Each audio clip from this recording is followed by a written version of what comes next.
No, he fakes it. He's setting him up. Throws it to fucking Conklin or Rucker. It's really just the Jets chamber pot. Oh, we suck at stuff. To Garrett Wilson. Oh, what a catch!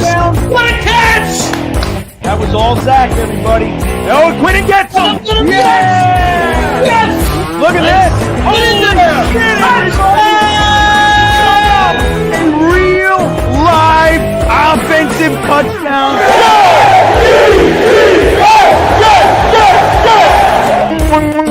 Got pressure. Run, you idiot. Here we go. Oh, that's a catch. That's a catch. All right, everybody. Garrett Wilson doesn't give a shit. Look at Zachy Blue, huh? Let's go, Zod. Gibson around the end. Run, little guy. Touchdown. Oh! Are you kidding me? I believe in Zod. Let's go, Jets.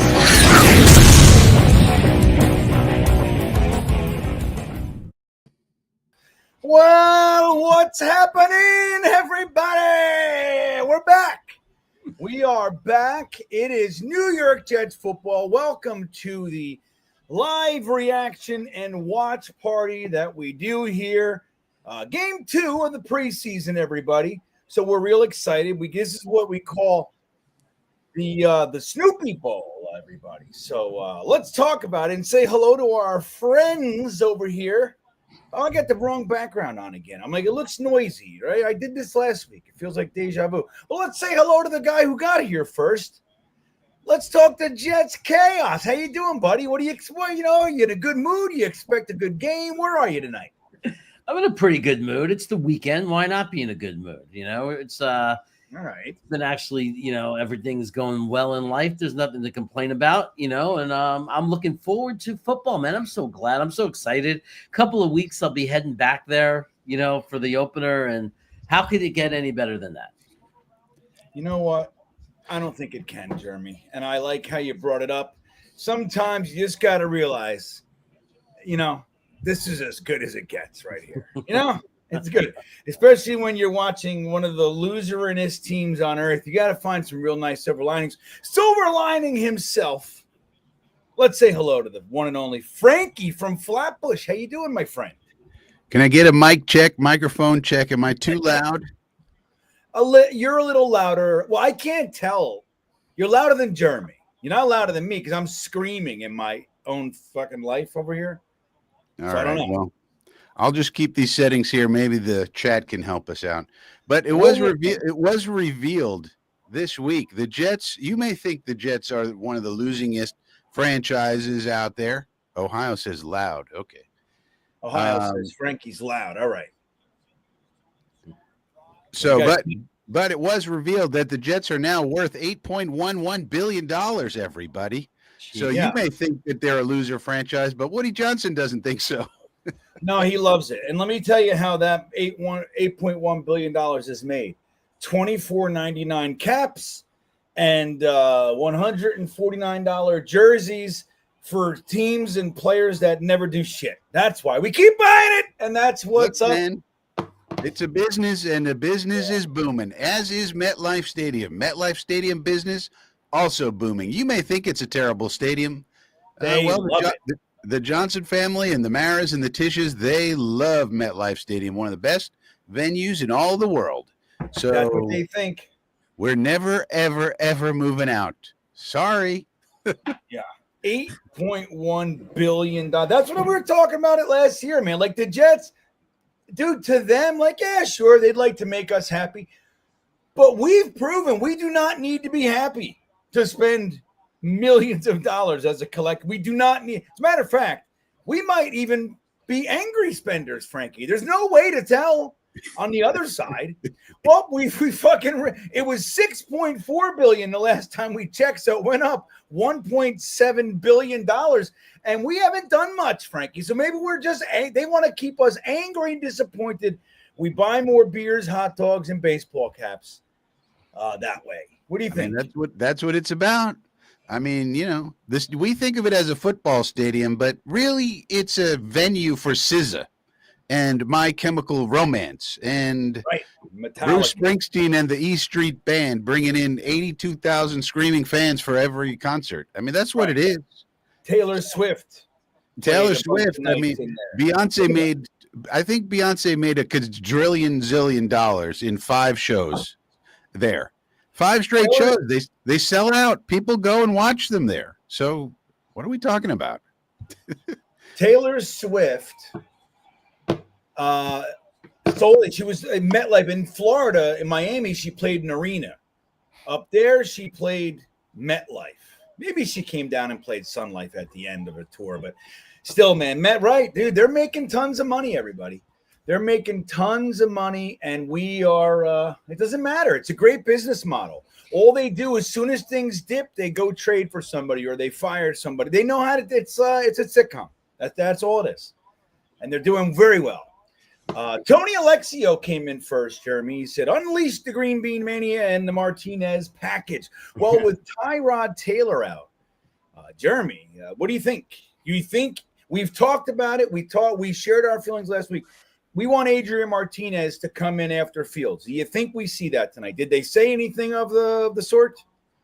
I haven't heard anything.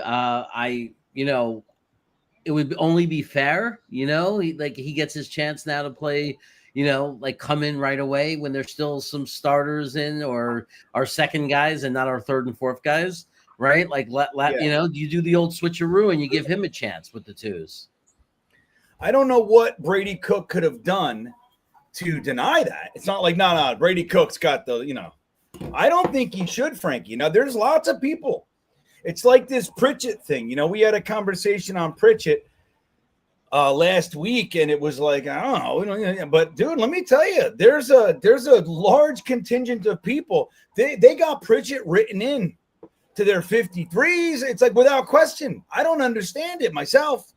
But you never know. Maybe they like Brady Cook and Pritchett. That's the future, Frankie.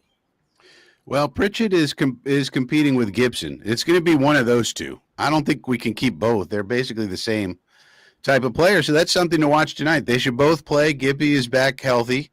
So they'll both be returning punts. Which one looks better? And whichever one it is probably going to make it. The other one's going to probably try to be on the P squad unless somebody wants to pick them up. So they're in competition, those two, and probably one, but not both are going to make it. They're too similar. Well, here's the thing. If that's the choice, I'd rather Pritchett in that scenario. Well, but I don't know. You know what I hope? I hope Donovan. They're going to give Donovan Edwards a chance at returns today. It looks like, and I hope he just returns all of them for touchdowns. And it's like, dude, clearly we got to keep this guy. You know what I mean? But but he's not going to return punts. I mean, punt return is a tricky position. It's hard. Yeah, maybe he can do it, Frankie. Why can't? Well, if he could do that, that'd be fantastic. Frankie, why does it have to be a 5'7" undrafted free agent wide receiver from a small school? Why? Why does it have to be that? It's like, well, you do want him kind of shifty. Now, maybe Edwards can do it. I don't know, but it'd be nice to see if he could. But he's, kick returns easier. Even they let Corley return a kick one time. But they didn't let. And what's the deal with Corley? I think this is the week. I don't know. Just keep him on the field the whole damn game and let us see. Can we see what he has? I hate. Look, I like the whole idea. Your best man play, right? Your best 53. I love that. But everybody knows. All right, that's not really best 53. We know that this guy might not be the best right now. We know that happens, right? Developing guys that look like whatever. But I don't know why Aaron Glenn and company wouldn't lie. And I don't want to belabor the point. I did it all week last week, but I just want to mention it because this is what I'm hoping to see. I don't know why they wouldn't play Corley to see. I mean, what is he doing? Is he fucking sitting there eating peanut butter cups, fucking playing Grand Theft Auto while they're all practicing? Like, what is the deal? I don't know, but I will say this. I think we should learn from our Denzel Mims experience. Do you remember that? Yes, but it's and not give this guy salmon or like? Well, no. Like the whole experience of, he recovered from the salmon, then had a whole season, didn't do anything. The thing we should probably learn from it is we actually traded him, didn't get anything for him because it was a conditional trade. But then the Lions got him. They couldn't do anything with him. They released him. Then the Steelers got him. Couldn't do anything with him. Released him. Then the Jaguars got him. Couldn't do anything with him, released him. Then he went to the UFL. They couldn't do anything with him. And Anthony Becht released him. Anthony Beck, the head coach of the whatever team, released Denzel Mims from the UFL. But I'll tell you why. It's because of Saleh. That's a lot of teams, GreenBean, that said, this kid is not doing it, including the UFL. So I think we should take a lesson from that and say, look, we don't get it, but we don't see what he's doing in practice. We don't see what he's doing in meetings. We don't see what's going on sometimes. Yeah, right. And that's fair, right? But I think this is a little different because Denzel, I think Denzel Mims I get it. Your point is valid, but we haven't even seen Corley. Like nobody wants to show. It's like when they did it's like what Rex did with or not Rex, Bowles did with Hackenberg. Wouldn't you have liked to see Hackenberg? It's kind of like when the reporter asked. It reminds me of, remember Kellen Mond for the Vikings? Dude, let me tell you, I love Kellen Mond. A lot of people did. Freaking Chris Sims loved him too. But the coach of the Vikings, whose name I forget at the time, it's not Kevin O'Connell, the guy before O'Connell. Oh, it was the guy right before him. Zimmer, right? The defensive.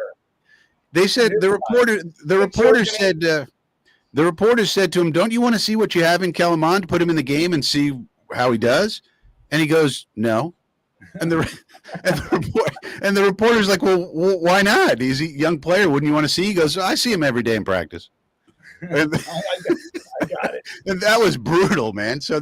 And then shortly thereafter, he got released. So I mean, sometimes the coaches and the staff just knows. I mean, they have more info than we do. Now we're the Jets. We're the Jets, and we've made tons of mistakes. So that's the other thing. Well, all right. Let me say hi. I've been saying hi to some people in the chat. I see the Phils, the Havmos, the Harrys, the Ohios, the Kevins, and Messes here, Juggalos here. I see everybody. Paul K. Look at that. But I want to say also to hello to everybody else who it goes fast. It happens fast in here. What do we got? We got 130 on YouTube and another 110 on X right now. It's before the game. We kind of wind up and we'll see. I had a really positive stream last week. It was a lot of fun. And I want to tell everybody, if it's a good thing if you smash the like button. It's also a very good thing if you subscribe to the channel. And don't forget the Jeremys and wait, did I put your guys? I might have fucked it up this week now that I think about it. I did. I put the wrong description. Let me just tell you, I don't know what I'll do. Maybe I'll drop it in the chat. But I can honestly say their links are in the description this week. They are not there. But I'm going to tell you, if you go to Jets Chaos or Brooklyn Brothers Food Review on YouTube, you're going to find Jeremy. And if you type in Frankie from Flatbush, you're going to find a banker. That's Frankie. Some people like to dress well. GreenBean. Some people like to wear a necktie, a little vest action. Get a little class. Let's bring the classics back.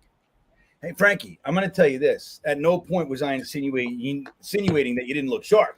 Oh, I'm just saying I didn't know it was you. That's all. Well, I guess that's different. Yeah. Yeah, I was like, well, who's this guy? This guy's giving advice. Where's Frankie Flatbush? Where's he? That's the Frankie Facts outfit. We got to have that on. There you go. Frankie's Facts. David Bruce checking in with the first super chat of the night. Thank you, David. Coming in from Scotland, he is. Don't forget that. Good morning, gentlemen. Let's go Jets. Yeah, good morning. Good morning to you. David Bruce, always hanging out. It's amazing. Him and Phil and some others over there on the other side of the pond hanging out with us, sometimes really late. Or early. It's tough. It's got to be tough. Jeremy, did I ask you about Martinez or did I ask Frankie? I'm real curious. You asked me. We didn't get Frankie. All right, well, say it again because I don't remember listening at all. I said that I hope that they do the old switcheroo, and this week we get to see Martinez come in right at. If we see Fields, we see Martinez right away. I really hope. I wish I listened to that the first time because I really agree. It's really good. Who else is here tonight? We got old David Bruce checking in. Halpern's in the house. What's up with you, John? Good to see you. Who else is here? I said Havmo, right? Yeah. Ryder and Talent's Pa. Not impressed with Pritchett. Me neither. But again, like I think Frankie said it nicely. Very simple. Sometimes the simple way to, when you put it simply, it makes more sense. It's like, well, him or Gibson's going to make it. I'm like, oh, well, I'm done with Gibson. So then I love Pritchett too. All of a sudden, I didn't even plan it. I'm like, oh, that's my guy. Oh, I get it now. Took me a second to catch up. But yeah, man. So I'd love a dark horse to sneak in. I mean, like I said, I don't know why Donovan Edwards couldn't do punts. Why not? You know, I don't know. Has he ever done it? Have we tried him out? I don't know. Maybe he sucked. Maybe we get to see it. Who knows?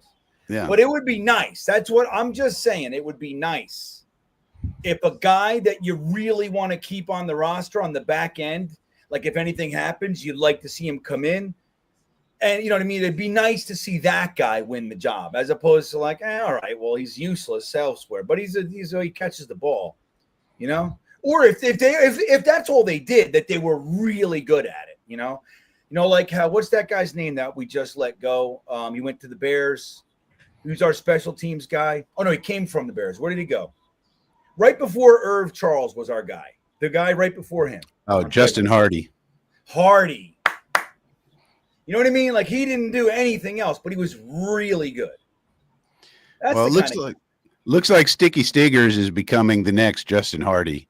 Now, maybe Stiggers could be a good cornerback also, because Hardy was technically a defensive back, but he never ever got on the field to play defensive back. Yeah, but looks like they're developing like Sticky Stiggers to do it. You know. Yeah, I think that I remember they put him out there once, and it literally looked like he was bowling, like he was so out of he was like, dude, get that, he doesn't know the game of football. He just knows how to chase a guy down the that's it. You say he's a cornerback, you could call him a fucking quarterback. It doesn't matter. He doesn't know anything about football. Yeah. So it looks like Stiggers is developing. I mean, once Charles get back, I mean, Stiggers and Charles as gunners, that's pretty cool. But yeah, that'd be nice. Yeah. And then it gives you that, that little bit of oomph behind the Stiggers dream. It's like, all right, well, if he doesn't end up being that, he's good at something. It'd be nice. No Skills checking in. Good to see you, buddy. Zachy Poo, still turf balls and screens in Miami. He played today? He played good today, I saw. I mean, I don't know if he had a turf ball, but his stats look good anyways. Decent. They're making a big deal about Quinn Ewers today, so all right, who knows? Maybe Zach will be quarterback 3 for the Dolphins, but I doubt it. Well, Zach, the story lives on. Zach Wilson. Ron Weiss checking in. Thank you, buddy. I think Corley needs some Mando. It's funny because I just used Mando. I realized I didn't put my deodorant on after the shower. Not that that's what we're promoting, but hey. Look at that. The starters have spoken. Let's get it tonight. Well, there you go. That was a nice little snuck in ad. But let me tell you, we do have some nice sponsors for the show tonight. I got to remind everybody of stuff. We'll wait a little bit. Right before the game, we'll do that. And we're 5 minutes away, Jeremy. I don't have much time. Yeah, we're going to get close. So 37 seconds left in the fourth quarter of the Niners game. So you know what I'll do? I'll tell you about our first sponsor, everybody. So we've had them before, which is nice. I like when, they came back because they said that the response from GreenBean viewers was so positive that they said, look, why don't we stay on for a few months? We'd like to let your viewers know about this great deal. So first thing we'll do is I will show you. I got to get this off real quick so you can see the branding. There they are, the House of Atlas. And we're going to show you this little vid here. How do I do it here? Come on, man. I'll tell you. I got to take that off to do the thing. I got to figure out this slides thing. They got all this new stuff on StreamYard. I'm not very good at it yet. So I'll figure it all out at some point. But let me see here. There it is. All right. So we're going to show. Don't forget, guys, we have a great brand for you guys to see. And it what the fuck, man? I can't do this video, man. All right. This is the browser can't access your screen. Why? This is not going to work for me. I need to here we go. You ready, Frankie? Oh my God. What happened? What game you watched? The Colts Green Bay. It's like a final play with like 7 seconds left, 4th and 10 from the 30-yard line. He just threw it into the end zone. And I think it's at the 1-yard line. He didn't get in. And it's 6 seconds left. So now it's 1st and goal, 6 seconds left. Indianapolis down by 4 with the football. That was crazy. A crazy catch. Well, what's even crazier is I can't figure this out. I got to come back to the ad for House of Atlas. Well, we mentioned them there, but we'll do a couple full ads, and I want to remind you guys about the Gang Green Legends Cruise. Everybody, I got the link in the description of the video. Guys like Marty Lyons, Fireman Ed, Kevin Mawai, Sean Ellis, Quincy Anunwa, Jericho Cotry. Lots of guys are coming to hang out. Jake Assman, Talking Jets crew, Richie. We're all going to be there. And if you sign up before September 8th, so by September 7th, you get $500 off per person. So not a bad time to do it. So the link's in the description. I personally can't wait. It's going to Bermuda on Royal Caribbean. It's a real cruise. It's not like we have a boat. Just trust us. There's a boat. We'll feed you, and we're going to an island. You know what I mean? It's not that kind of cruise. It's Royal Caribbean. We're going to Bermuda, and Marty Lyons is coming, for God's sakes. So look at that pic. Who's that guy? So the link's in the description, everybody, right below the House of Atlas link, which will save you 20%. So we'll come back to that ad. I don't know why it wasn't working. Now I got to do this whole thing again, Jeremy. It's really not, it's bullshit. I don't know what's happening. Now it like kicked everything off. This better be the right thing. And we do this. Wait. Now there it is. The replay is taking them 20 minutes to see if it was a touchdown or not. Hold on. All right. This is going to be great. I almost got it. So if we resize, look, here we go. Yeah. Bum, bum, bum, bum, bum, bum, bum. I did it. I'm not old. I'm not old. I'm clearly old. It took me 15 minutes to get a graphic, and I didn't even make it. I didn't even succeed. Anyway, thank you, Ron. And JT checking in with his member super chat. Been a member for a year. Your 1-year anniversary, JT. Good stuff, huh? Good man. Let's go, Jets. I have optimism for the new season. Still need some upgrades to compete for a Super Bowl, right? But definitely should be a better season. And you know what it is? Last year, the last 2 years, JT, we were going for it. And when we all support it, it's like, fine. We got a bunch of young players. You get an Aaron Rodgers. Like, let's do it, right? We all bought in. Fuck it. Sell the future for the right now. And it didn't work.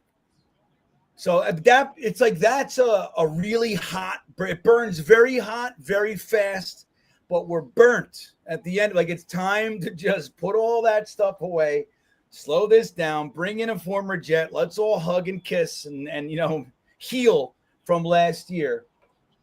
And then we can do it. So I'm excited too, like on that side of things. You know what I mean? It's going to be a fun year, I think. And I'm glad you're hanging with us, man. Glad you're hanging. This is us. This is our crew, right? We're getting the crew back. This is good stuff. All right, what do we got over here? So I'm getting that the Jets-Giants game is starting at 7:14 p.m. Is everybody else getting that? Well, I get my news from Frankie from Flatbush, everybody. So if that's what it says, that's what I'm getting too, Frankie. Huh? Frankie boy. That's what I'm getting too, Frankie boy. 4-4. Right. Now we have a smaller paper corroborating the report by the Frankie from, what is your network called again? It's great. It's FSPN because FESPN. That's why. The Frankie Sports Programming Network. I fucking love it, dude. I really do. Like when I went on there recently, I was like, yeah, that's so good. It was like, yeah, FSBN. Right, FF or what is it? Say what it is. What just is it? FSPN, Frankie Sports Programming Network. There you what more do you need? We got you. Got you covered. And let me tell you, Frankie's doing real stuff over there. If you guys aren't checking out Frankie's channel, like you're really doing yourself a disservice. Not only is it funny, it's incredibly informative. And this year, I'm going to tell you, he added a dining bell. So there's that. That thing's wonderful. Hit it again, Frankie. Right. When every time he drops a fact or some shit, I tried to pick up like the pattern. Like, all right, when does he hit this thing? It hasn't been nailed down yet. I think it's any point of emphasis at this point, right, Frankie? It's like whenever I feel like it. It's totally random. Sometimes I'll just start hitting it because I'm upset. Yeah. I get myself upset. I start talking about Diana Rossini or somebody. I get really upset, and I got to bang out the bell. That's how I get out my frustrations. It's funny, like for a minute I thought it was like, it's like when you were like done with the stat, and then he's a 77.4. Ding, let's move on to this guy. I was like, okay, I'm picking it up, and then he was like, yeah, you were like, and she put her shoes on right. Ding, I'm like, wait a minute, this is very loose, very loose. Anyway, so 5:4 or 7:14, the game starts now. Yeah, so we got 11 minutes to riff. Maybe we should just riff for 11 minutes. Well, I don't know if we can. I mean, we're not talkers. Oh. Hold on a second. We're kind of, we're a little quiet bunch here, a little bit introverted. Real quick, David Bruce checking in. It's Sunday morning here, GreenBean. There you go. Right. So they're watching football Sunday over there, Frankie. What do you think of that? So the news is the Jets have won the toss and will take the ball, ladies and gentlemen. All of the starters have their helmets on. Starters versus starters in the preseason. That's Connor Hughes. Connor Hughes. Yeah, breaking news from Connor Hughes. Russell Wilson and Brian Burns are the Giants captains. Garrett Wilson and Quincy Williams are the Jets captains. All right. Important information. I'm going to ban NFL whatever there. Yeah, I saw that, and I didn't have my phone on, so I couldn't get to it. It's all right, I got to it. But Jeremy's usually, he's walking around with a sickle. He's pointing it, he's stealing souls. But I saw that it was there. I figured, hey, why not? So I don't know why I can't. I mean, up to this point, I've been able to stop them. No longer. Maybe I got to put the thing on, the subscription thing on. Yeah, make them have to wait a minute to subscribe. Well, right now it's 5 minutes. Oh, and it still doesn't work. That's what I mean. Yeah. They recoded it probably wait, like to subscribe and wait. Yeah. So I got to do 10 minutes. But if they subscribe, it doesn't matter. All right, here's the kickoff, everybody. Are you guys seeing the kickoff? There's somebody running with it. Who's that? And Wangu, look at him breaking it. He don't care. 42 yards on the return from Nwangu, who just realized his fourth running back job might be in jeopardy, Frankie. What the hell's going on? YouTube says it starts at 7:12. Well, unless this is last year's game. No, this is ridiculous. I was just looking at the inactives for last year's. I'm like, look, Jets, Giants. I'm like, Zach Wilson's inactive. Okay. Cobb. It was 2 years ago, maybe. All right. So where are you guys? Are you guys seeing what I'm seeing? I'm watching YouTube. I'm seeing it on the computer, but like Fields, look at this. Right. Ruckert. That's not Ruckert. Who is that? 85. Is that Taylor? 85? What number's Taylor? Yeah, for some reason, NFL Network is not showing it yet. Well, I'm watching it on YouTube TV on NFL Network. Yeah, I don't know why we're not able to see it. You guys not seeing it? Frankie knew it was fucking the coin toss and everything? Well, that was because Connor Hughes said so, but... Oh, okay. Luckily, I'm able to see it on TV. in motion. Here we go. It's a handoff to Brees. Good cutback. Nice. That's about 4.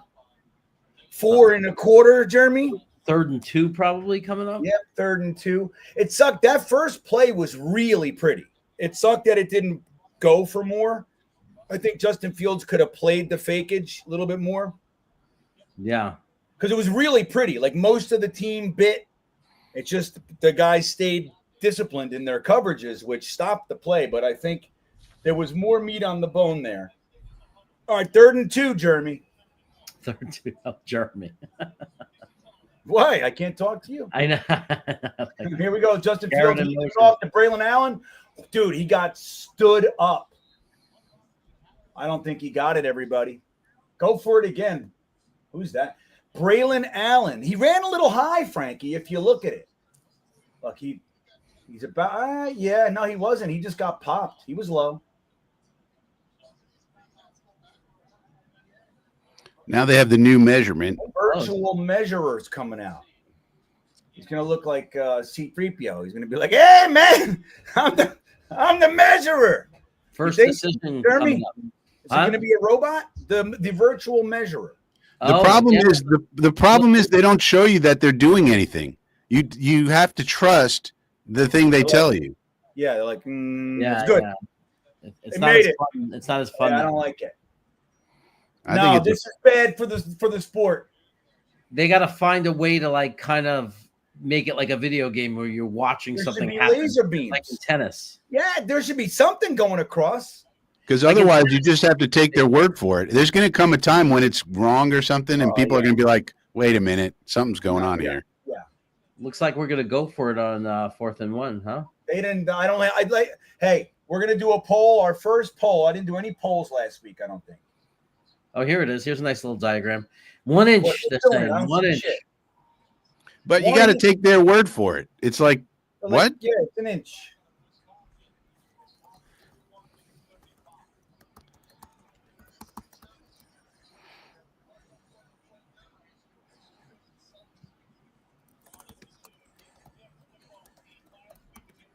Why are we in 11 personnel? Because we're gonna. No, this is 12. Them all up. Sorry, that was 12. Yeah, everybody's bunched up anyway. Yeah, we got 2 tight ends, right? Yeah. We're going for it. Look at that. Easy lemon squeezy. Easy. We don't need the robots for that one. I don't like it. Looks like let's see who did it. Good job, everybody. Good job. Nice job in the middle. Yeah.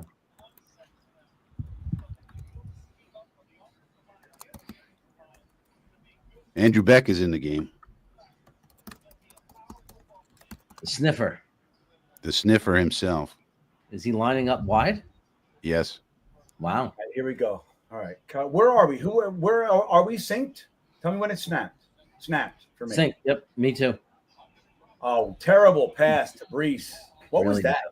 That was ugly, everybody. Ugly. Fugly. Well, that was on Membu right there. No bueno.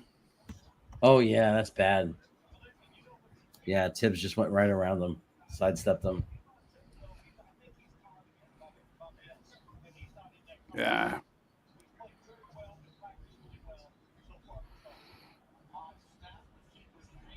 Another bad pass by Fields. Bad pass. That was really bad.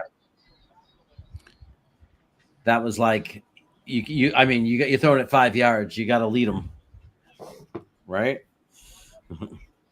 Oh, it's an incomplete. It hit the ground. That was pretty. Yeah, they call that really bad. That's a Zacky. We call those Zackies, Frankie. Oh, this guy's back. Oh, thank you, Jeremy. All right.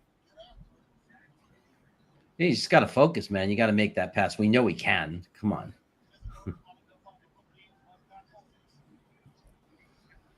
All right, here we go. We got 3rd and 10. Justin Fields receives the ball in shotgun. That's called pass interference, guy. I mean, that was pretty bad, everybody. No flag. Yeah, that was pretty egregious. On Sauce, they would have thrown it in a heartbeat.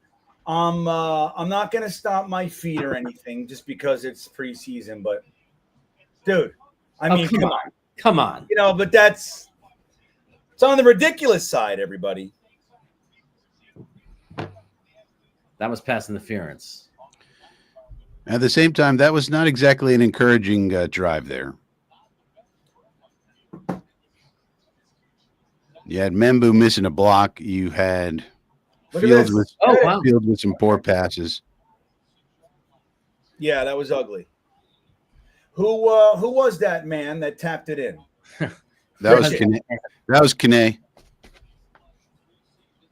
Mr. Nwangu. Nice. He's making a case, man. You know, He could be another one, special teams ace, running back. But that's the other problem with Donovan Edwards. Kene is also a running back, and we know what he could do on the kickoffs. And he looks like he could be a core 4 special teamer. So, Yeah.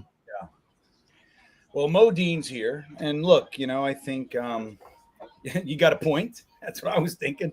There's the Jets. I know. But Mo, I want to say something. I know that is, the guy from Amadeus. I love that movie. Love it. But I really think you look like that. Like, that's what I think you look like. And I want you to, I want to say this here. I don't want you to ever change it because it's going to mess me up. All right. I think that the Amadeus guy is Mo Dean. That's what I think, Jeremy. What am I supposed to think? Amadeus. Like John, I think John is a frog that wears a ninja suit or a karate outfit. That's what I think. John looks like a frog, right? Don't you think that? I think that. Are you listening to me?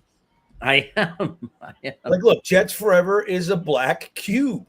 I always think of what I think of him. I always think of Mo Dean as like either like Sigmund Freud or Albert Einstein or like one of the Three Stooges, like from his picture, Yeah, but it's the guy one of those guys. I hear you. But if you look at it, it's the guy from Amadeus. You've seen Amadeus. I just Mozart movie. What? I never saw the movie. I just know this. I just know you say Amadeus. You gotta watch it, Jeremy. It's one of the best. I gotta watch it because when you say Amadeus, all I think of is Amadeus. Well, that's where it came from. Okay. Well, let me tell you this. My son, his middle name is Amadeus. Oh. And I was see when we found out we were pregnant, I said to my wife, once we were whatever, it was a boy.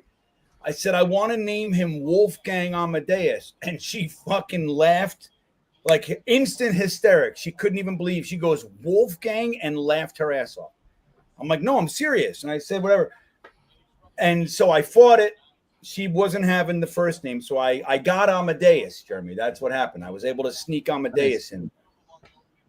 So he's Teen Bean Amadeus. All right, Russell Wilson. He won Super Bowl 48.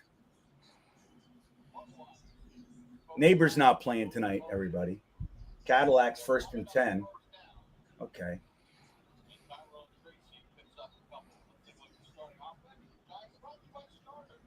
All right, I need the Jets roster up. That's what I need. All right, I see people are helping me out here. All right, hold on.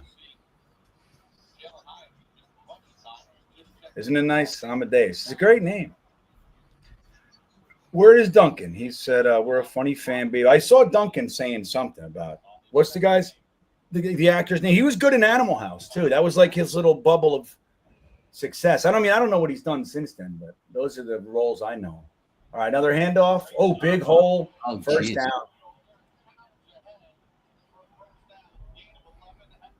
So who's on the defensive line right now? Did we catch? Who is it? Okay. Wow, that wasn't good. That's Tefeli. And who was the other guy? Nadi. Nadi sucks, I think. Yeah, he's going to be a problem. He's a problem. But there's no Q. Put in fucking Fedarian Mathis, man. All right, here we go. I'm not going to complain. I'm just going to watch. Who's on the end there? 55. McGregor? Oh, that's Braden McGregor. Not doing shit.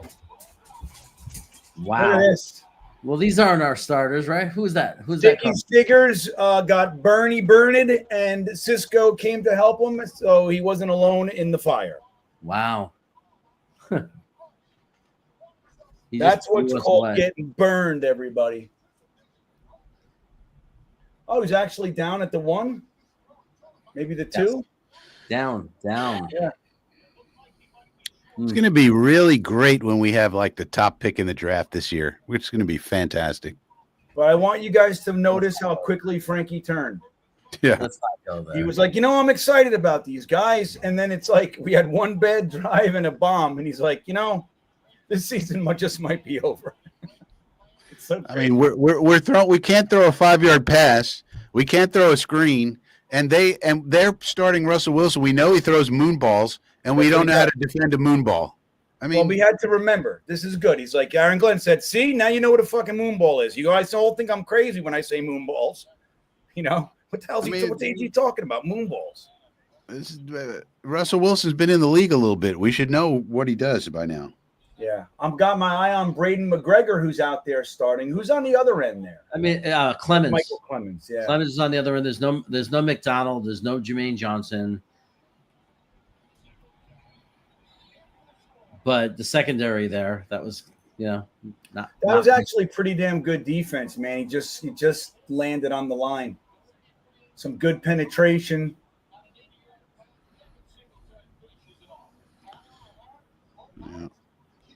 Yeah. Who was that wasn't able to blow him up? Was that Stiggers too, Frankie? I just missed who the guy coming in on the end was. Yeah, looked like it. But they always say, and this is where our coaches are probably delusional. They always say, if the running back is on your defensive back, the running back's going to win. And that's usually true. Steve Wilkes thinks otherwise. He says, we're going to drive the bus from the back. Okay. Yeah, and Stiggers got burned here. Well, Stiggers released him to the safety. So that was really probably Cisco. I mean, Stiggers released him. No, Frankie. He thought he was cutting inside. That's his guy. Well, it seemed like he intentionally released him to Cisco. Watch it. No, but he bites. He bites on a phantom move. Yeah. Like he actually cut and then stayed. You know what I mean? There's nobody. I mean, I get you. If he's turning him over, but it didn't look like that to me. Hopefully, we get to see it again. Let me tell you something. You know how All-American last week was like, dude, go back and look what Davis did on the Justin Fields. Remember, we were like, it was like an hour of it. And I said, we can't go back. We're doing a live stream. Remember the whole thing? Yeah. Dude, that play was everywhere this week. I know. So he nailed it, All-American. He nailed it. Well, we got the best chat in the business. There's nobody better than this chat. Who's better than this chat? Nobody. It's the truth, man. We have the greatest fan base in the world. And you know what's weird? It's really a small subsection of us that does this. Like there are so many Jets fans, that I meet thousands of. They have no idea YouTube. What do you mean? They don't even know, to follow us. That's weird. I meet Jets fans all the time who have no idea who I am. Like, hey, I'm fucking. You don't recognize the like. But at the same time, I was in Apex, North Carolina, outside of Raleigh, at a brewery getting a pizza from a fired oven pizza truck, and some guy comes over to me and goes, "Aren't you a GreenBean?" Dude, I've been at a pool. Check this out. I was at a pool at a hotel in Orlando where the cheerleading national championship was. I was there watching my little cousin.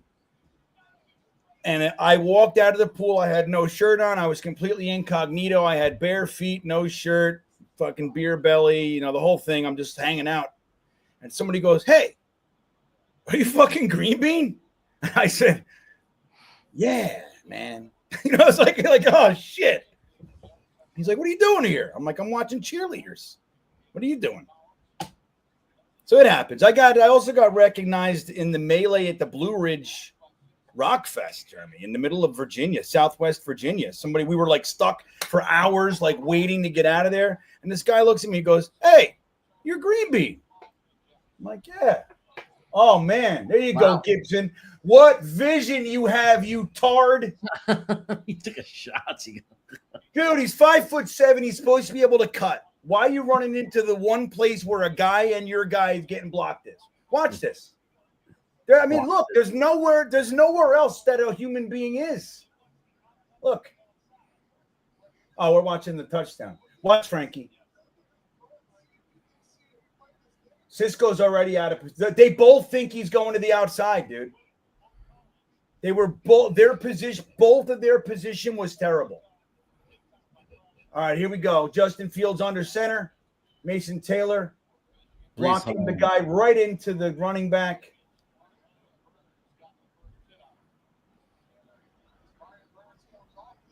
This is real good to get to see this stuff in the preseason. Everybody, what's with these NFL porn guys? What is this? Oh, jeez. Let me ask you guys: does anybody ever click those? Like, does that work anywhere? Does it? I mean, I don't know. Is that kind of marketing? I think. Jeremy, would it work for you? I would never want to click on it. To me, it's just virus, scam, whatever, trouble. Brees Hall for 2. We are getting swallowed, everybody. It's a little bit more sobering. This is good. Yeah, no, dude, there's no way. Like anybody, any company trying to spam, that's virus, dude. To me too. I'm like, stay away.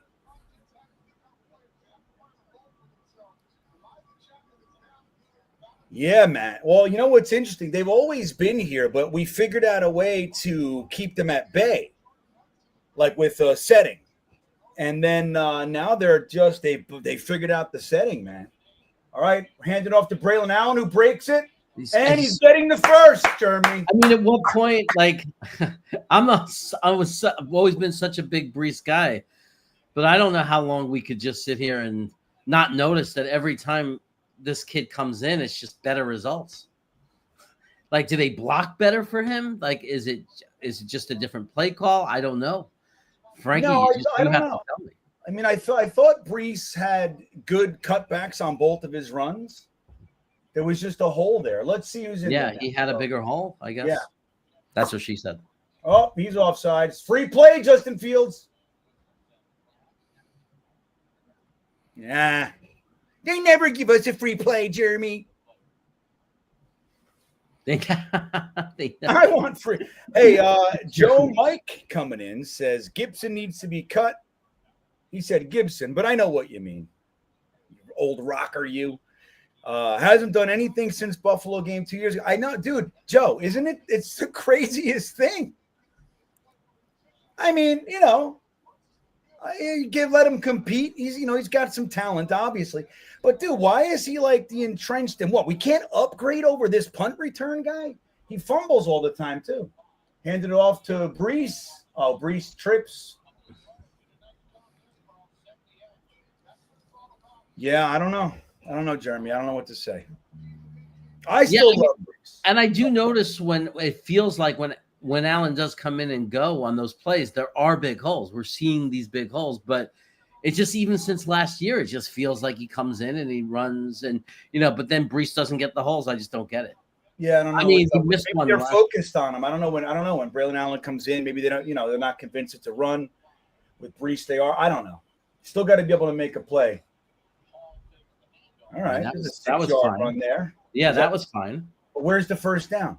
Oh, I got to end this poll. So let's end the poll. Do you guys like the virtual assistant here or virtual measurer? Why? You know what? Why do we got to fire the chainment gang? They're a bunch of old men. You know what I mean? They're like, hey, I've been carrying the chain since 1974. Like, not anymore, buddy. We got a virtual phantom laser beam that nobody can see.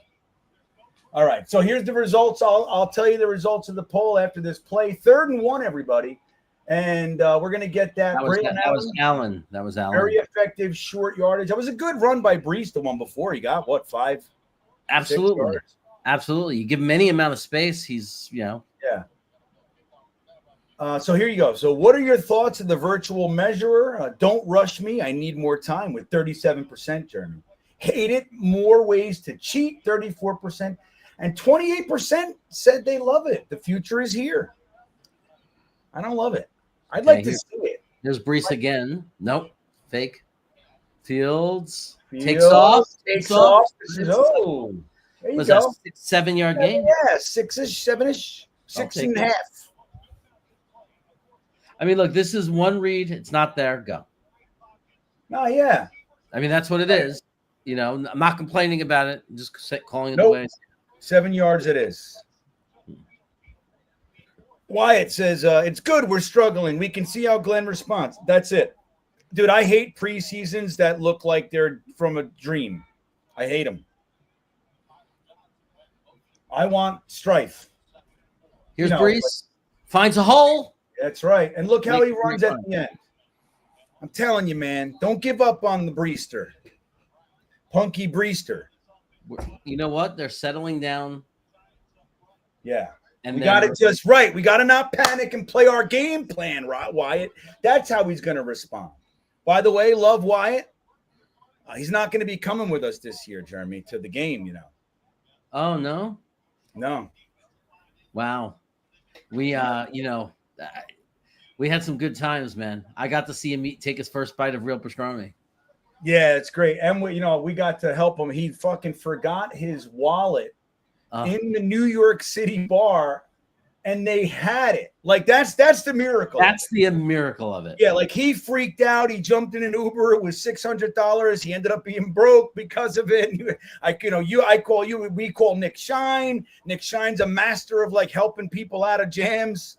It's like what he does. He's like, oh, wait, what does he need? He's in the jam. I got it. That's Nick Shine. He's a good guy like that. So Nick gets him. Wyatt's running to the train. He makes it just before the doors shut. But they had his wallet. We have people debit card. We have people cursing out Brees for a 2-yard run. You know, it happens. Well, this one too. Yeah. Sometimes running backs have a 2-yard run. It's just like it doesn't mean he sucks every time that happens. No, agreed. That was a nice run by Allen, though. Nice power. I mean, you want to see him be able to be like one of the great backs, right? So you want, like, in tough situations, like when they gave the ball to Barry Sanders, O.J. Simpson, Gale Sayers, Tiki Barber, like at 3rd and 1, they were getting it 99 out of 100 times. Brees has to become that. You know what I mean? You got to be and not just that situation, but the guy who comes up big in big situations. Justin Fields shotgun. Oh, man. Tried to squeeze it in the tight window to Garrett, but flopped with the defensive breakup there. Flopped. Jason Antona checking in, Frankie. Yeah, Thursday, thick of it with Bean and Frankie was the best. Bring it back. Hey, Jason, stop yelling at us. Yeah. We didn't mean it. But yeah, I hear you. Thank you, man. It was look, I did the Thursday thick of it alone for a little while, maybe, I don't know, a couple months. And then it was all fucking Frankie for like 2 years, right? Was it that long? Or maybe it was a year, Frankie. How long do you think it was? I don't really remember, but it was a year or two. It was a year or two. Those good old days. Yeah, that was good stuff. We were just getting to know each other. Frankie used to be Frank Markopoulos Books or something. Remember that, Frankie? Yeah. Audiobooks. Markopoulos audiobooks. But that's what and then I started watching your channel, and then I started making comments, and you would always pick my comments, and I'd be like, oh, crap. I was like, oh, crap. Somebody's paying attention to these comments. Yeah, right. You're like just writing shit all anonymous, blah, blah, blah. Wait a minute. He's reading it. Holy shit. This has not been a very encouraging game for Justin Fields. It's good, though, Frankie. We need this. You cannot let this guy show up in Pittsburgh thinking he's anything but Justin Fields. You know what I mean? But you can't go in there on a cloud. Oh, man, we're dominating everybody. We're going to, you know what I mean? Well, they're also not running 10 personnel. They're also not running RPOs. So if the deal is we're going to let Justin Fields be a quarterback, that's what Aaron Glenn said. And if that means we're going to make him a pocket passer, we got problems. Yeah. That's the thing you can't do. If they try to turn him into a pocket passer, forget about it. It's going to be a wasted year. I mean, here's the last drive. Ready? Run, pass that turned into a scramble, which is a run. Run, pass incomplete. That was the last drive we just saw. That's not good. I mean, they moved the ball with the run, so that's good. I mean, we got the running game going on, so that's nice. But at some point, you do have to throw the freaking thing. Yeah, he's 1 for 5 for 4 yards. Yeah. In the preseason. Now, he is playing against real players, and they have a ferocious pass rush and all that, but still, no bueno. Well, John thinks Allen is better, and look, I think there's an argument to be made for that. I don't, and I love Braylon Allen. And I think Braylon Allen can be a starting bell cow back. I think he's not just one thing, but neither is Breece. And Breece is a badass, dude. So we gotta look. If we give him the chance to be think about this. Breece has never gotten like 20 carries a game.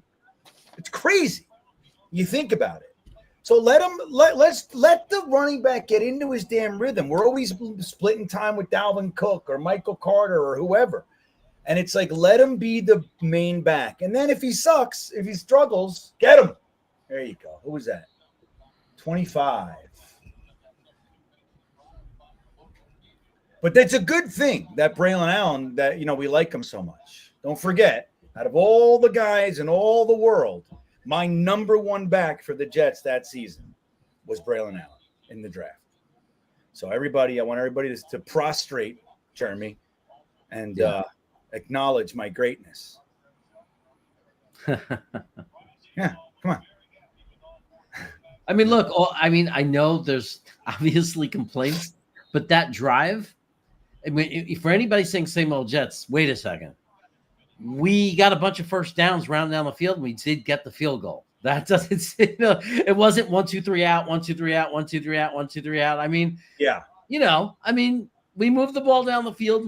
We knew we were going to be a running team. That's what they obviously were working on that drive. They were working on holding the football, possession, running the ball. That was that drive. And they got a field goal out of it. I mean, that's, there was some ugliness in them too. Yeah, fine. Right. But I know, and I'm with you, man. And don't forget, we got to work on things. These guys, this is their second time ever playing together. You know what I mean? And Membu. My concern is now maybe they're going to start the season and they'll start doing RPOs in the season. They don't want to give it away. But I always thought we were going to be an RPO heavy offense, but it doesn't. First 2 preseason games doesn't seem like it, which is scary. Yeah. If you want the Jets to score a lot of points, that is. Yeah, I know. I'm with you, man. RPO would be the way to go. But I think if they just come out with it on the September 7th against Pittsburgh, that'd be exciting. YouTube user says, you guys looking for perfection? Right. No, we're looking for competence. That's what we're looking for. Well, I think we settled down and we got some, right? What do you think? I mean, just the sad part is Justin Fields. I mean, how did they say how long he's going to play tonight? A quarter, maybe? No one said no that I saw. Yeah, they'll probably sit him soon. 2 drives. This is kind of the third preseason game of old. Yeah. So maybe a half. You know what I mean? Like when it was 4 games, game 3 was kind of the one where you saw your starters the most. Look at that. 94 trying the McDonald's spin. That was a great defensive play. That was a great defensive play, right? Who was Brandon Stevens, ladies and gentlemen. Brandon Stevens. All right. Big and strong. Beautiful.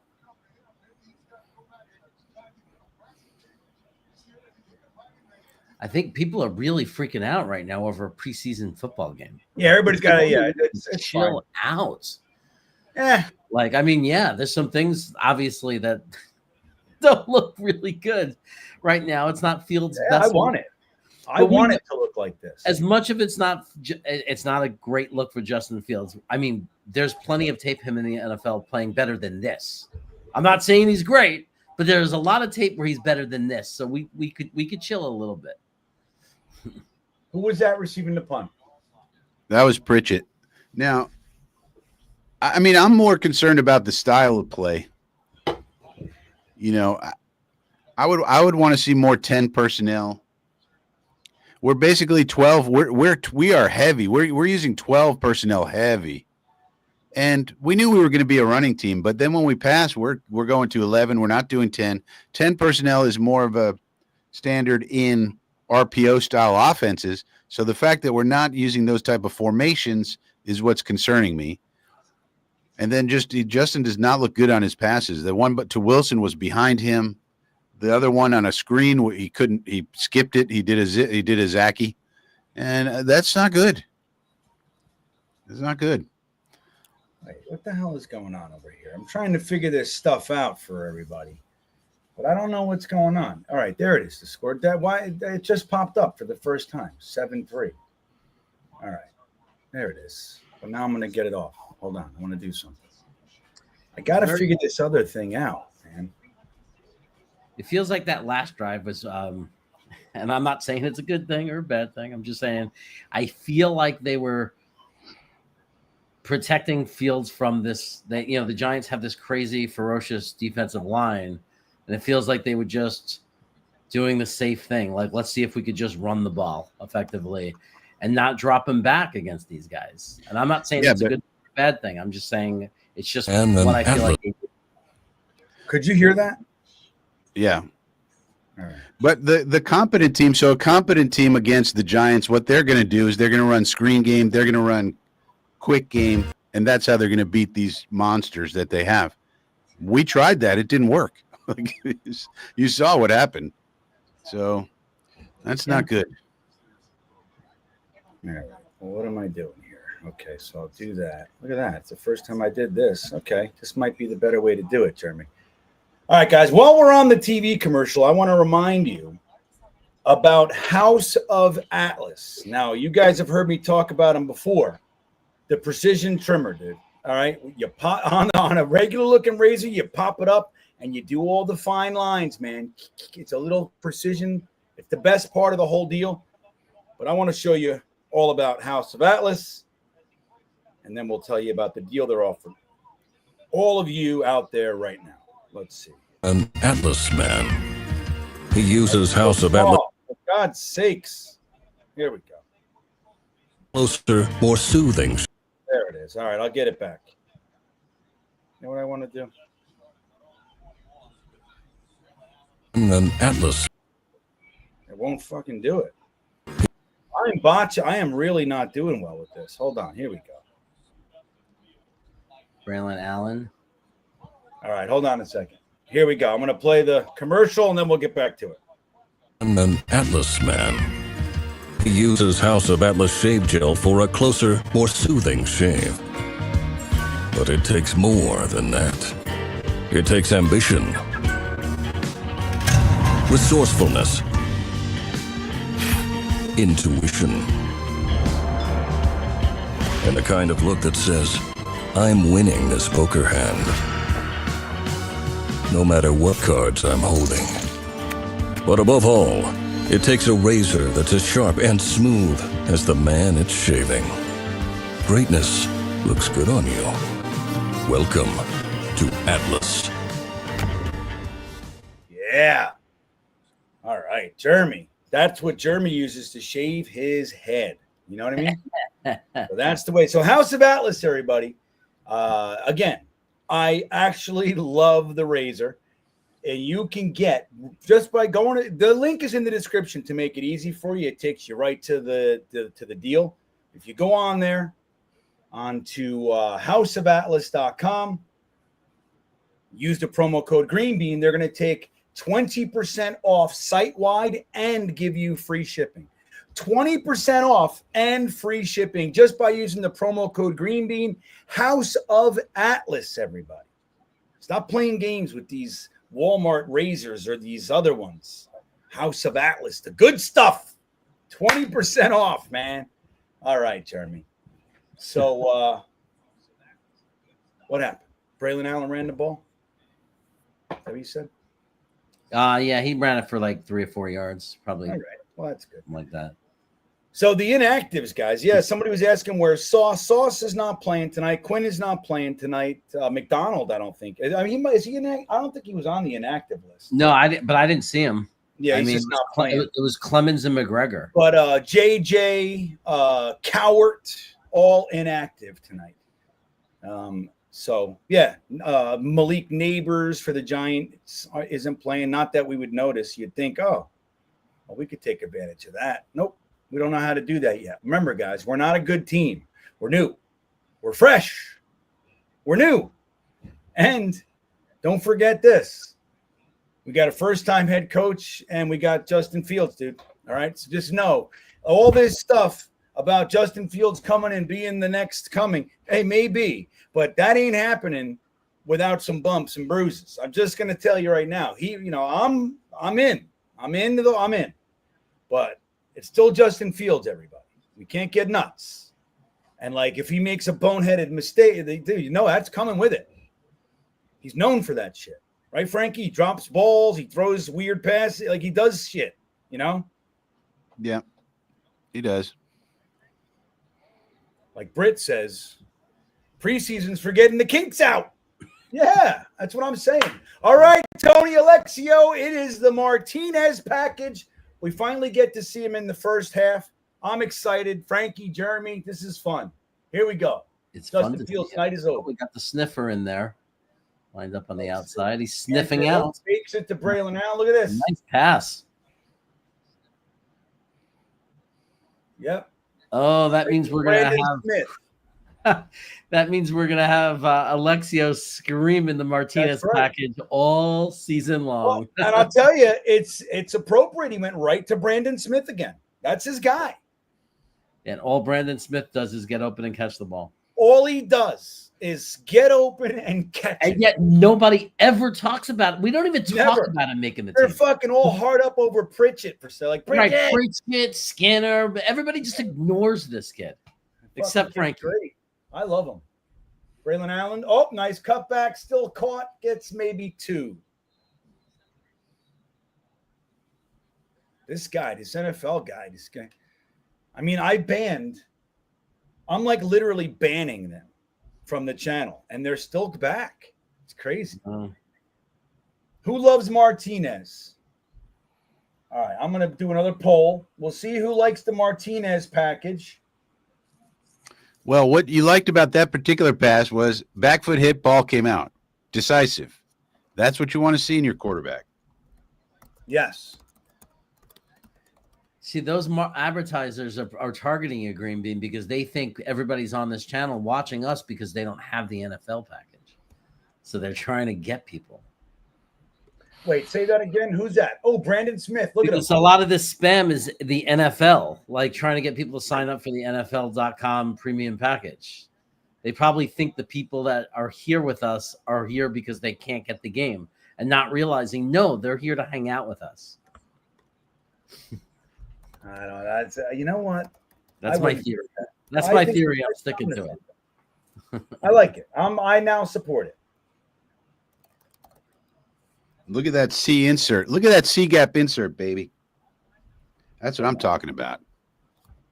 Ooh, yeah, okay. Look at Braylon Allen hitting that hard. Allen rumbling, tumbling, fumbling, not fumbling. No fumbling. Not fumbling. NYC Beam says Martinez QB1. I like it. Crazy prediction. The Jets are going to be drafting a quarterback next draft. Maybe. It's possible. All right, here we go. We got 3rd and 8. We are on the 47-yard line. Martinez is in shotgun. Pritchett in motion. Got my eye on that guy. Uh-oh. Ooh, ouch. Ugh. Terrible play. That was a full-on blitz.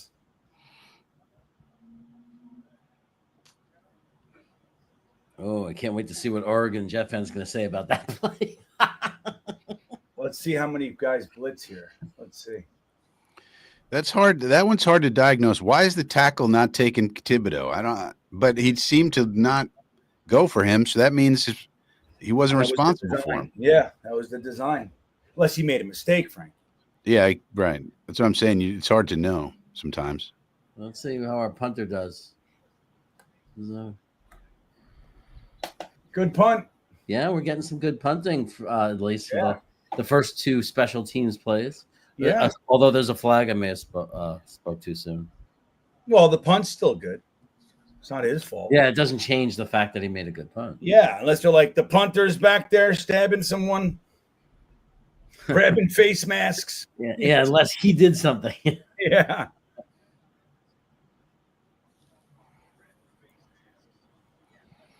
Russell Wilson's still going out there. Yeah, that dude is durable, Russell Wilson. One thing you can say about him. Yeah. Yeah.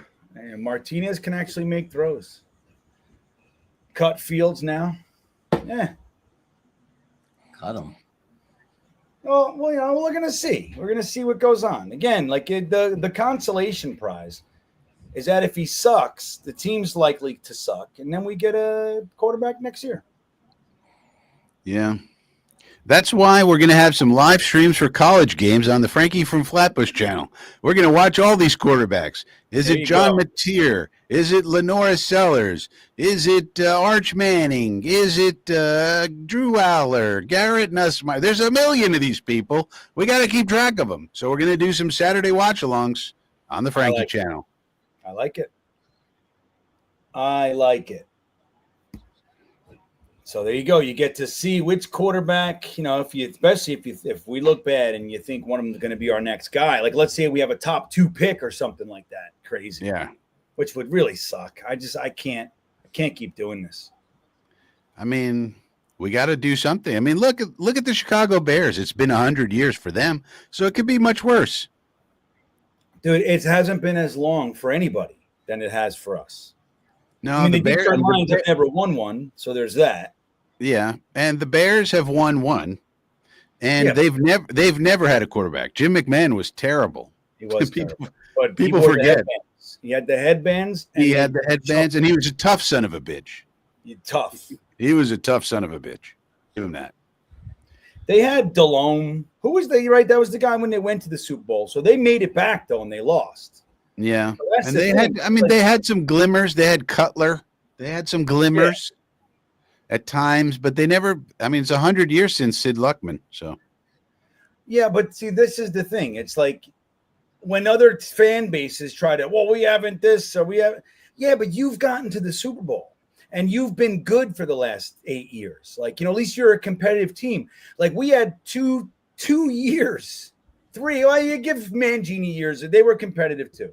So let's say the Parcells years. What about the Parcells years? Yeah, but Frankie, we're talking about like since Mangini, because we don't forget we got rid of Herm because he was losing a couple years in a row. He rode the Parcells team for a couple years. Curtis Martin, Chad Pennington, get him! Come on! Look at this guy, wide open. Stiggers sucks the balls. Fell, Frankie. I don't think he's going to make. I mean, it's just and plus we have no pass rush with our secondary guys because we're thin. First string guys are pretty good, but then second stringers. Yes, and Stiggers is, and maybe you'll disagree with me, Frankie, but like from what I could tell, I always think of more of a center fielder, outfielder, zone type guy. More than he would be more than a man or island guy. Well, that's a problem in this defense because Wilkes and Glenn like to play man. So, yeah, no, I'm saying so. I don't know. It's not. I don't know if that's going to work out too well for him. Because even like when he played in Canada, when you watch the film, most of his good work was playing more of a zone type thing. Well, good thing he's a backup, I guess. Who's fighting with Oregon in the chat? What's going on in there? Somebody said you should boot him. So I'm just saying. Boot him. I don't even boot. I haven't even booted Mo Green. The only guys I've ever booted are, remember fucking BYU guy? Look at this, another bomb. Yeah, but I mean, there were people who were like trying to press everybody's buttons and right, and then we get people who try to insult other people and attack other people. Oregon's just pissed. He's not a Justin guy. He's just pissed off. He's allowed to be here. He's allowed to be pissed. He's not a troll. He's been here forever. He's a Jets fan. He's sharing his anger and frustration. Yeah, and don't forget, guys, this is an environment where like we've all been together like a long time, most of us, and it's comfortable now. Like you can be yourself. You know what I mean? You don't have to pretend. It's like kind of nice. That's right. I'm not allowed. Yeah, I'm not allowed to be that negative. Well, no, I didn't say negative. Yeah, right. For good reason. Right. Well, we are still ourselves, though. I just don't want to slide into the shitter. Right. And that makes I'm like Jeremy. Right. And that makes sense, right? Because everybody's having to watch us. So you don't want, but you could choose not to read Oregon's text or, his chats if you don't like negativity. Unfortunately, like with us, it's like, no, they're watching us. So we have to Be reasonable. Yeah. You know? Well, right. And then it's like, what I've noticed, like, so there's 966 people in the chat. Let me see. Pritchett, what is he going to do? Look at this guy. All right. That's pretty good.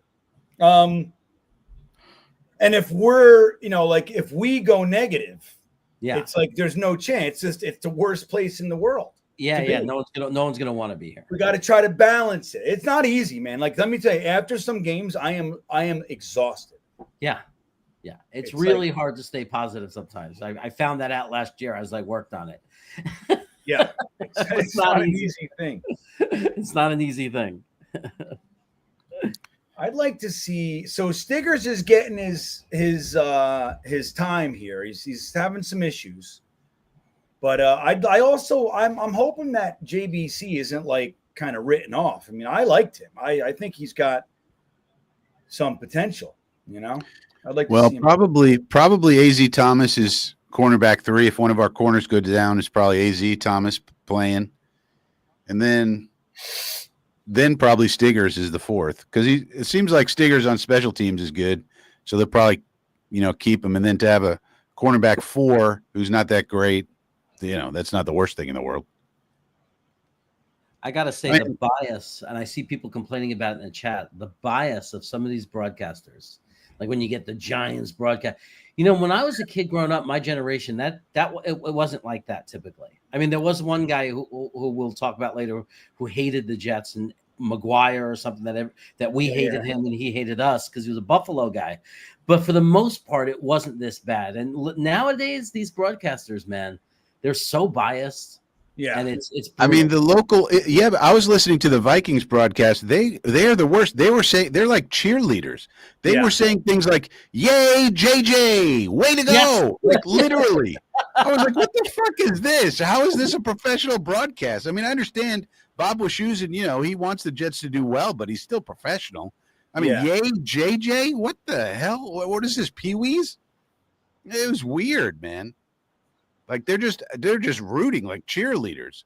Like that is very, very strange. So I think it is these local broadcasters. They're really taking it far these days. It's weird.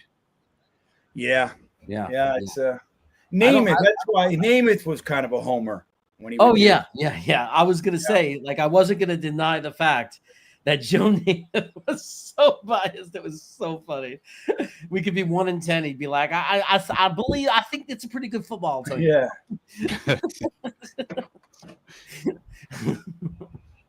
Giants preseason. Look at this. That's what it looks like when the Giants play. It's all blue in there. But Namath they were done putting Namath on in front of a camera live after he told that girl. Like, I want to kiss you. I want to kiss you. That was it for him. Worst. Right to Brandon Smith, who gets smashed behind the line of scrimmage. You got to be able to see that, Martinez. Yeah, there's no reason to set him up. You just throw it away. You got to have a backup plan or throw it away. You don't. Well, right. You can't, like, you see the 3 guys bearing down. You don't dump it off to him. You fucking throw it out. Like you say, there's take care of your guy. Yeah. Because I'm going to, if that happened, imagine we're all out playing and everything. If I threw you that football, GreenBean, and you got nailed by 3 guys, you'd get up and come. Yeah, and go, hey. You'd knock me out. Right. What are you doing, man? All right, Martinez in shotgun. He hands the ball off to, who's that? 34. That's Kine. That's Kine. Wangu, yeah. So he gets about 7, I'd say. Not a bad scamper. I'm going to try to be an announcer from this point forward, all right? It's not going to work. I'm going to lose it in like 3 sentences. Scampered through the hole. 9:03 left in the half, 3rd and 2. Now Adrian Martinez in shotgun and Wangu out to his left. 3rd and 2. It says 3rd and 3, but it says 3rd and 2. Oh, look at that! I lost it. Oh, Martinez, you suck. Yeah, dude, did you see that block? Watch the block on the end. It's great. Okay. I got to see who it was. Yeah, I think it was a tight end, but it might have been a wide receiver. Dude, you got to show it again, everybody. Here we go. Watch the left side of the line. Look at that. Who was that? 84. Stone Smart. Stone Smart, who say Dude, they say he fucking, can't block. that's what you want to see from a tight end. They say he can't block. All of a sudden you can because you want the rock, you gotta block. We're just punting all over the place, ain't we? Look at this guy. All right. If Corley is healthy, then and we have not seen him. I mean, I think you can pretty much kiss him Yeah, goodbye. they're just done with him. Yeah, it sucks. He's cut. Why don't they try to trade him then? I don't know, but he's cut. If he's not, if you got these guys in and he's not, if he's after these guys right now, that doesn't make any sense. You should be looking more at him, right? To see what he has, see what he got. They may have already decided on him. Yeah, it's a shame. It is a shame. And like, again, dude, look, he was a 3rd-round pick last year. You can get something for him. There were other teams that scouted. They know, you know what I mean? They know the potential. It's why guys like Matt Rule traded for Sam Darnold and all that shit. It's why, what's his name? The coach from the Packers who wanted to come here. Not Holmgren. What the fuck is wrong with me? What's his name? The guy, he ended up coaching the Cowboys, McCarthy. Yeah. He wanted to come here, and not because of what Sam Darnold did for the Jets, because he said, all right, well, I know I watched this kid. I like, the Jets suck. I want to coach him. So there's plenty of teams out there that'll give you something for Malachi Corley. And even if it's just like, hey, give us your 5th defensive tackle. You know what I mean? Even if you get something for him. Give me a 6th in 2028. I don't care. A 7th-round pick. You might be able to get a 7th. Conditional 7th. You're probably not going to get a player. I mean. But you know what the point being, you know what I mean? Like, whatever. I mean, think of the Codrington trade we made last year. Remember that guy? Yeah, he's pretty good. Right, but we traded him for like a 7th-round pick or something like that. That's basically what we're talking about. But Codrington had been a UDFA. This kid, I mean, maybe you get a little more because of his draft status, but yeah, a lot of teams liked him. A lot of teams liked him. And everybody being out on him, I just don't get it. I mean, he's clearly doing something. But we had years of tape in college. Yeah, and they're not giving him a shot. I mean, Brandon Smith is clearly over him. Pritchett is getting snaps as a wide receiver. Pritchett. Yeah. So these are people on the bubble, and he's not even on the field here. I mean, this is not good. Russell Wilson's still in for the Giants, so that's interesting. 8:38 left in the half. Russell Wilson under center here.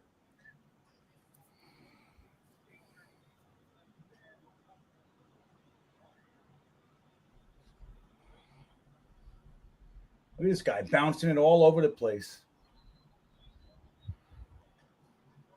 Who's number 41? He ended up making the tackle.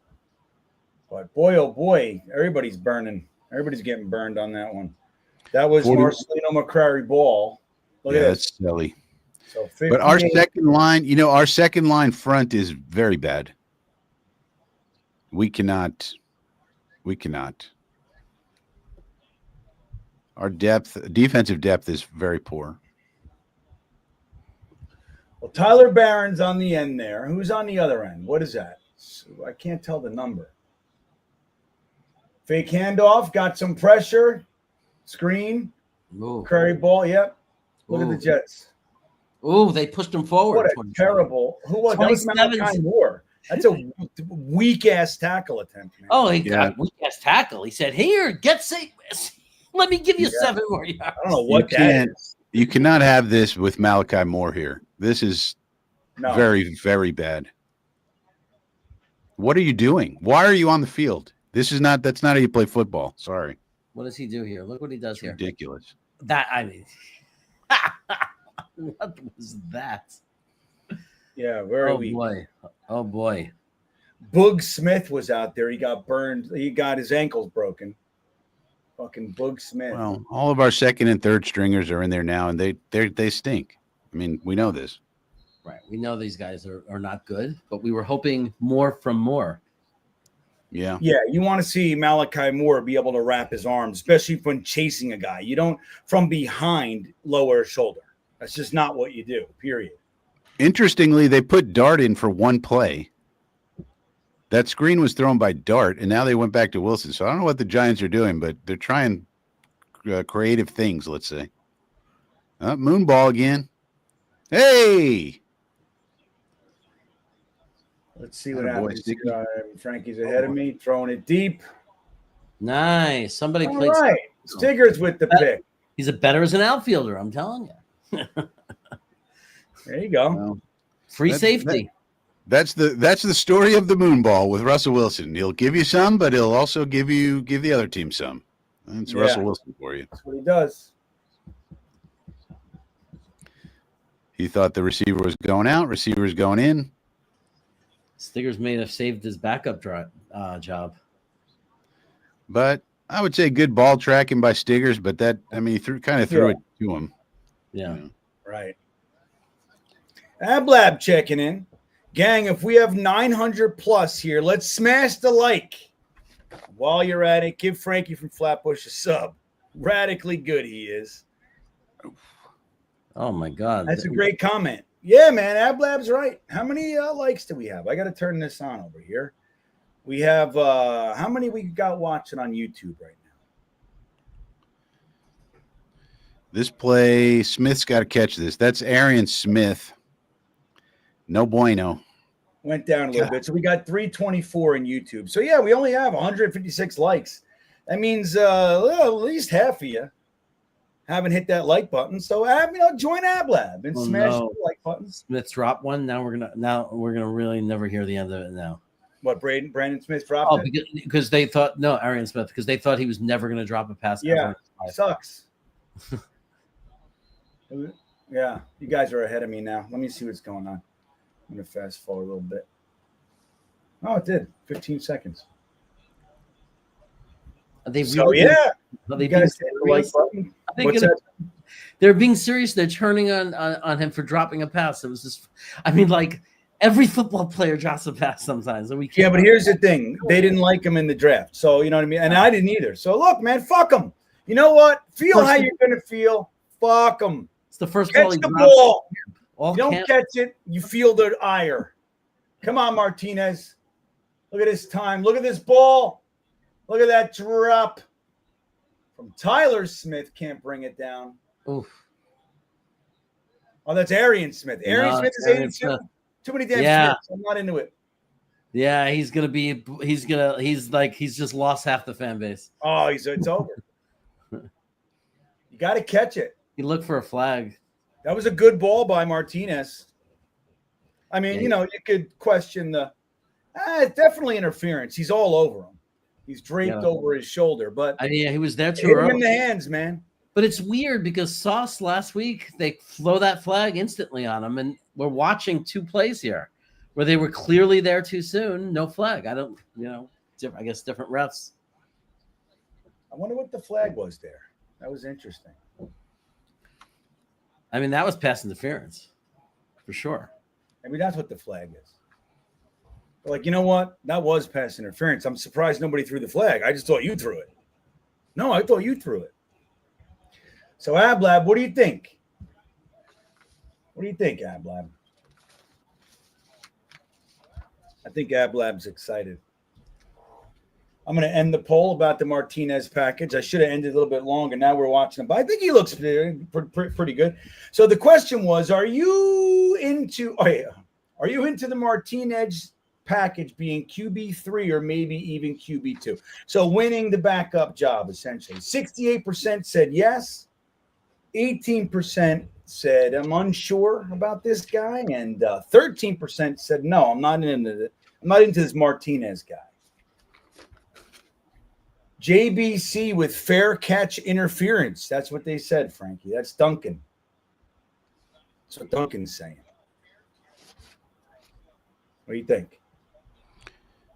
Jackson Dart is in the ball game. Oh, it'll be interesting to watch him. Let's watch. A lot of Jet fans wanted to trade back and take him. Oh, yeah, we love Jackson Dart. Look at that. Come on, you got to tackle him, man. All right. Who's 27? Let me see here. Malachi Moore, right. All right, good to see. Made a good play. He did. Paul Williams saying stinkeroo. Thanks, Ablab. You're the man.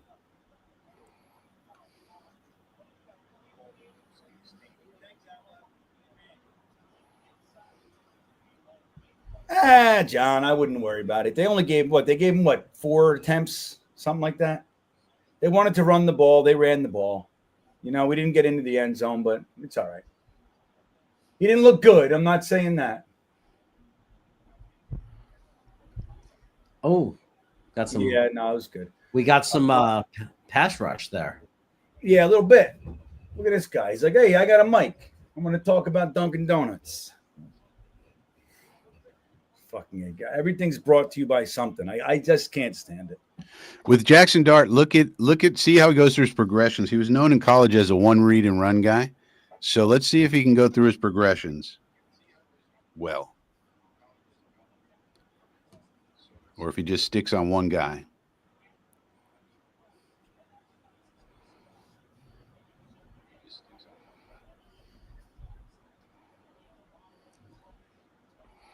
Oh, nice. Some good defensive line play. Let me see. I don't know what happened there. I missed it, Jeremy. They flushed him out, and then somebody was able to track him down. So because he almost got around the edge because 94 didn't seal it. 57 now. Let me see who that is. I don't know anybody. That's CJ Mosley. That's Kingsley Jonathan. He's got to switch that name around. I don't know what's going on. It's confusing. With all the anger and like just frustration, and this is like disaster, nightmare. We're down 7-3. Yeah. Just saying. And I know the starters are out and they look like crap, but they said their offensive starters were still in, by the way. Yeah, I mean they settled down at the end of that quarter. They put out the fire, it wasn't like we fell 17-0 or anything crazy. It didn't look Patches. Good. Hey, let's just say hello to Patches. Patches is getting beat up. He's a fake fan because he don't like stuff. So I just want to say, Patches, don't worry about it. They really turn on you fast here. A lot of people take each other's chats. Patches, you're good with us, Patches, but so are the people busting your balls. It's just busting balls. That's all we're doing. But that wasn't Rashad Weaver that did that. That was 50. Look at this guy. He's like, I want the job. Who's in there? Not Donovan Edwards? It's in Wangu. No, it's Kane. Kane is ahead of Edwards. That's what we learned today. Well, special teams. Yeah. No, even for running back. Yeah. Yeah. No doubt. I mean, they're giving him a chance. You know what I mean? And then he did good. They want to see what he could do. Yeah, he's doing all right. He's doing all right, man. They're trying to see if he's functional as a running back, if they keep him as a special team guy. Right. If people got hurt, can he be relied on? All right, 2nd and 4, and then I'll get to Ablab's super chat here. Handoff to Mwangu. Pushing only gets about maybe. I don't know what they'll give him there. Maybe they give him the 3 because that last push. That'd be nice. Look at this view, everybody. The new view. They call this the floor. The fucking useless floor view. They're trying it out this year with the virtual measurer, and the other one is the useless, pointless floor, where no one is view. What do you think? You like that one, Jeremy? I'm going to make a poll. Do you like the useless, pointless fucking floor view, everybody? I think our D-line backups aren't getting pressure, which is disconcerting, and the offense isn't showing a full arsenal. Yeah, that's what I'm saying. I really hope that in Pittsburgh they come out and we're just this RPO offense. Get that first. All right. They gave him Wangu the whole drive, or the whole series, I should say. First down. I think Kane's looking pretty good. He is. Yeah. A little bit of a power back, fighting his way through. Frankie, realistically, you think they're going to do all this work, offensively, and we're going to come out week 1 and have a different offense entirely? You think that's possible, or you think we got to see some of it in the preseason? I don't know. That's something to watch with this new staff. I don't know. Look, my expectation, what I thought he was going to do when he took over this team was, how are you going to possibly win games with this team? I think the answer was, they're staying in it. Like, I mean, if you grind and you run the ball and you eat up time in the clock, you keep it close. I mean, it's not exciting, it's not fun, but that was a nice little catch. The pass was a little behind him. Donovan Edwards getting in the mix here. People keep asking if Curly's hurt. I don't think Curly's hurt. I just think he's on his way out. I think they don't like him. I think he's a guy you're going to see in the third, fourth quarter, like as with the 4s and 5s. It's a shame. Everybody, it's a shame. Okay, it's a shame. Like Gordon Ramsay. What a shame. It's like, well, but so Ablab's comment. So regarding Ablab's comment, this is what we talked about on Coffee with Frankie Ablab. If you remember, I was going over the roster saying these guys are bums. They stink. We need more. We need help. We need Zadarius Smith. We need Jadeveon Clowney. I've been yelling and screaming about it since the summertime.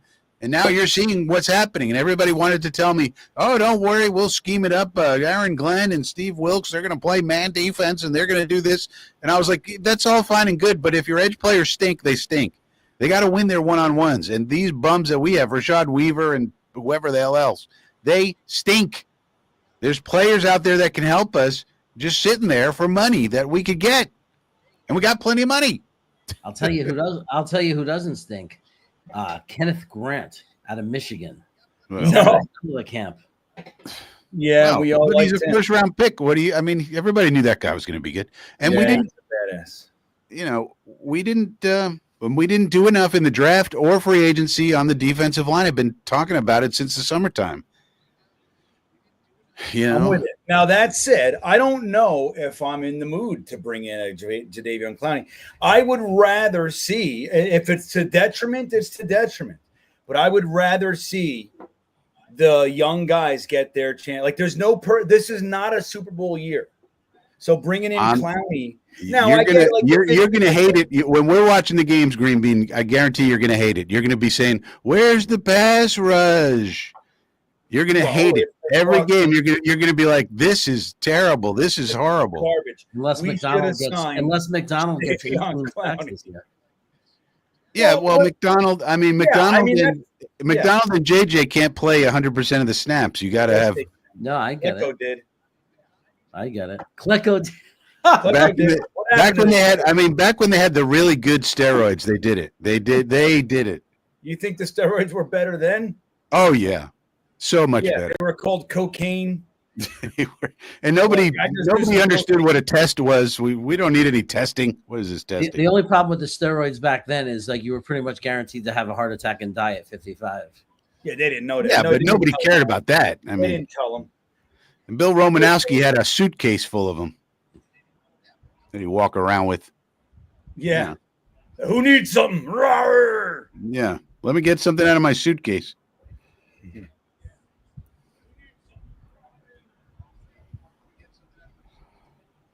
I'll tell you. This is a covert tank. I think Charles, I think it's an honest development year. They want to win, and it's good. Frankie, it's a great point that Frankie brings. If the pass rush, if your defensive line is like while you're losing games and like we could have been a playoff team, like we're a game or two out, and that's been it's annoying, We're not winning the Super Bowl, but it would be nice to have a competitive year with some maybe wild card action. All right, Stone Smart getting into the action. Meanwhile, we got a little bit of a drive going on here. It's taking its time, but it's taking its time. We're just owning it. We got the 1 minute drill going on now. Hopefully, I don't know if it's the best time management so far. We might have to look downfield. We're not really rushing it. We're throwing little tiny passes. We're not doing shit. That was a 2-yarder. Too high. Yeah, we're gonna call a timeout or what? We got 3 of them. I mean, what are they doing, Frankie? Well, you should have used 1 by the minute mark. That's my 2 cents. And then you got 2 going into the short, Look at this guy. Arian Smith. Timeout now, right? Now everybody gonna stop beating up over here. Now can we stop hating on Arian for a second? No, he's in a hole. He's got to catch another one. even it out. A lot of times they don't call timeout because they like the matchup on the field. Yeah, I get and they don't want the defense to sub. So that's always like. Yeah, I know. But I like to just look at the clock and complain, you see. I love it. But 34 seconds, plenty of time. It is. It's good. I mean, for a gunslinger like Adrian Martinez, Right. that's more than enough time to score 6 touchdowns. What are you talking about? Adrian Martinez can eat 34 seconds remaining for breakfast. Talking about. Well, Alan Doge checking in, who's going to be my drinking surrogate on September 7th. Says, give the ball to Scratchy Malachi. Like, what's the dude? He hasn't even been in. Not even on the field. Everybody's in before him. Oh, so I don't know, Alan. It might be time to let go of the dream. It sucks. Number 40 is in the game. Yeah, that's we all know who that is. Donovan Edwards. But yeah, he got a reception before. Frankie, you might not know this, but last year at the tailgate party, there was this really long line for food. And GreenBean was like near the front of it and with his son. And I kind of strolled over there and started chatting with them. And suddenly I was in line with them. I was not aware of that quotidian information, but thank you. Got myself a couple of hot dogs without having to wait 35 minutes. I don't think get out of bounds. Oh, these guys. All right. There we go. Now we got one timeout. Look, just like that. Jeez. Yeah, he couldn't make it out of bounds. Was that Skinner? Smart. No, that was Smart. Yeah. Smart looks like he has some good hands, though. I mean, threw him a couple passes, he caught him. So, small steps, baby steps, baby steps. Can we catch the passes we throw to you? Baby steps. Can you run a route? Baby Can steps you block somebody? Baby steps off the bus. Baby steps. Baby steps. Mm-hmm. I mean, he threw a block. He knocked down number 51. That's good. He caught the 2 passes we threw to him. That's good. All right. Got to look for something around here.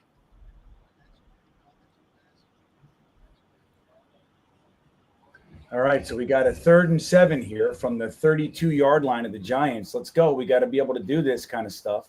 He sees him. He's open. Arian Smith with the catch. Really say.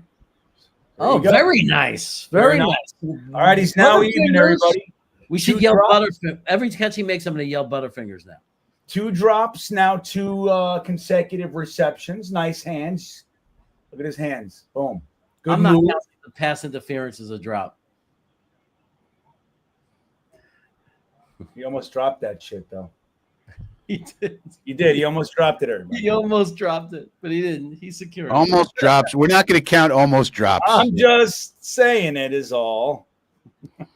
That's not an official stat. We're not keeping track of almost drops. We don't keep track of the almost drops. Nope. All right. It's good to see him doing some things, man. We drafted him in the freaking 4th round. And he's I think what's happening is you're seeing Arian Smith is going to be a guy who plays and probably makes some plays for us, as opposed to Corley. I mean, he's solidifying his role, I would say. He might be able to heal, kind of soothe the wounds of Corley if Corley is a complete bust and Smith ends up being okay. Yeah. Well, this is an interesting comment from Yeti, Jeremy. He says, wow, I'm a little behind. Yeah, that's not what we usually hear. I am too somehow, and I wasn't before.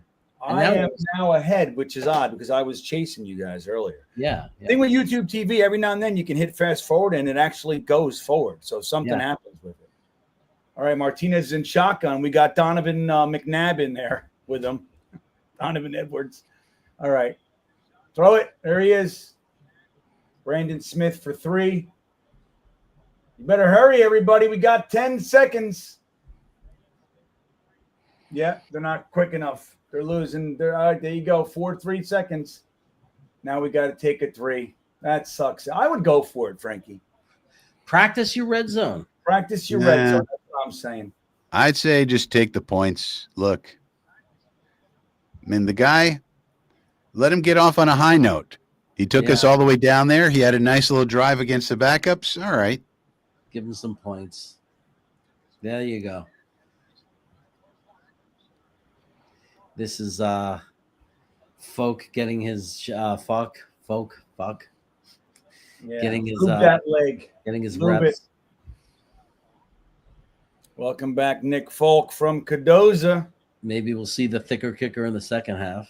It's good to see Cadoza. I missed you, buddy. Cadoza's been around the whole time, man. Like, in my brain, he's one of the first. You know what I mean? There's like Jets Forever's in there, but like CT Jets fan. Who's the first group? Phil Adams has been with us since fucking day one, man. Phil Adams been rocking with us since the very beginning. Since before my road trip, Phil Adams. So that's a long time ago. I was back in the day where you put a picture of Joe Namath up and said, what amusement park on the Jersey Shore is this from? So Phil Adams precedes you. I was with Jet Nation that time. So I was still doing Jet Nation. I was doing like the Tuesday show with Ryan, Matt, and GGD. And then I was doing videos for Jet Nation. But yeah, you know where that was in Ocean City, New Jersey. Very obscure. You know, Ocean City, New Jersey is a dry town. That's why you never hear about it, like with the Jersey Shore talk, because nobody wants to go there. Yeah. And it's a family place. They have a secret badass roller coaster there. That's pretty cool. It's crazy, right? And it was closed when I went there. And I got in for free and the whole thing. You know, like most of the parks that we went to, they let us in for free to film. I was still early enough in that game that I could get in on that. We did all kinds of shit. UFO watching in Sedona for free. Dude, listen to this, Jeremy. Yeah. We went UFO watching in Sedona, right? And she gave us a energy vortex tour, like hiking to this energy vortex, all for free. And then because I started talking to her on the fucking UFO night, and she was absolutely insane. And she was telling me about aliens that come and visit her. And I was like, all right. And I said, can I come and interview you? And she said, yeah. And I hung out with that lady in her house for 2 hours. Wow. And she was still turning on higher levels of crazy when I was packing up to leave. She was still not done. I was like, all right, I got to go, man. I couldn't even handle it. Like, I have 2 hours of footage of this lady talking about fucking slime demons coming out of the floor. Like, and every picture she has hundreds of pictures of UFOs outside of her house and aliens on her couch, but nobody else can see them but her. That's freaking that's wild. I said, can I see some of these pictures? She goes, absolutely. I'll fucking show you the picture. She showed it. She's like, you see it? I'm like, I don't. She's like, yeah, it happens. Like, sometimes I'm the only one who can see it. I'm like, yeah, sometimes. That's fucking weird. Imagine that. Imagine that. GreenBean, I remember when I started doing the games with you, you said, first it started, join me after the half. Hey, hang around, like come into the third quarter, keep me company, because, it was like in the middle of the season and, and then all of a sudden we started, hey, you should just join me from the beginning of the game. And then, but back then we would have went absolutely wild if we had 352 people on YouTube watching with us. Yeah, and it just went down. Like we were at like 500 before on YouTube. We still got 621 total. We were at like 800 and change. For a preseason, it's not a preseason game. Yeah. Like, so look how far we've come. Yeah, it's crazy. Yeah. Dude, I remember like I would call Phil from Jet Nation and I'd be like, dude, we got up to 40 people today. He's like, wow. Oh, that's fun. It's not bad. I'm like, right, man? Like, we were psyched about that. Yeah. Like 40 people hung out with us. Dude, last year we broke 2,000, 2,500 numerous times. Like at the, for like an hour. And we were like over 1,000 every single week. I'll never forget when I got 35 people watching me live when I ate that hot sauce for doing 100 subs. And I ate that last dab. And you were there making fun of me and saying, look how little you're eating. And 35 people. Afterwards, I texted you. 35 people came and were watching me live. Can you believe it? Like, it was the greatest thing that ever happened to me. That's why, back in the day, like when I was just like in my RV and like my wife would go to bed, my kids would go to bed, and Jeremy would be like, hey, I'm going to be live talking about tacos. If I'm like, all right, I would just go on. I'd be sitting fucking doing, dude, I used to just be like awake at night and I would just go live at like 2 a.m. And within 15 minutes, I had 20, 30 people in there with me. Amazing. I'm like, what are you guys doing? They're like, dude, we're fucking bored. Like I'm working or I'm just getting up, whatever it is. It was crazy. Look at everybody. Dude, let me tell you something. I still have that footage. I just won't do it. I won't release it out of respect for her as like a human. Like I kind of got in there and she got real, like probably weirder than she does normally. Like, and she's got businesses, successful business. I was just like, there's no way I can put this out without it being detrimental to this person. You know what I mean?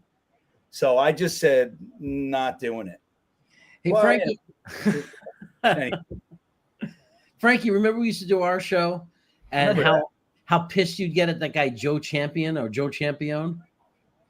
No. What did he say? Oh, he was the guy who hated Zach Wilson. I mean, he would just constantly. It's all he'd ever talk about. That? Wait, who was that again? Mad at him. Joe Campione. He was just right. Another person. But there's people. The thing is, there's people that just make these predetermined conclusions. It was like, we don't have enough information to know if he's good or not. Now we do. Oh yeah, we know. Now we know. We have good data. Yeah, but now, I mean, he still could be good. I mean, the kid has talent. You can't say he doesn't. He has physical talent. It's just a brain thing for him. So if he ever figures it out, he'll be good. Yeah, you never know. So I just got some questions. Tomo is asking, you have to pay for UFO watching? Well, it's like, so no, you can go in the middle of the desert and watch UFOs if you want. But she gives you the military grade night vision goggles. Oh, wow. And laser pointers so we can all point to, hey, there's something over here, so everybody can see. It was like it's a group. It was really fun, man. And let me tell you something, dude. Let me tell you something. This lady knew the difference between stars, satellites, our U.S., like our stuff that's up there. She's like, dude, our Space Force. She's like, I'll show you our stuff. And then she could show you alien stuff. There's so much shit going on up there. Like, pew, pew, pew. Like these things would just pop up and take off across the sky. Crazy shit I saw with her. That much I'll give her. But she's like, no, that's not alien. That's us. She knew by the way, like she would like tell you the formations and how they go in like a grid. They go up. It's fucking crazy. And I don't know if it's real, but we really saw it. Well, anyway. I saw some documentary about that. Like people are going to go to New Mexico. They're going to do a festival and then raid Area 52, whatever it's called. Yeah, 51. Like they're going to raid that military base. Yeah, they went. The government sat there and laughed and said, "You guys want to eat hot dogs or what? Because you're not going in there." That's right. Of course not. Well, yeah, Let's announce publicly that we're going to raid a U.S. military base. Yeah. Our boy Dom C is currently on 81 South. I know that highway well, at least the Virginia stretch.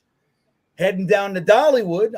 If I go to Tennessee or whatever, when you go to Gatlinburg, that we take 81 too. So he's heading to Dollywood with the Dom C crew, wife and kids. They're a coaster family, just like us over here. So we talk about that stuff. Now, I don't know if Dom passed on the information, but I was asked a question. Hopefully I'm on in this car. They take the headphones off and put me on the car, Dom. I was asked if we should start, when you go to Dollywood, if you should start with Texas Tornado or Lightning Rod. Now, I'm going to tell you two things. One is Lightning Rod has a tendency to not make it through the day, so it shuts down a lot. Now, they fixed the track and it's gotten a lot better, but it still happens. And it's the best coaster in the park outside of maybe Thunderhead. It's just so good. But it's the premier attraction. So do that first. But the problem is it's so intense that if you do it first, it kind of knocks you silly. What I would recommend is doing it first and getting right back online and doing it again. It'll probably be like a 40-minute line kind of a thing. It won't be too bad. And get on it twice, because then you can kind of understand what just happened to you. It's unbelievable. And then you walk down, you take that right, straight down, get yourself some cinnamon bread at the grist mill, head to Tennessee Tornado, make the left, hit Fire Chaser, hit Wild Eagle, hit the Mine Train, and then hit Thunderhead. Oh, go to the Hollow and ride the new Bear Coaster. It's great. You're going to love it. It's not the most exciting thing in the world, but it's a great coaster. So that's what you do, Dom C's crew, okay? That's how you do it. Thunderhead, though, is out of control. I think you guys have been there, but Thunderhead is so good. But that's what I'll say about Dollywood. And I'm glad you're hanging out with us. I hope you guys drive safely. It's very important, Dom. Very important. We love the Dom C and we love the Dom C crew. Why are they showing so much other stuff, Frankie? The game's not back on yet? No, I don't know. Must be longer halftime for some reason. I'm getting nervous. Like I'm watching the whole Patriots game here. Anyway, Alan Dodes checking in with his Stream Beaner membership super chat. If you guys want to support the channel, it's a great thing to do. It helps us out, and I'm going to put out a lot more exclusive stuff this year. I'm already figuring it out. There's a lot of new things I can do. So I'm anyway. You get the emojis, but it's really about supporting the channel, and you get a super chat, at least one a month. Maybe it's two. I forget. But Alan Doge says there are slime demons hiding at One Jets Drive. Yeah, one of them pretends to be our security guard. I don't know why they keep leaving that slime demon there. And who's he really stopping anyway? If somebody like with all due respect, I'm sure he's a tough old paisan. But it's like, I mean, if somebody really wants to attack now Aaron Glenn, you think that guy's going to be the guy stopping him? No. He's just walking around, being an asshole, not letting me take pictures. That's what he's doing. Fucking guy. Slime demon. Alan, you're going to have to let go of Corley, it looks like, buddy. It sucks. I'm with you. I'm disappointed, but I know I'm not as disappointed as you. Alan Doge is #1 Corley fan club. It's like me with Yaboa. I would do when Yaboa scored that touchdown and we lost our marbles, he texted me the next day. He said, "Hey, man, I want to thank you for all the support. It's really cool." I'm like, bro. I remember watching Corley at the Senior Bowl with Dom C. We loved him. We really liked him, and he got banged up a little one of the practice days, and we were like all concerned. Oh no! But he came back. He was fine. But yeah, we really liked him. And then when we drafted him, I was like, oh, I can't believe we actually got him. And this has just been a disaster. Yeah. It's disaster. It's just anticlimactic. Like the poor guy gets on the field, he makes a boneheaded decision. But again, there's difference. Like that's not indicative of somebody's ability to play football. He just fucking got excited, right? It's stupid. But it's like it doesn't dictate anything.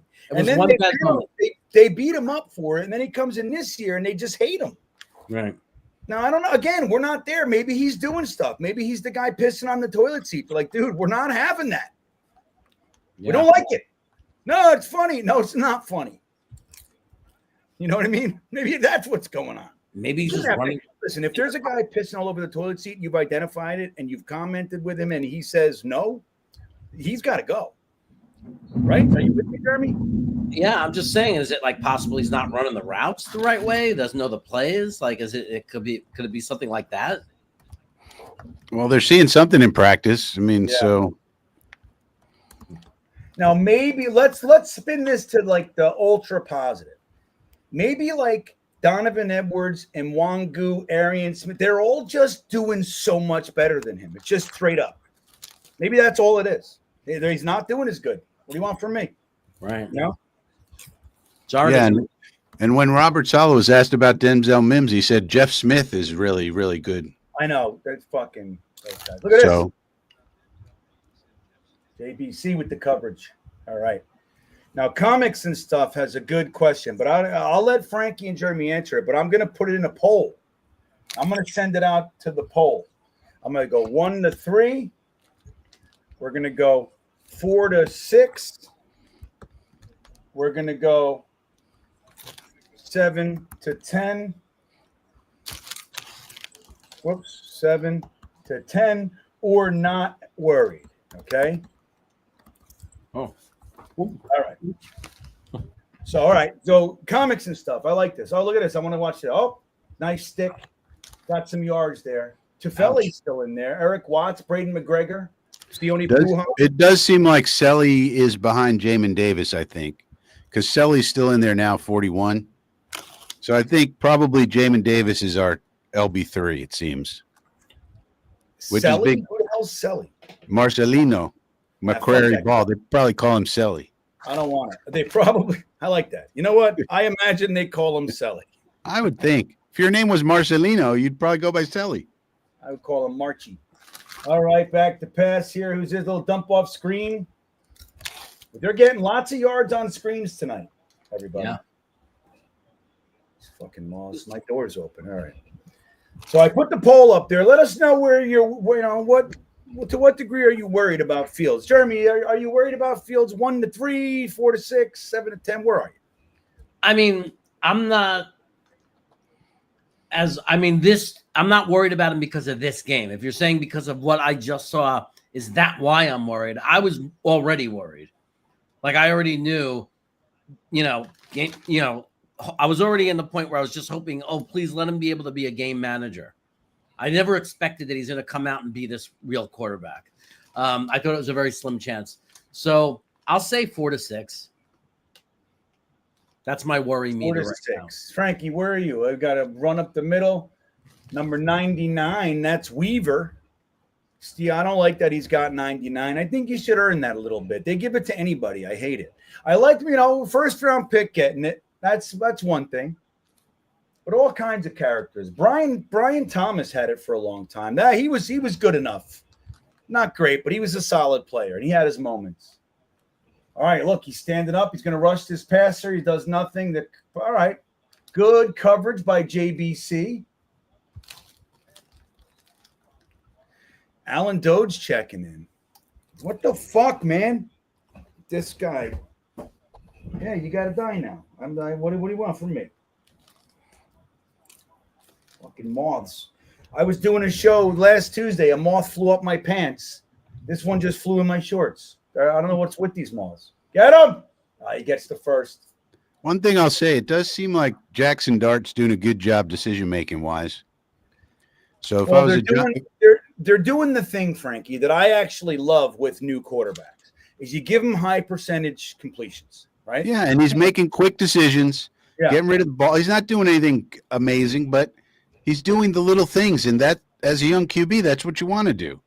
Well, but it develops confidence too. Like, you give him a high percentage. Like you said, he's got to succeed there first, which Zach Wilson couldn't do. Right. You know what I mean? He would throw it into their feet or throw it over their head or whatever. Yeah.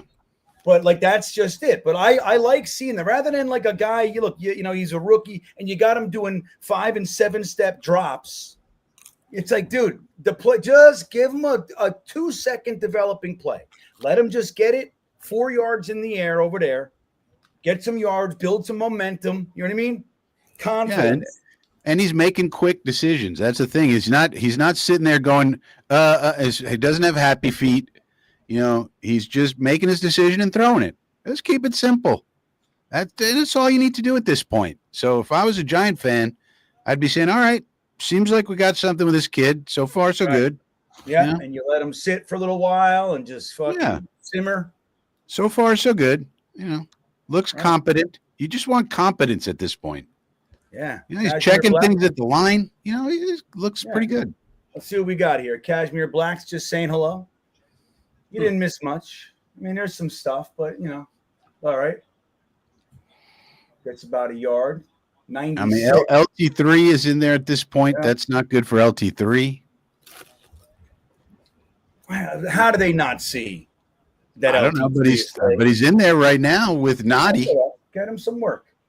All right. Well, Noddy was in there at the beginning too, though. I saw LT3 in there earlier. Did you not see him in there, Frankie? Maybe it was Hector. Yeah, there you go. Look at this guy. Yeah. And there it is. Wow. Nice. So I'd be pretty stoked if I was a Giant fan about this kid. All right, we got something. May take a year, but looks like we got something maybe. Nice pass right there. Take what they give you. Just don't make it complicated. Guy's open, hit him. Boom, he's wide open. Just to hit him. Yep. Bada bing, bada boom. No problem. Now, Frankie, look, tell me whose fault it was. What do you got? Who knows? I mean, it's a bunch of bums we got out there, but still, the point is, you're the quarterback. The bums are giving you a wide open guy. You just hit him. Don't make it complicated. Just do it. Yeah. It doesn't mean he's going to be a superstar, but you got to dominate the. It's like we talked about last week with the levels. There's levels to this. Yeah. When you're on this level, dominate this level. That's right. And you got to do that. Then you keep moving up and moving up and moving up. If you're Malachi Moore and you're missing tackles with the second stringers, how am I going to put you with the first stringers? That's right. Alan Dode says, obviously, I want Curly to own a spot, but I root for the laundry either way. Just so Dom C knows, because he's driving right now, Dart just threw a touchdown pass to his tight ends. Wide open dude, but then again, not his fault. Dart just saw the open guy and hit him. That's right. Doesn't matter. Playing football. Yeah. Doesn't matter, everybody. Yeah, Alan, what are you going to do with this guy? I don't know what you're talking about with the laundry. I root for the laundry either way. I don't know what that means, buddy. And I'm, you don't know that? That's a Seinfeld reference. What is it? Talk to me. There was a Seinfeld episode where they're talking about guys getting traded from the Yankees or whatever. You're a Yankee fan, and then when they trade him, they go to another team. Like it's still the same guy, but now you're not rooting for him anymore because he's not wearing the uniform. So in fact, you're actually rooting for the laundry, the uniform. That's good. Not the guy. Right, I like it. Yeah, right. It's crazy. Like we're locked into this logo. That's it. We root for a logo. It doesn't matter who. Oh, we got this guy. Yay, we stole him from the other logo. He's ours now. Yay, us. Right. Yeah. It's fucking stupid. Sports are the stupidest thing. And it's like, I mean, when it used to be, where you had your guys, for 5, 10, 15 years, they were around. They were your guys. And you built, through the draft, and young guys came in. And it was your team. It's not like that anymore. Now it's like, hey, go out there and get guys. But you root for the laundry. By the way, Hennessy, I'll get right to you. I didn't show you guys my shirt yet. Look at this shirt, Jeremy. You're going to like it. Eat spaghetti to forgetty your regret. Isn't that good? Love it. Me and my wife saw that shit online, and we laughed so hard. I don't know why. We laughed so hard, and 2 days later, it was at my house. I was like, you bought that? It was just so simple and so fucking funny. All right, Hennessy. Here he goes. These moths, dude. These moths, Hennessy. Hold on. Now we got Donovan Edwards on a kick return. How do you do? Not great. Hold on. I got to get this fucking guy. I got him. Don't be surprised if he starts fielding punts. That's what I wanted to see him do. But that's the harder job, so. Yeah, it's definitely harder. Get him started on the kicks and see how he does. Hennessy says, Arian Smith, wide receiver 2, not bad for a guy that can't catch. And also, is there a fan base that loves backup quarterbacks more than Jets fans? I doubt it. That's every fan base. Yeah. The backup, in half the organizations around the league, the backup and in preseason is the guy that the fan base wants to see start. It happens all over the place. But we're funny with it.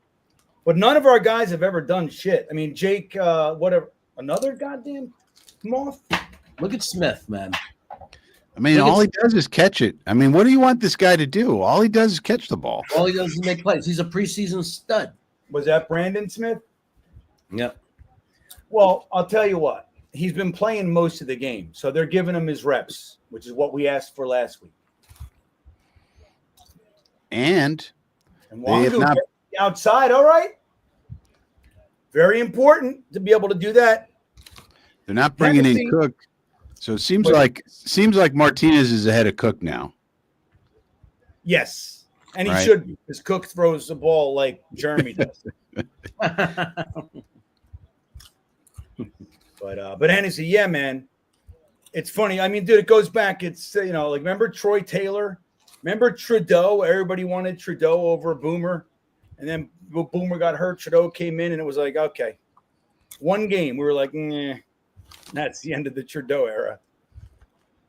Trudeau. Troy Taylor. Oh, my God. Remember Brett Cundiff? Yeah. Look at our sniffer. Look at our sniffer picking up that block, Frankie. Gave him plenty of time. Who's the sniffer? What are you talking about? Come on. Beck. Andrew Beck. Fuck that guy.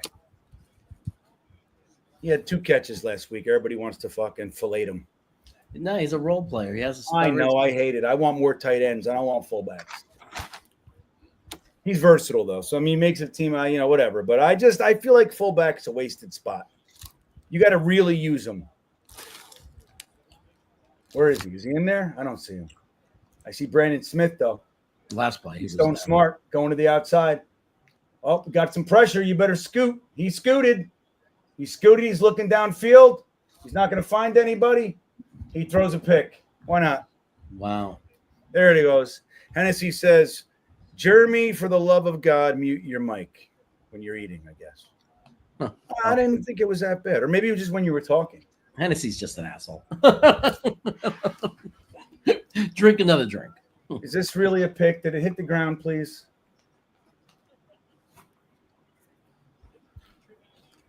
No, he's definitely he definitely caught it. Swamp Ranger checking in. What's up, buddy? I left the North Shore with coral reefs and killer waves for the Snoopy Bowl. Shame on me. Yeah, it's like, dude, I don't know when you're gonna learn. Swamp Ranger.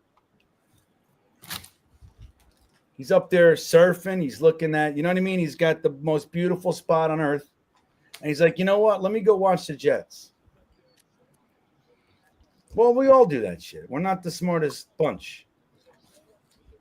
We can be intelligent lots of other ways, but I'm going to tell you right now, we're not smart. I mean, we are gluttons for punishment, everybody. Mm-hmm.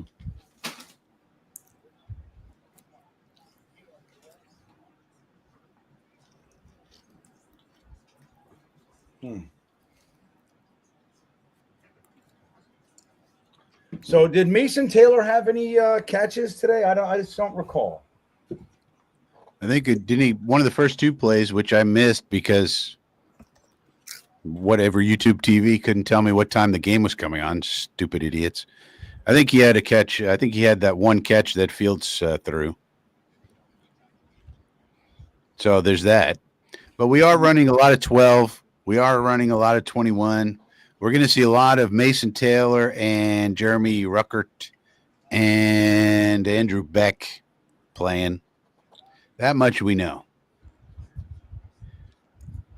So Mason Taylor had 1 reception for 4 yards. First play of the game, right? Was targeted 4 times, it looks like, but 0 catches. Did he even throw it that much? Let me see. Hold on a second here. Justin Fields was 1 for 5 for 4 yards. So that 1 completion happened to be to Mason Taylor, it looks like. Arian Smith is 2 receptions for 39 yards. Does not talk about his drops on the box score. Jamal Pritchett has 2 for 11. Brandon Smith, you want to hear this, Frankie? 5 catches for 48 yards. He's a machine. He's a machine.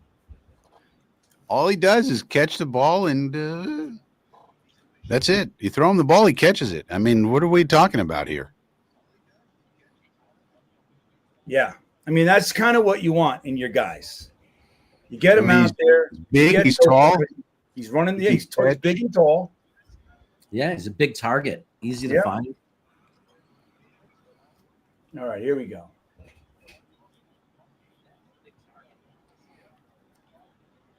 Yeah, they're working on their screen game. Tufele's still in there.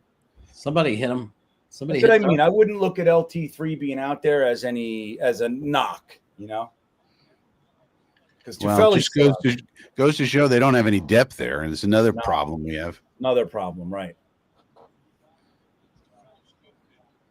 But Tufele's not exactly dominating these backups either. So maybe a flash in the pan last week with Mr. Tufele. Sorry. What a difference a week makes. Yeah. It's really surprising, though. I mean, the Packers' offensive line is supposed to be decent, and now he can't beat these bums that are in here now. And they're really working their quick game here. Who's out with the open field tackle? Good tackle from Isaiah Oliver. Now, any of you guys taking the over on the Jets win 5.5 games this year? Nope. Not until I see that they're able to do something. It's hard to think that you're going to win less than 5 games, but, I mean, they could. I mean, I want to see what kind of offense they're going to run. I want to see 30-40% RPOs, but I don't think I'm going to get it. Because I think they promised Justin Fields that he can be a quarterback. And I haven't seen evidence that he can be. Yeah. Dom C saying Okafor sucks. Yeah, no kidding. Yeah. I told you that from the day we signed him. That was one of the things that set me off. It's like, why this guy quit on his team? What is he doing here? Yeah, it's crazy. Like, what were they thinking? Like, yeah, that's the character you want? A guy who quit on his team, like, in the first week? Right. We're building the foundation with all these things, all these great things we're going to do, but we're also going to bring in a quitter. Oh, great. Boog Smith is out there. I don't know what's up with this Boog Smith guy. I just don't like him at all. He's just a linebacker that's going to get cut. I mean, you have to have some linebackers. You'll never have to see him again, GreenBean. Yeah. Yeah. We have Bump Cooper and Boog Smith. I don't know what's going on. But one guy to watch on the Giants is Mbow, number 71. He's somebody who's fighting for a starting job. And there's a nice tackle by Zaire. Yeah, good open field tackle. Nice little scamperoon from the Jackson Dart. Yeah, he can move. He's an athlete. Phil says Frankie's rant and Okie was brutal. Yeah. I mean, I'm just not the type of person who's going to be happy about getting quitters.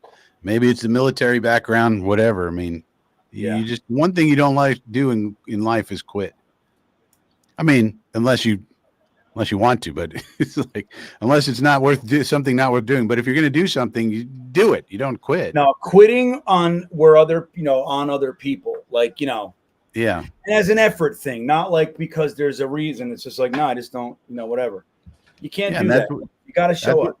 That's what happened with him. He got beat a bunch of times. He got paid $4 million by the Patriots. He was a starting tackle, and then Trey Hendrickson killed him. In one drive, they benched him, and then after the game, he said, I quit. I'm done. That's not a guy I want on my team, ever. Yeah. So I don't get that one. Down after first down. YouTube user says, I'm done. Can't watch terrible football. Look, I actually like this. I like to watch these guys. Some of them are, you got names on there. You're like, fucking Boog Smith.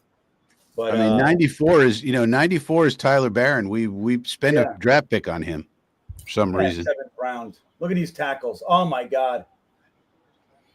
I mean, Malachi Moore. Can somebody teach Malachi Moore how to tackle, please? Yeah, terrible. What is he doing? You're in the NFL. You're supposed to be coming from Alabama. This how they teach you to tackle at Alabama? Where you just do high risk, high reward garbage like that? Yeah, look, he, the contact's good, but dude, why not wrap I don't understand why guys don't wrap the arms. Now there's a good tackle. Yeah, that's a tackle. That's a tackle. He didn't come in to lay the wood and make a highlight reel. Who was that? I think it's JBC. 26 or 29. That's right. JBC. Look at him. Big and strong. Yeah. Decent. No, it's a dude. They're on the 1 yard line. That's what you got to see. He was out there alone. Quarterback sneak, and they get in.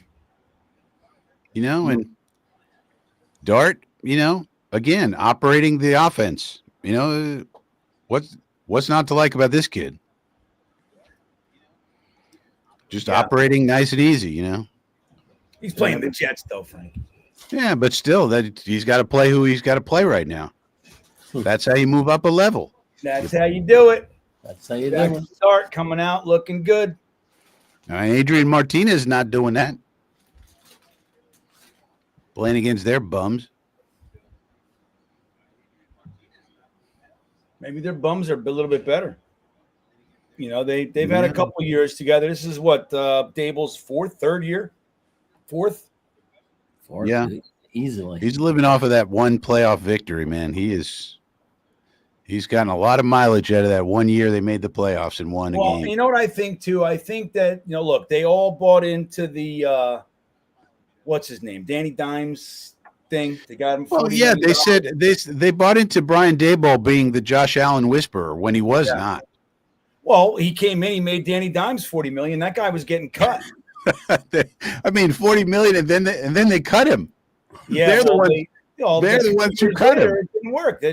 But he got it. You know what I mean? It didn't work. I think that's what they all realized, and they said, "All right, we're going to give Dable, a reset with the quarterback position because he inherited Danny Dimes, made him look good, so therefore it extended it." You know what I mean?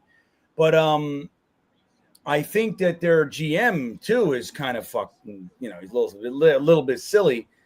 With the whole, remember, they on Hard Knocks, they did the whole Saquon Barkley thing. Like, look, man, we're just not going to give it to a fucking running back. All right. Well, Saquon Barkley was literally the push over the hurdle in Philly. That guy, you got to know. You got to know. It's a great GMs, man. That know. You're not going to hit everybody, right? But you got to know when and who. You know what I mean? Like, there are players that are important. There are players that are flash in the pans. There are players that are names. There are players that are not worth it. You know what I mean? You got to know who.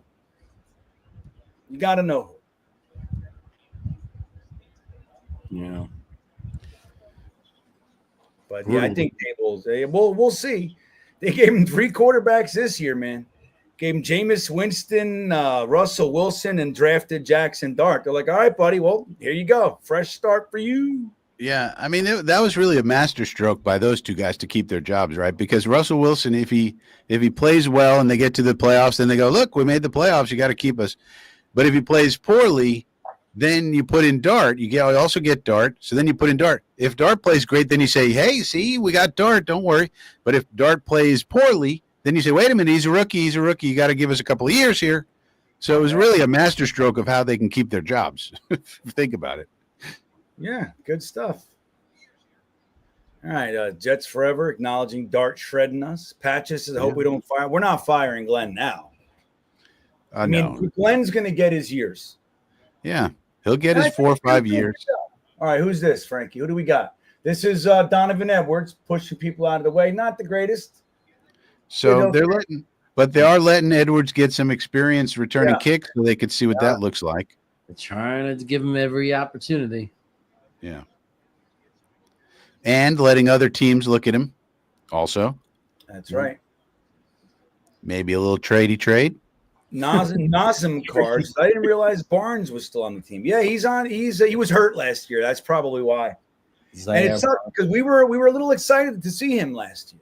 But all right, now Brady Cook is in there now. Brady Cook with the pitch to Nwangu. Where's Isaiah Davis? I guess he's hurt, huh?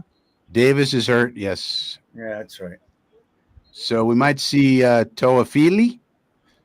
Lawrence Toafili might come in at some point. Swamp Ranger says, last week we're going to the playoffs. Fields looked like the guy. This week we all suck.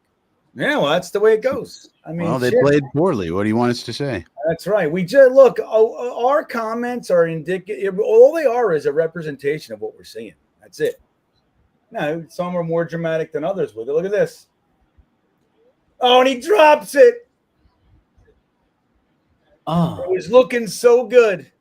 He had it. Of course, it has to be Smith. Now let's see. I know it's right. Well, let's see. I think the guy grabbed his arm at the last second there. So let's just see. Ooh. Look.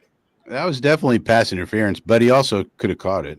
Yeah, he still could have caught it. How is that not Yeah, I know. They got away with a couple of those today. These referees are ridiculous. Like for real. Not like whiny, bitchy, nitpicky. Some bad pass interferences today.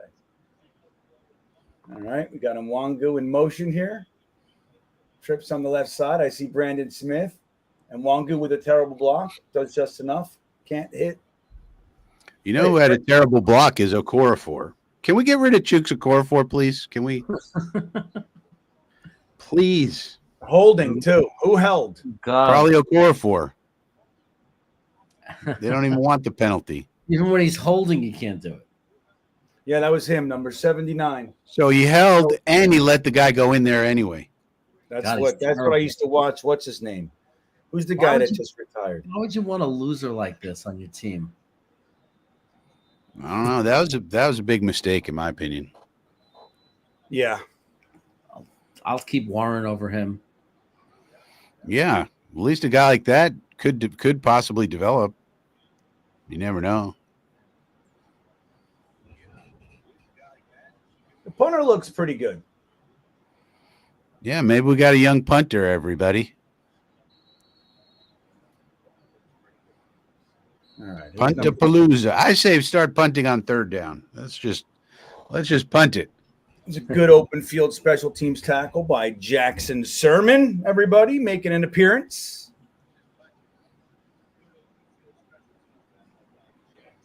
Paula Bonner saying, what happened to the guy we drafted that was hurt, the quarterback? He is retired. He's medically retired. Oh, yeah. Travis. Jordan Travis. He retired. See you later. Yeah. That was good. We had hope for him. I liked him. But we should have maybe took Rattler or somebody else. But it is what it is. Different regime and everything. But yeah, he just didn't make it. He can't medically do it.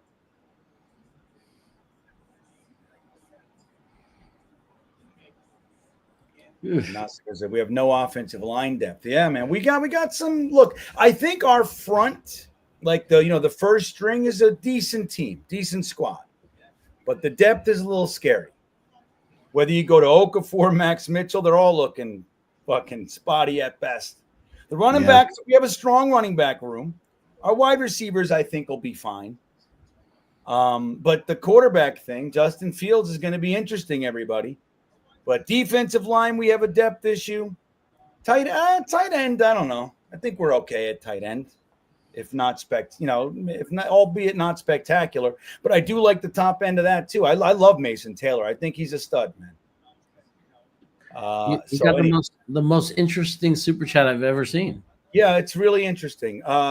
Famous Jay checking in with a $10.16 super chat. I almost didn't know what it meant. I stared at it for a second. I was like, what? What does that mean? 1016. I don't know. I didn't know you were allowed to do that. Yeah. It's fucking weird. Not worried about Fields or the offense today. New offensive schemes are being put in place. As long as a team plays progressively better, game 1-17, I'll be satisfied with the results. Now, that is a very measured and adult take, Famous Jay. I want you to know that is not welcome here. And they don't call him Jets measured. They call him Jets chaos. Right. We need some chaotic comments from Jeremy. Yeah. And let me tell you this. I'm with you. As long as we win week 1. Like, I can't wait. I need that week 1. I need it, dude. Like, I really want that one. And then we can do whatever we got. Like, we can progressive slow, right? We could be 3-3, 4-3, 3-4. Like, I'm good. 2-4. Just you got to win week 1, and then you can do whatever you got to do. I think Martinez just summed it up. Where? Matthias. So that's Matthias. Matthias just summed up Matthias. the day. You're Jewish. You know what that sounds. Matthias. He's not that he's Jewish. He might be. He's an interesting hybrid, if I remember correctly, Mr. Simon. Look at this. Get him. You can't a stiff arm. Oh, he grabbed his arm. There you go. All right. I want to see that tackle again. Who was that? Yeah. 25. Number 25. Look at this. He grabbed. He tried to. He grabbed the arm. Finally, somebody. Jarius Monroe is my new fave. Oh, nice. Dude, they should be teaching that.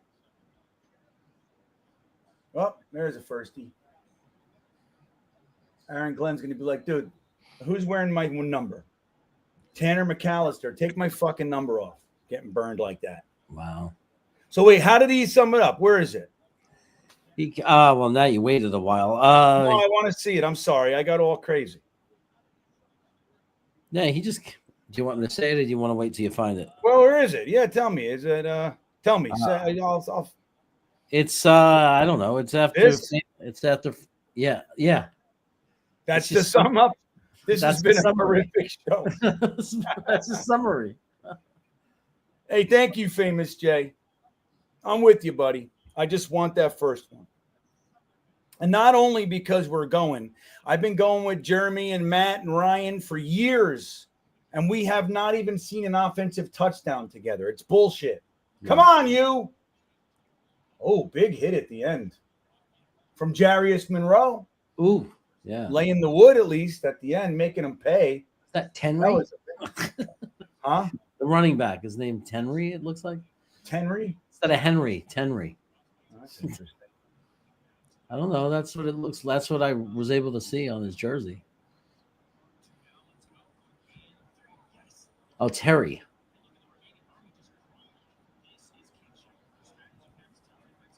Jameis Winston in the game. What's with the pass here? Push off, maybe? Jarius Monroe with the good coverage. They're not going to give him a flag, are they? That'd be ridiculous if they gave us a flag after the PIs they've done. Mm-hmm. That's crazy. Let me see it. Let me see it, everybody. Yeah, James. I don't know. I don't know if it's over, but I'm going to have a whole different take on the season. We got to make they're going to call that, but they didn't call. I know. Ridiculous, dude. Are you kidding me? Yeah, it's silly. That's why you can't get all crazy, man. This game doesn't mean anything, so don't get nuts. And you see it. I mean, there are blatant pass interferences that were drive stoppers on our end, and that's kind of bullshit. You know what I mean? Like, all right. It's no reason to go to pieces, everybody. New regime, and now we're watching our, third, fourth, fifth stringers here. Oh, a little pressure. Oh, they can't quite do it. He's throwing it deep. Ugh.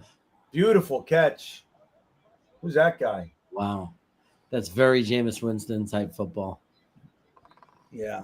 So it looked like Mario Goodrich in coverage, I think. 43.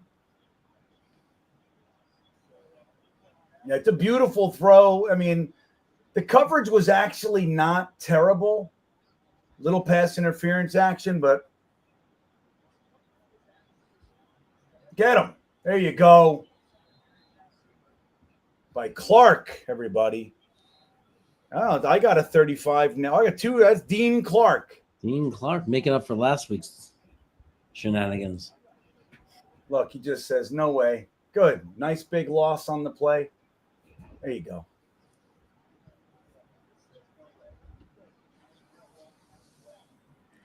I'm not crying about the refs, but acknowledging reality, Sal, is also, look, it's real.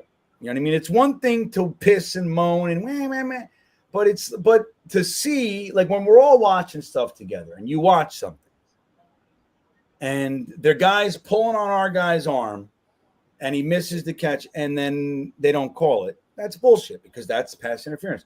And when you see a little tug, all right, so, okay, if they're going to let him play, they're going to let him play. Then on the other side, you see a little tug and they call it and it extends the drive. It's like, it's bullshit. Yeah, I mean, it's like just be consistent. It's like be consistent. Right. I love consistent. If they're gonna let them play, let them play. I'm a fan of it. I don't give a shit. If you're gonna let it go both ways, I don't care. Strongest guys win. I don't really give a shit. It harkens back to my kind of football, like my era. I saw like a reel or something on YouTube. It said something about Generation X. These guys, do you realize these guys used to play tackle football in the street and just yell car when a car was coming and everybody knew to get off the street? I'm like, yeah, is that weird? Like, we really did that. Yeah. Crazy. Well, nobody gave a shit. No parents were like, what are you doing? They were like, good. Just don't get hit by a car. We knew car. And everybody left. Car. That's what I like. Car. Nice. Look at this day. Look at this Dean Clark guy, huh? Trying to win a job. He's not gonna, but he's trying. Practice squad. Yeah, that's the deal. And you like to have guys, hey, if your practice squad is stout, that's good stuff. Good coverage, man. He's had a couple good plays. Unlike Mario Goodrich, poor fella.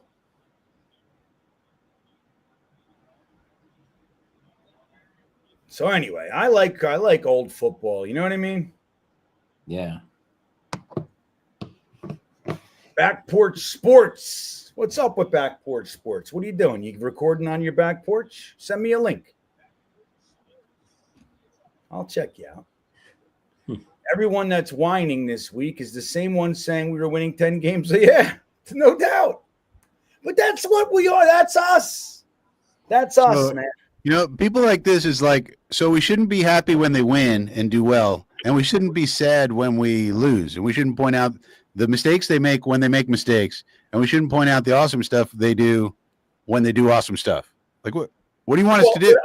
Yeah, right. And that's where it's ridiculous. But I do think pointing out the extreme, right? Like Justin Fields runs one touchdown in, and there are people talking about, like, him having fucking, 3,800 yards and 20 touchdowns, and then, and then rushing in 10 times. Like and then as soon as he misses a pass, they're like, we suck. You got to cut him. So like that extreme side of things, I think, is worth having fun with. You know what would be an interesting experiment if we just like didn't talk about the game, like, and just sat quietly. We just sat here and talked. I mean, dude, I could do it. Let's talk about roller coasters. Like, hey, right, Frank, dude, I'm telling you. Frank, we go to Trader Joe's. They got really good, like this movie theater popcorn. Let me tell you, right. We could very easily kill 3.5 hours doing that shit. Like sometimes, man, I have to remind myself there's a game on. We're just talking. I'm like, oh shit. What is it? Fucking third quarter. I'm like, wow, what just happened? Yeah. Especially during the preseason. I love watching this shit, but yeah, man, it's but yeah, we could talk about. We should do that. You know what I want to do, Jeremy? Are you into this? Before the season, I want to do a 24-hour live stream. You want to do it with me? Oh, I'm in. I'm in. 24 hours. But I'm just saying, it could be like just what we would talk about if we're just three guys watching a game. Like sometimes we mention the game, sometimes we don't. Yeah, we only go like, oh, that's bullshit. Yeah. So anyway, how's your fucking? So your wife's really a swinger, huh? I mean, the interesting thing is Malachi Corley is in on all these special teams plays, but we got Pokey Wilson in the game now as a wide receiver. Pokey Wilson. Maybe he's already locked. And Corley has not played any snaps at wide receiver, I don't think. Maybe they already of course he's making the team. We just want to see these other guys. Maybe. Oh yeah, he's gonna be the secret weapon. He's a lock. He's already a lock. He's a major part of the RPO plan, Frank. To answer Duncan's question about how hold on. I want to read Tampa. Go ahead. Answer Duncan's question. No. Duncan was just like saying, how do I find parking at Trader Joe's? I was going to quickly say it's really funny because the Trader Joe's in Sacramento here is terrible, the parking lot. I actually go at 7:45 in the morning, 15 minutes early, park, listen to music, go in at 8 a.m., do my shopping, and go home. That's how I do it. That's crazy town. You got it right. You got to adapt, Duncan. You got to adapt. But Tampa Jets fan checking it. Can you get those guys, Jeremy? They're back. I got them. They've been hammering us today, man. All day. But I keep banning them. It's not the same one? they come in it with different things, like change one letter. Yeah, like I banned them about. Anyway, who gives it? They can fucking have your fun, dude. You're on for like 3 seconds. I saw an outsider on YouTube, Tampa Jets fan says, discuss our season, and he basically said this: I am sorry for your sorrows, but be patient for 2 years and let AG rebuild. I'm just glad to be with this community. Yeah, I mean, but you know what, Tampa Jets fan, that's nice and all, right? But there's 2 things I want to say. One is I have a lot of friends in my life. They're fans of the Steelers. They're fans of the Giants. They're fans of whatever, teams that win. And they go to me every year. They go, you guys look good, man. Yeah, I'm like, hey, I don't need your bullshit pity, okay? I don't need you to constructively raise me up. Like, I got a fucking Philly fan. I go to meetings. He's a good friend. I love him. I swear to God, I love him. But he always goes, nah, man, be careful. Like, Justin Fields. I'm like, stop it. I just don't want it. I don't need it. I don't want it. If you want to talk football, we could talk football, but please don't I don't need it. It actually makes me feel worse. I get angry. Don't tell me it's like last year with Aaron Rodgers, dude, you guys, I'm like, let's just watch, please, But the other thing is, 2 years ago, they were saying the same shit about Robert Saleh. And 2 years before that, they were saying the same thing about Todd Bowles. Dude, Todd Bowles is a defensive mastermind. Don't worry. He's going to get it all worked out. Let him get his player. What's going on? All right, we got Brady Cook. We got a game on. Hold on. Who's that? 38. Skinner. We got Quentin Skinner in there, but Corley can't run a route. Corley's a lock. Corley already made the team. Tampa Jets fan knows. It's also weird if they're trying to showcase him for a trade. You'd want him on the field to show he could do something. No, they don't need to. They already know. They already know. He's a badass. It's like Quinnen Williams. We're not rushing him back. He's fucking fine. We know what he is. Donovan Edwards, he almost might not have gotten it. I think he might. I think he did. But let's see. That ref just kind of did a little sidestep for us. See that? Yeah. Maybe he was over here. He felt bad about the PI calls. Donovan Edwards can't, dude. You can't make the club from the tub, kid. Nah, you can't. You better just suck it up and get up. I don't care if your back is broken. Just get up and run to the huddle. Man with a rake says they missed on Corley and Rucker. Maybe. We'll see. Rucker's got a shot too. What's Dable so mad at? There's no reason to be this mad. No reason. Well, and also remember, most draft picks don't work out for all the teams. There's no team every draft pick works out for. My first 3 picks would work out every year, Frankie. I think yours would. Except for GreenBean. But I will tell you, Corley's in the game as a wide receiver right now. Who's that run, Frankie? Who was that? Ooh. I don't know, but I saw Corley blocking. That's what I saw. That was Lawrence Toafili. Oh, Toafili. Yeah, there you go. Toafili. That's right. Florida State. Running back out of Florida State, everybody.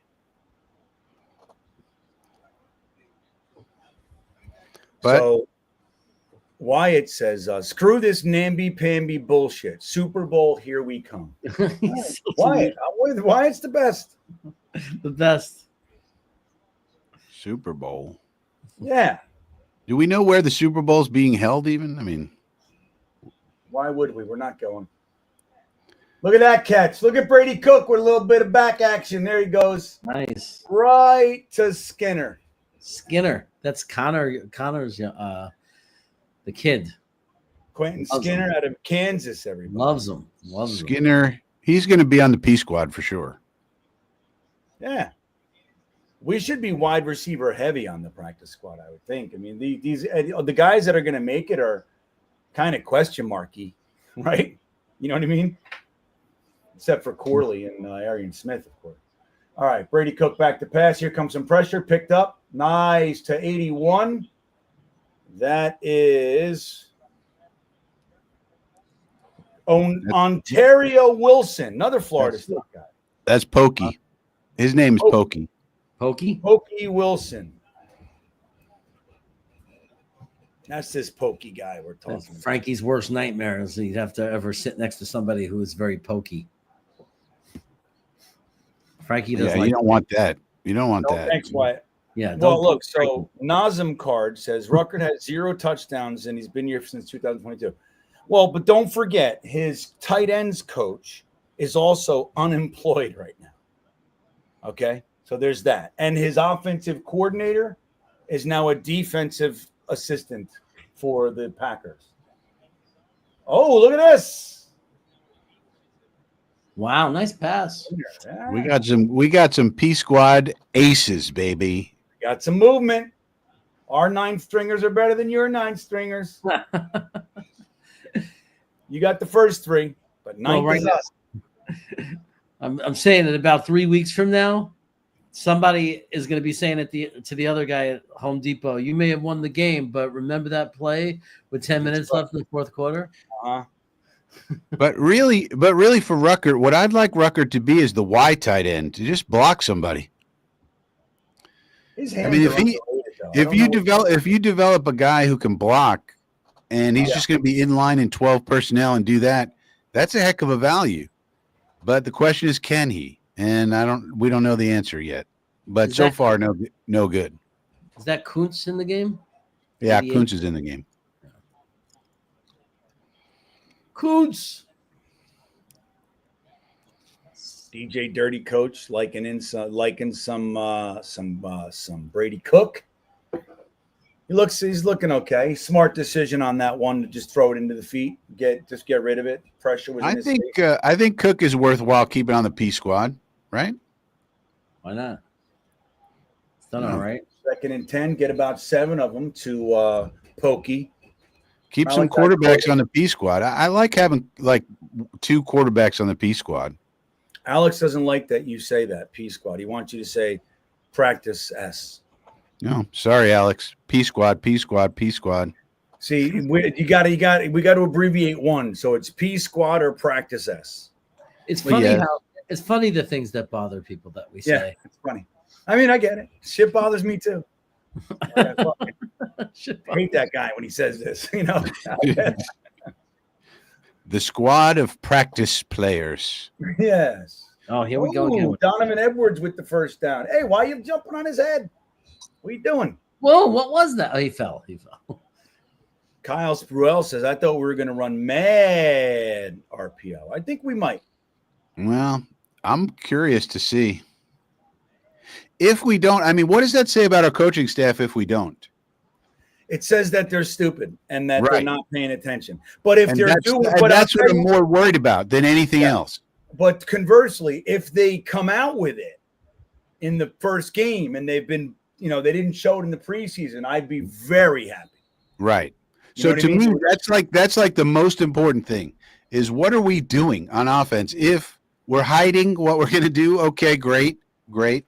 If not, and we promised Fields. So the biggest quote of the offseason was Aaron Glenn saying, we're going to let Justin Fields play quarterback. What does that mean? If that means that Justin Fields' agent came and said, we'll sign with you, Jets, your bum-ass franchise, but you're going to develop Justin into a pocket passer. Maybe the agent and Fields, that's what they want. And that's the only reason he signed here, maybe. Or maybe let him play quarterback just means we're just going to run all over the place. Look at this. Oh, my God. Look at that catch. Pokey. GreenBean, that's your career moment, kid, and he knows it. Take it and suck it in, buddy. Suck it in. I broke my goddamn thumb. That's all right. You break your thumb for the touchdown, kid. When you play on frozen concrete, things happen. GreenBean, I need you to fix something when you get a chance. He did it, man. That's his career catch right there. You know what I mean? It's going to be all kinds of pictures. He's going to be hanging in his house. He's going to be telling stories. Q Skins. His grandkids are going to be like, no, I swear to God, my father was an NFL, my grandfather. And they'll be like, what? And you're going to show, hey, you take out the pictures, Grandpa. When I was Brady Cook threw me the ball in the corner of the end zone. It was a hard catch. No one could have caught it, but 3 or 4 people in the whole league, and I'm one of them. GreenBean, I need you to fix something. What am I fixing, buddy? Incel, INCEL, Alon, ALON, got accidentally hidden by the channel when I was getting rid of the. Pookie can't. He couldn't do it. He should have been able to get that. Come on. Who got the first one? Who was it? Who the fuck just caught that touchdown? I already forget. I'll get you, Incel. Who was it, everybody? Somebody help me. Who just caught the touchdown? I thought it was the same kid. No? Was that him? So he got a really great catch and then dropped the fucking dime in the fingers? No, it's Quinn. It was Quinn Skinner. Oh, Skinner caught the touchdown. Okay. Yeah. Okay. That's why. I knew it didn't feel right. All right. Jeremy, he's a good guy, but he's wrong. Wrong a lot, everybody. I'm distracted here because I was trying to unblock Incel. Hey, I couldn't remember it. You know what I mean? Let me see. So community. How do I do this? Oh, I got to go into settings, I think. Yeah, hold on. Hold on, Incel. Permissions. Moderation. Shit, they changed. I don't remember it looking like this. Oh, wait a minute. Blocked words. All right. My blocked words are pretty good. I don't like some words. Dude, I don't know, man. Where's all the people? Hold on. Keywords. Why won't it let me select it and unblock them like it used to?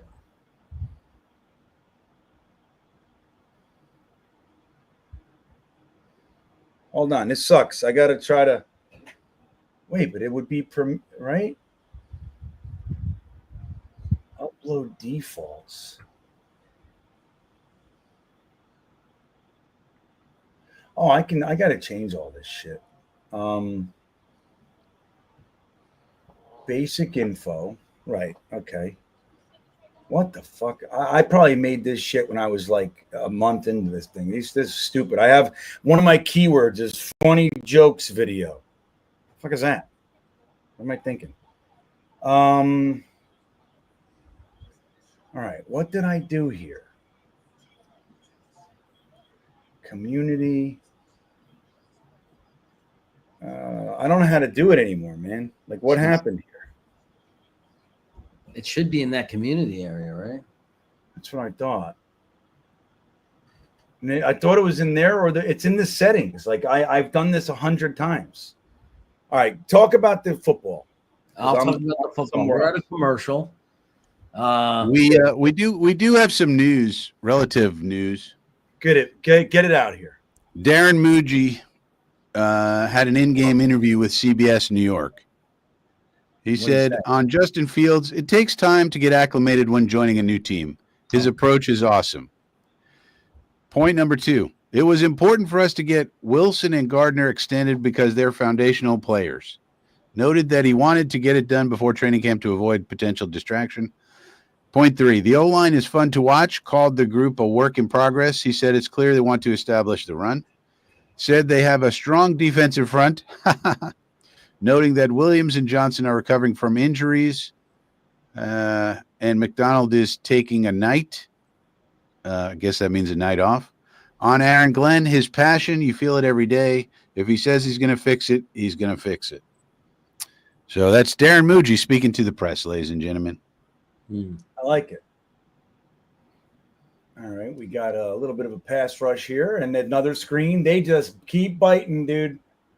They keep biting on the screen. Nobody's disciplined, Frankie. Nobody's staying home.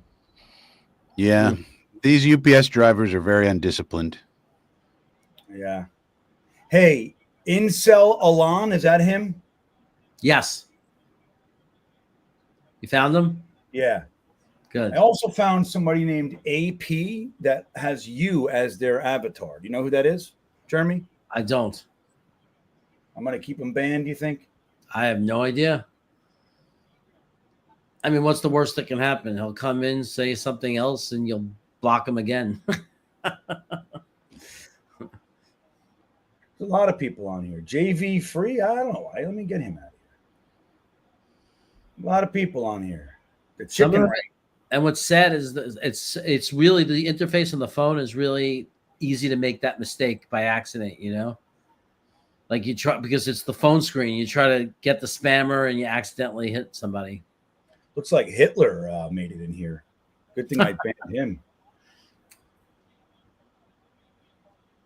I think there's a lot of. I don't remember what happened. Like some people, there's a lot of BYU fans, a lot of different versions of him. It's the same avatar and everything. I had to ban him like fucking 12 times. It's crazy. Look at all these. Jack me off. We should put him back, right? What's fun is now I'm going to give you a new obsession. You're gonna, hey, Jizz Whisperer. For an hour looking through your banned people. Yeah, I found. Hey, you think Jizz Whisperer was banned? Here, that was a good comment, there wasn't it? Jizz Whisperer. Jesus Christmas. All right. Well, Ari, Incel, you should be back, buddy. Our apologies, Jeremy. I do it too. Sometimes there's a lag, like you hit stop and ban or whatever, and then it refreshes and it's like the next person down. It does that. Exactly. I've seen it do that before. It's a pain in the ass. It screws you. It's like I'm like, no. Like I was hitting the freaking spam, not incel. Oh, he's back. There he is. Yeah, I got it. Sorry about that, buddy. He's in. There you go, Incel. Nice. Welcome back, friend. Glad we caught it. Sometimes we don't catch it, and people. I've gotten angry DMs from people like, dude, what the. You know who used to do it a lot? Wa2K would ban people all the time. Remember? He'd get mad. I'd be like, hey, did you ban what's his name? And he's like, yeah. I'm like, why? What happened? And he's like, I don't know. It's like, it was so like, when you remove your emotions from it, you look back, it's like, it's mild. But in the moment, you're like, enough of this guy. But I've banned a few over the years. Like when people are like, blatantly inappropriate or they come in racist or sexist, just stupid shit. Yeah. You can say what you want. I welcome other teams' fans, unless they're just in here specifically to be an asshole. And it's like, get out of here. Well, Let's see. Who's this? Dirty Coach. If you block the emotes they use, then it stops the spam. Well, the thing is they'll just change it, right? So, and like if you look at those emojis, like I actually have emojis blocked. I have specific ones blocked for that reason, but it got nuts. You know what I mean? I'll look at what it is next time they do it. But I appreciate, you jumping in and helping, but I've done some of that. I have some emojis blocked, but it got nuts. It was like I was blocking everything. And I don't want to, I want you guys to use the eggplant if you want. Look at this, throws it to nowhere. Oh, we got a flag on the play. 6-16 in the fourth, everybody.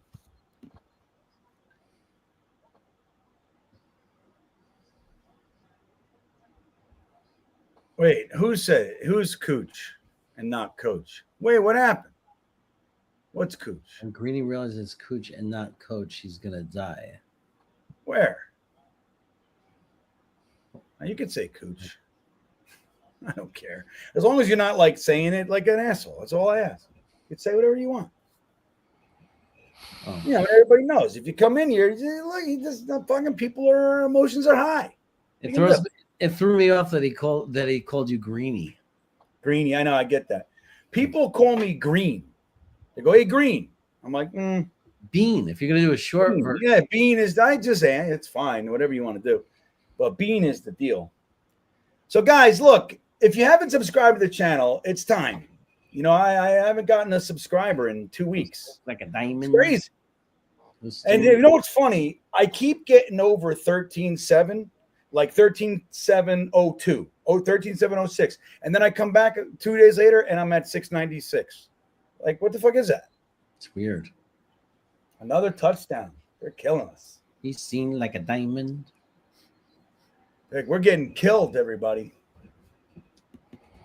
Well, I mean, they do have Jameis Winston going up against UPS drivers. Yeah. I mean, that's kind of ridiculous.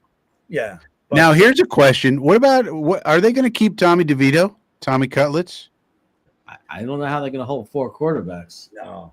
So if they release him, do we want to sign him? Well, are they going to just keep 3 on the 53? Is that what they're going to do? Yeah, they have to. They can't. They're not going to. I mean, they have to have 3 on the 53.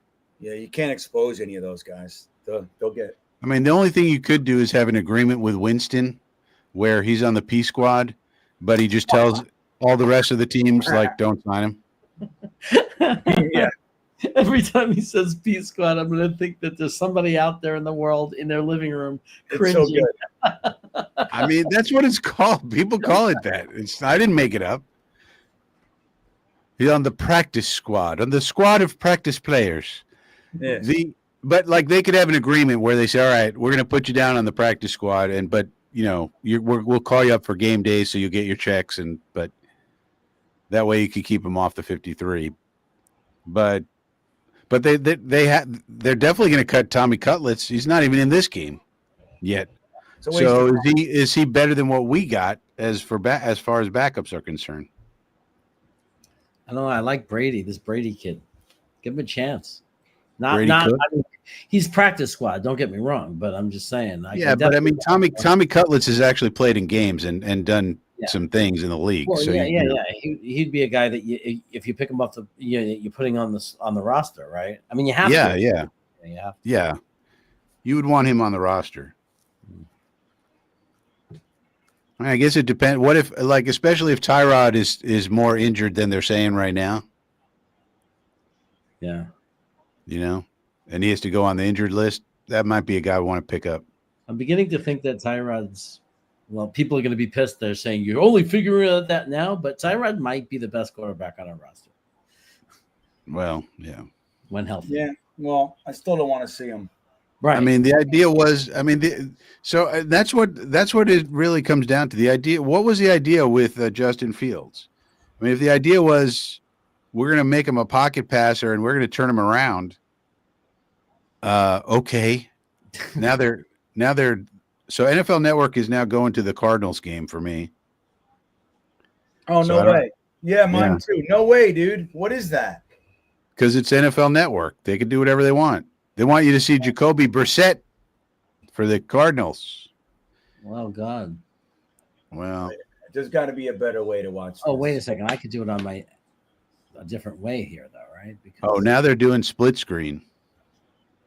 Oh, maybe they're not turning it over. I don't know.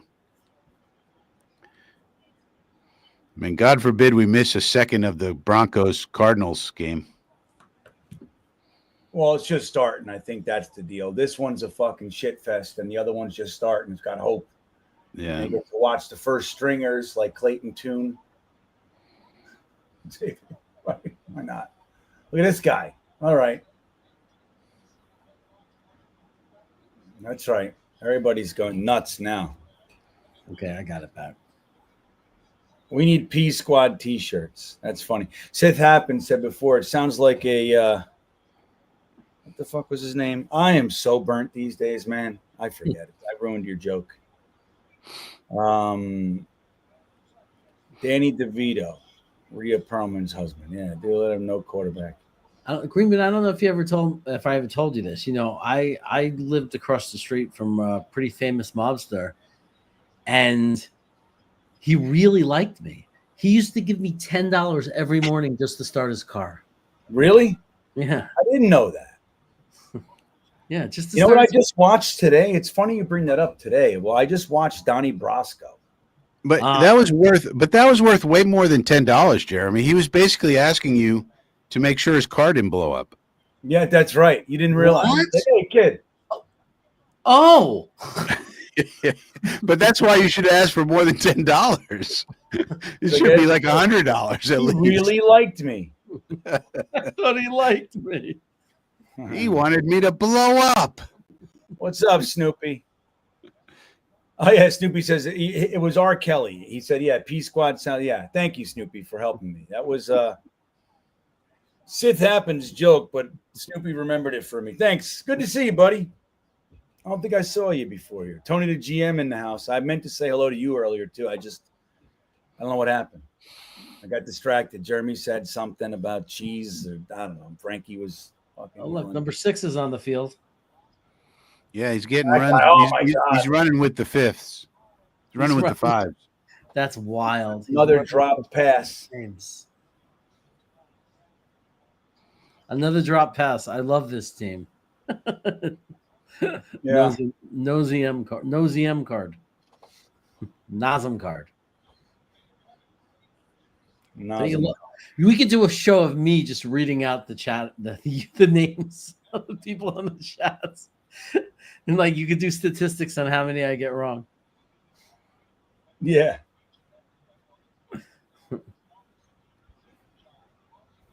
All right. Let's see what else. What are you guys saying here? We got who's this? We got Chris Bradigan in the house. Hey, buddy. Yeah, you're welcome, man. We're gonna do it every friggin' week, bud. Oh wow, look at that look at that penetration. I'm telling you, we're just not here to play. This was good. It's good, man. I'm telling you, you need these new coaches, this new regime. Everybody's all buzzed up. You need to get them sober. You need to be sobered. Forget about it. If you're not sober, you go in drunk, and that's when you get knocked out. Look at this punt. See this guy? Look at this thing flipping the field. Look at that punt. Beautiful punt. Look at this guy. You got to get him, guys. I saw player of the game. Yeah, the punter. That's usually the way it goes. Kuntz with the coverage. Phil Adams says, and the car never blew up. Hey, Phil, I'm going to make you a moderator. What do you think? That's too much power. That's too much power for Phil Adams. I know. We're going to see Phil. I mean, don't forget, Phil was thrown out of a theme park for stealing a dolphin or some shit, or a penguin. So you never know. I think there's probably other things from his past that. Yeah, that's just one. Yeah, I think he's that been in the happen in a vacuum, Frankie. He's been in the newspaper once or twice. Yeah, totally. Phil Adams. Let me see. Let's see if I remember where the hell it is now. Philip Adams. I'm gonna make Phil a moderator. Phil. I'm gonna make him a moderator. I'm gonna make Frankie a moderator. Make him the old powerful moderator. Can we talk about some guys who might get cut that we can pick up? Yeah. Go ahead. How about Javon Baker of the Patriots? Remember him? I like that. I like Javon Baker. He's very much on the bubble. Let's go. Only because they have the Stephon Diggs is coming back sooner than they thought, and they have this guy Efton Chisholm or something like that who's come out of nowhere. Yeah, some guy Efton. Who the hell knows who this guy is? But he's like, he's all the talk of their camp. He's probably making it, and plus all the other guys they had. Baker might slip through the cracks. Phil, there are so many Phil Adams. You'd think they could give me the one that's on my channel, but there are so many Phil Adams that you're not even coming up on the list. You got to put like an emoji, like a little butthole or something. I have a hat. I can't do it. Someone said I'm the only one without a hat. I have a hat right here. Phil says, I'll ban every motherfucker. Yeah, I know. Maybe it's best. Who else do I want to make a moderator? Who wants to be a moderator? A real good one. David Bruce. David Bruce can moderate. It's a 245 here. Well worth staying up for. There you go, man. If you make Modena moderator, he'll block like 300 people in one night. I don't think he would block anybody. He's the asshole. Yeah. I think we could trust Modine. What do you think, Frankie? I'm not doing it. But, I'm going to make Matthias Simons a good one. You're now a moderator, Matthias. Yeah. Sit that. He wants me to do my emperor impersonation. I mean, that's what we should give him. Everybody complains about what we're saying here. You're too positive. You're negative. You're not negative enough. You're not positive enough. You're this. You're that. I should just sit here doing my Emperor Palatine impressions. How do I find they only give me 5 Matthias Simons in the world? Like, how come I can't scan it? Look for this guy. Like, what's the deal? You know what I got to do? I got to go to Matthias Simon's YouTube page. Let me get in. I don't know why I'm doing all this right now, but should be a lot easier than whatever you're doing. Yeah, I mean, I give it a list. We're doing the moderator side thing right now. Let me get in here, and let me find Matthias Simon's comments. You understand the true We're making moderators. dark side. Tommy DeVito throwing darts. You asked for him, you got him. Yeah.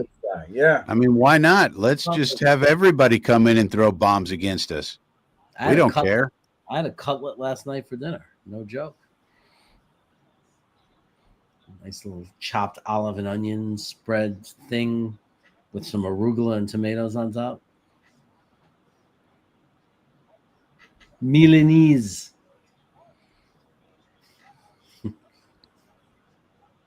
I mean, you can't blame Tommy DeVito. He's trying to get a job somewhere. Yeah, of course. You know, he's probably not going to make it here, but somebody probably want Tommy cutlets. When GreenBean goes to Staten Island, GreenBean eats chicken Milanese. Milanese. Milanese. And some ricotta. Oh. All right, what's going on here? Look at these guys. Jackson Sermon, was that? Oh, we got an interception. Is that what happened? Good old Jackson Sermon. That's a Dom C favorite. I love Jackson Sermon. Good coverage, right? You know, smart football. You know, you can't see. You put your hands up, dude.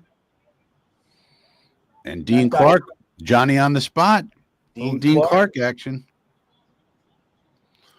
Yeah, we picked off Tommy DeVito. You try to throw a bomb on us, DeVito?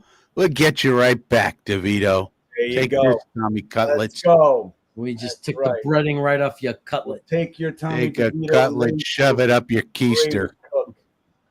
All right, he hands the ball off. He's going to go very little places. Dominic says he likes Donnie Brasco better than Goodfellas. I disagree. It's okay. It's a good movie, but Goodfellas is legendary. Legendary, man. Yeah, Goodfellas, man. When he went across the street and beat that guy up, it gave him a gun. She was like, I got to admit, it turned me on. It turned me on. Yeah, no shit. That's what's called extreme male pheromone release. You know what I mean? What? I amuse you like a clown? That's the best. You know what I love? I love when he's worried that they're gonna kill Maury. And Robert De Niro goes, hey, listen, we're not gonna do that thing tonight. Don't worry about it. and then he's like, he relaxes. And then they bring Maury up to the car and they fucking kill him. Yeah. That's the best. Man, he just wouldn't shut up with the money. Give me my money. Like, how did you not know they were gonna whack you? Hey, Fresh. Oh, you're gonna be a moderator. What do you think? You've been around a long time. Fresh is my buddy. Planet Knicks, our sprucial teams is the only positive. What does that mean? Sprucial? We spruce special teams. Sprucial teams. All right. I was going to look up the word sprucial. I expected Frankie to know the definition and for me to look it up and catch up. Let me see. I got to make sure now. Is sprucial a word? I think you mean special teams, right? Sprucial, maybe. Spatial. Maybe he means spatial teams. He could. Everybody get your spacing. We have really good spacing. No, so the special teams is the only positive. Yeah, I mean, I don't know. I mean, I think again, when you're looking at preseason, guys, you're looking at you're looking at your first string, and you're looking at your depth and everything, but you're looking at individuals, right? Because they're shuffling guys in and out, they're trying different guys. So you're looking at individuals. When we get to the fourth quarter of a preseason game, we're really looking at practice squad, or let's call it P squad, because that's what everybody prefers, right? So I don't want to bother anybody, so I want to say it right. Yeah. But I would say there are some positives here. Our running game looked good. Our first string running game. Braylon Allen looked good. Adrian Martinez looks like he could maybe be a backup in the league. That's a positive. Brady Cook looks like he could be a developmental type guy to keep around. He's not a bum, total bum.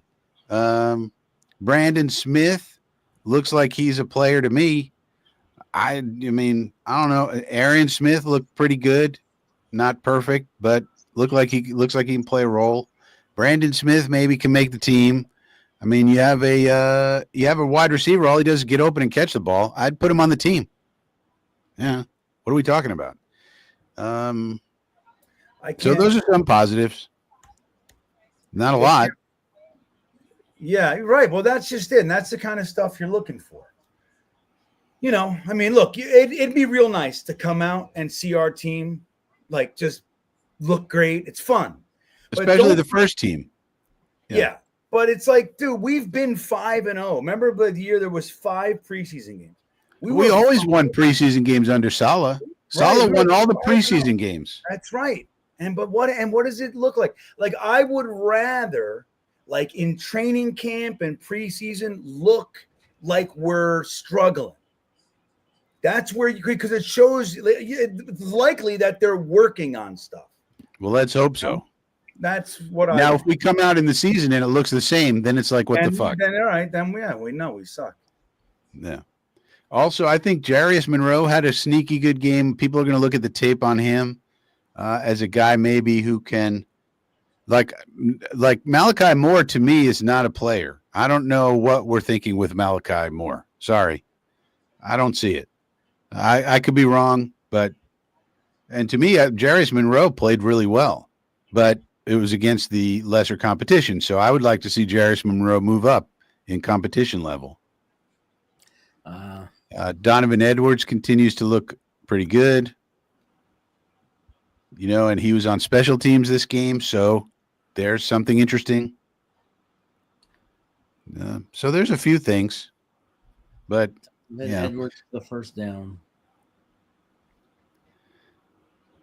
And Corley just continues to just not be the guy. He can't even get a pass in garbage time. I think it's because he's already locked in. He's wide receiver 3. You'll see. Dean Clark didn't do anything, Chris DiNardo. What, he caught that random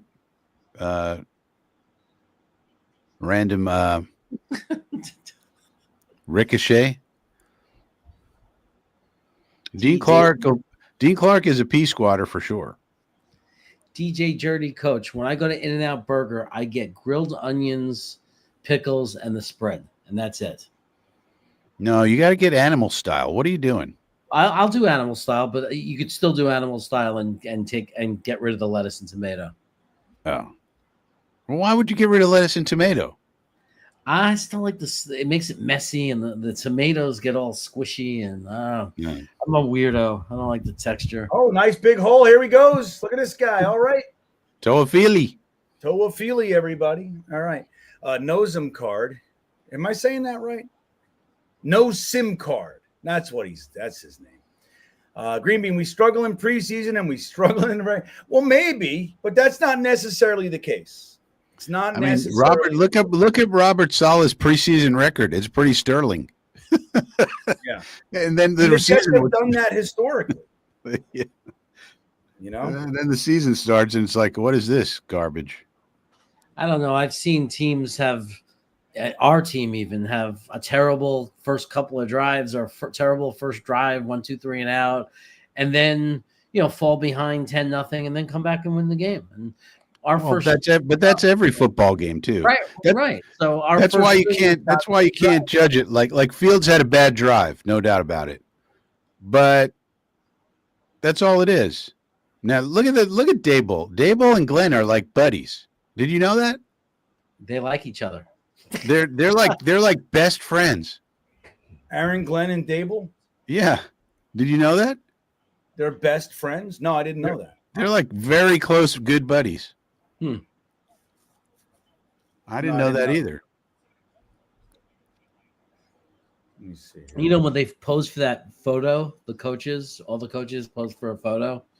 Maybe they, got to talking and hit it off and had a, let's get together in New Jersey. And it goes back. I don't know. It goes back further than that. I forget where they crossed paths first, but it goes pretty far back.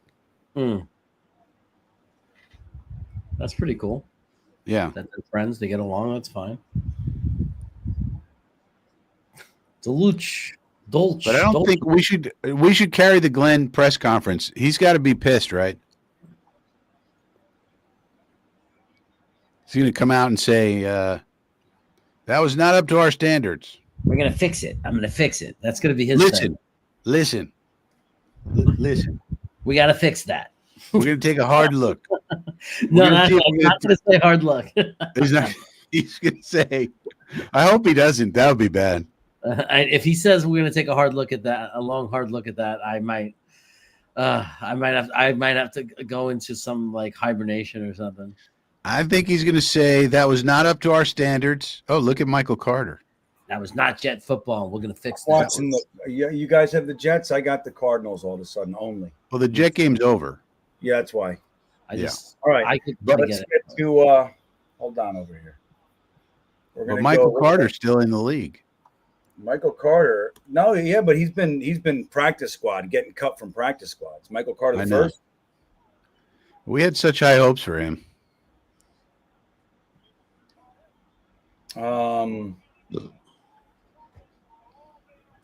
He's just too little. Yeah, it's just not enough explosion. Got all full of himself, remember? Acted like he was this big shot. Started complaining about his usage. Yeah. And meanwhile, you throw him a pass and he drop it in the end zone. Yeah. You can't complain about your usage if you drop touchdowns. Sorry. Right. Or if you're a young guy who's never done anything. Yeah. He didn't do enough to have that big of a head, you know? Yeah. I mean, he's out of North Carolina. Was it North Carolina or Duke? One of those two. But yeah, UNC. UNC. So he should have just been happy to be in the league. When you come out of UNC, you should just be happy to be here. You know. Yeah. Unless you're Lawrence Taylor. I mean. Who have they had? Lawrence Taylor, Julius Peppers, anybody else? Who? I think they had Peppers. UNC, they've had guys. Probably Julius Peppers, that's right. Who? I think. UNC. But it's not exactly a blue blood school, you know. Right. But I love North Carolina, man. I love the area. I love the triangle. Oh yeah. It's a beautiful place. It's beautiful. Here come my texts from the Jets fans. Same old Jets. Here they come. From my friends. For my kid's sake. David Bruce, I'm sorry, buddy. He says there's always next week. TC, guys. It's late there. What? It's late in Europe. Yeah, but what does TC mean? He's going to bed. Take care. Take care. Thank you. All right. Take care. Well, now. You know what? You take care too, David Bruce. Dave Bruce, you know, you're as committed as they come. Phil Adams like, he's going to bed, pussy.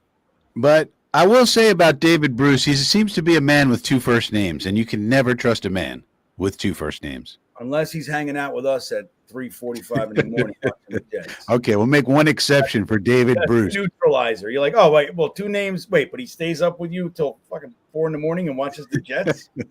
All right. You can trust him. Yeah, so Phil Adams bringing. Thank you, David. Good night, buddy. Phil Adams says, beating the Giants last preseason was nothing. Losing this preseason means nothing. Yeah, right. Again, I think, you know, when you have concern, like, look, you're watching Justin Fields, you want to see him progress, you want to see him look like a quarterback, and he looks like shit. He's 1 for 5, you know. And you could be concerned if you're looking at Brees or you're looking at, you know, Membu, and he's still getting beat. He's in game 2 with a joint practice, you know, under his belt, and he's getting shellacked. All right, you could be concerned about that. Now, it doesn't mean that, you know, we're going to lose in this season, but individually, you want to see guys progressing. And if you're concerned, like, look, if it takes Justin Fields and Membu, you know, a quarter of the season, half the season, they really kind of get settled, that's a bad thing. You know, like, you want to be able to come out. Again, I don't even give a shit what happens this year. I want to win week 1.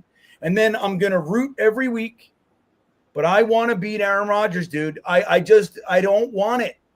This game has Jets pain written all over it. Like, it's like we'll play in such a way that he's got no pressure and he settles in and he throws for 380 and 3 touchdowns and rushes for 44 yards. And it's like, you know what I mean? Like, we cut him and he goes there. It's got that story. And I'm sick of that story, man. It happened with Sam Darnold when he went to Carolina. Right, remember we were talking about it. You got Richie Anderson there and Sam Darnold. I'm like, dude, fucking brace yourself. There's a bomb to Richie Anderson for a touchdown happening in this game. And it did. Yeah. I mean, dude, if you've been hanging out, if you've been here for more than 3 or 4 or 5 years, let's say, like Wyatt is still new. It's why he's still talking about the Super Bowl. I love the kid. I hang out with Wyatt more than most of you guys. But it's like, I mean, we're together often. He's under 5 years as a Jets fan. If you've been here for 5 or more years and you're not already like, if you can't see ahead of time what's coming, then I don't know how to help you.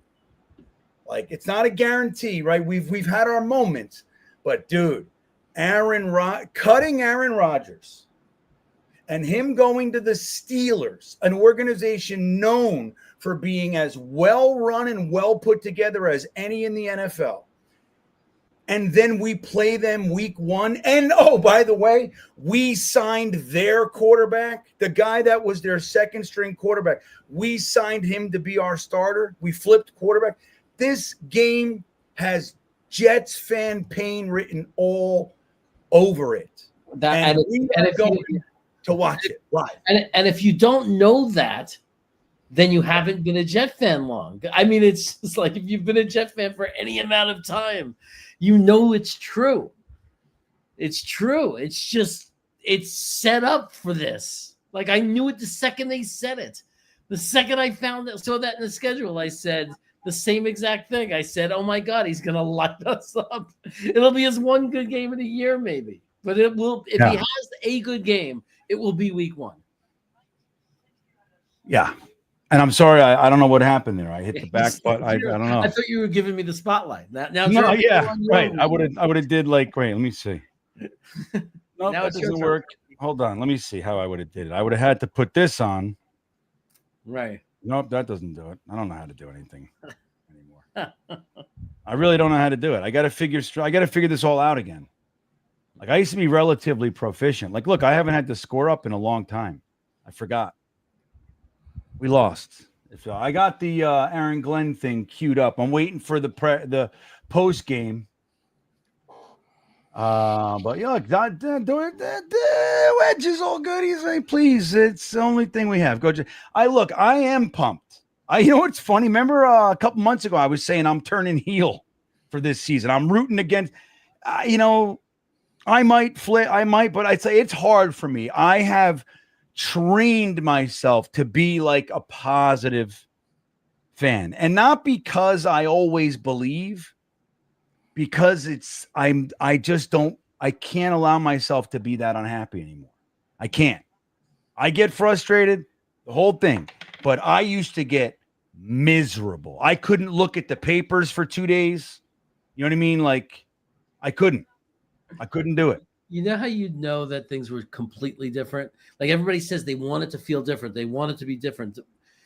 You would know that it's completely different. It would be a sign that everything had changed for us if we came out week 1, picked off Rodgers 2 to 3 times. He had under 150 yards passing, and we just trounced him. Yeah. Like, yeah, I mean, like what I want, I mean, best case, and it's like, it's so unlikely, is like Will McDonald gets paired against Broderick Jones. And, the whole drafting, they traded up to jump us with the Patriots to get the offensive line. And like the best storyline would be that Will McDonald just terrorizes him. And, and to the deal of Aaron Rodgers never feels settled. And there's all the pressure led by Will McDonald over that guy. And then Aaron Rodgers looks old and slow because, hold on, here's the press conference. Here he is. Hold on. I got to do the right thing here. Yeah, here we go.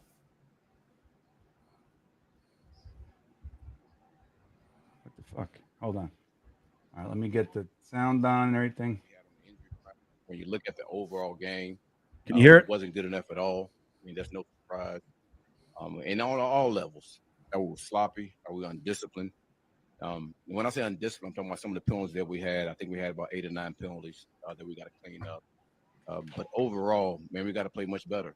And that's the beauty of this game. It's the beauty of this game because it always teaches you lessons. Right? 1 week, man, you could be riding high because things are going extremely well. Then the next week, man, it can put you on your ass. It can put you on your ass. And the thing about it, man, if you want to be a winning team, you have to always do everything you can to stay at that level of always keeping things above board. And we didn't do that today. And I understand that. But the only thing that we have to do is make sure we look at the positives in this here. We had a really good 2-minute drive. Our offense did a hell of a job. We had two INTs on the defensive side. Everything else that we did was wrong. Man, we go back to work next week, right? And that's the plan for us, to go back to work. Any questions? What was your All right. overall thoughts on the starting offense? Overall, in general, we're good enough.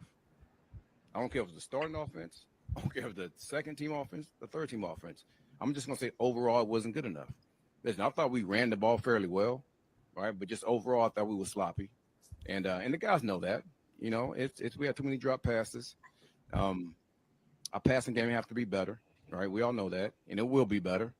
But again, we just have to go back to work, and that's what next week is going to be about.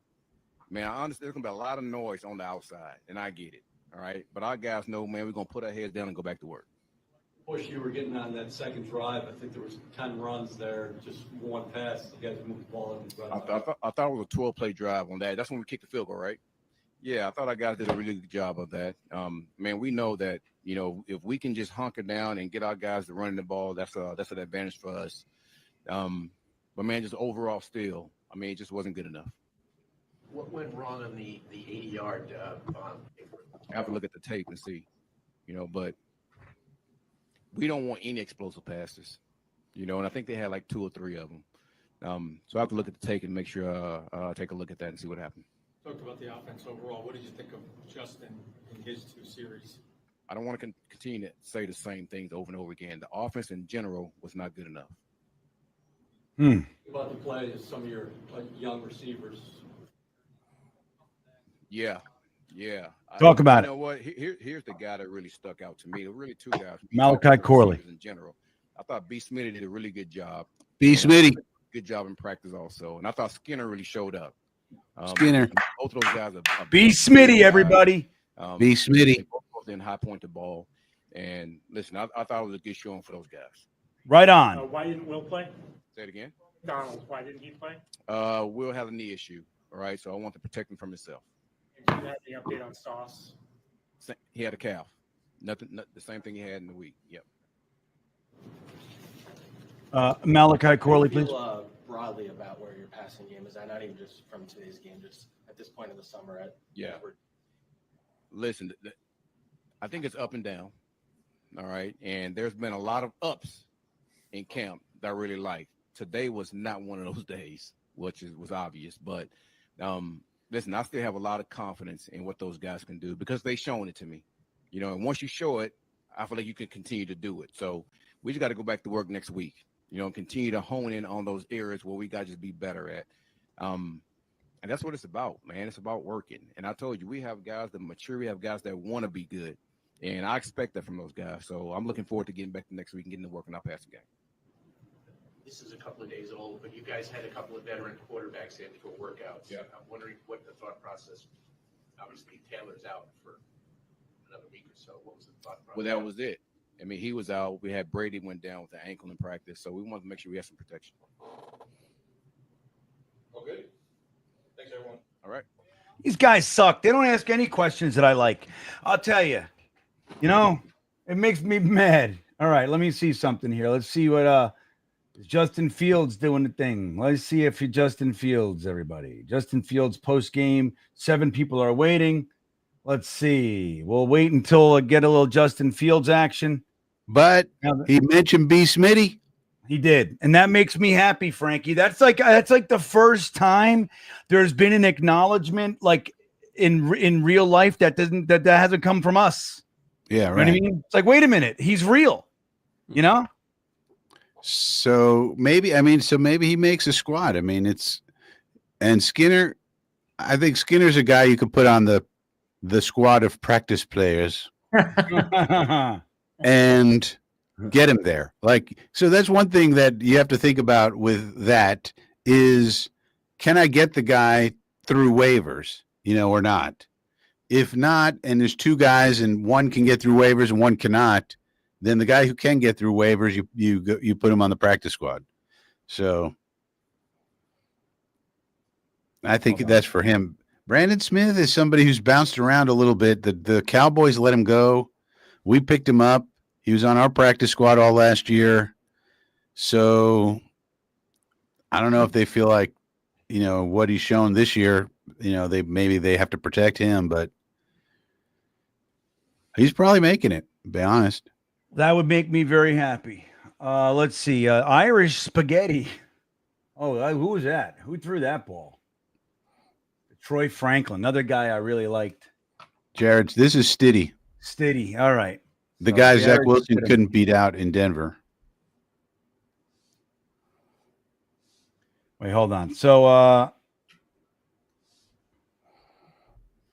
sorry, my cousin, not my cousin, my brother-in-law, who you've met, Jeremy, he went to the game. He made the mistake of buying. I'm gonna tell him. I'm telling everybody.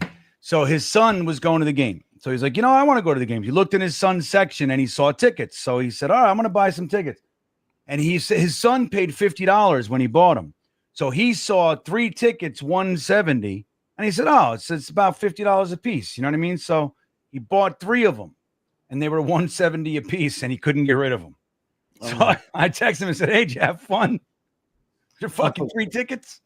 So he didn't sell them. But anyway, he's a Giants fan. If I was coming up this week, last week for the practice, which I'm still bummed I wasn't able to pull it off, but it is what it is. But I was going to take 2 Giants fans with me, him being one of them. But anyway, the Irish Spaghetti, which is a great name, by the way. Did you see my shirt, Irish Spaghetti? Eat Irish spaghetti to forgetty your regretty. See, there you go. All right. Steelers being a well-run organization doesn't change the fact that they haven't had a good quarterback. Well, that's true. And they have used first round. They used a first-round pick on Pittsburgh Pickett, right? They did that. And they've had Russell Wilson in there. And they've had, Mason Rudolph and some other scrubs. But it doesn't matter because they still figure out a way to get in the playoffs and be 9 wins. Like they're always competitive. Defense leads the charge a lot. But I'll tell you what, Jeremy, would you take being a Steelers fan over, you know what I mean? Like their experience as fans over us? God, they've had so much of a better experience. In my lifetime, I've seen them win so. Well, I'm really old, but even if you're not as old as me, you could be old enough that you've seen them win Super Bowls. They have a current coach that's won a Super Bowl with them. They have winning seasons every year. Dude, their coach. Well, here's Justin Fields, everybody. Hold on. Let me pause it so we don't miss a single enthralling second. All right. But yeah, let me just say, you know what? The thing is, dude, they've had 3 coaches since Woodstock, and he has never had a losing season. He's been there since the 90s. It's crazy. Or 2000, or whatever it is. Yeah. All right, here we go. So quiet. What are you smiling about? The 2 series you were in there for. I think it has to be better. It wasn't up to our standard. Wasn't up to our yeah. standards, our thing. Can really just keep it simple and playing like that. Justin, do you feel like you captivated this offense and ready to go for the season? I think we still got some more work to do. I do think we built a great foundation, but like I said, it just wasn't up to our standard tonight. How about the running game, especially on that second series? What was working there so well, and how important is that? Yeah, it was good. O-line, of course, it starts up front, and then Brees and Braylon, they had a few good runs in there, and kept us moving the ball. So, like you said, they were toting the ball, but it all starts up front with our O-line. Justin, we haven't seen you push the ball down the field a lot. Yeah, no, I was really thinking that today on the sideline.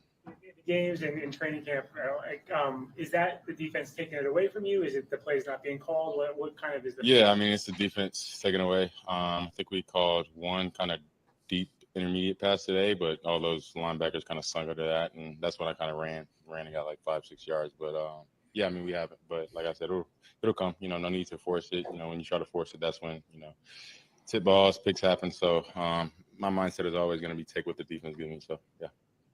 I think when you and Garrett had the reunion, everyone assumed that things were just going to pick up the way it was at Ohio State. Obviously, you tried to get him, I think, 3 times tonight.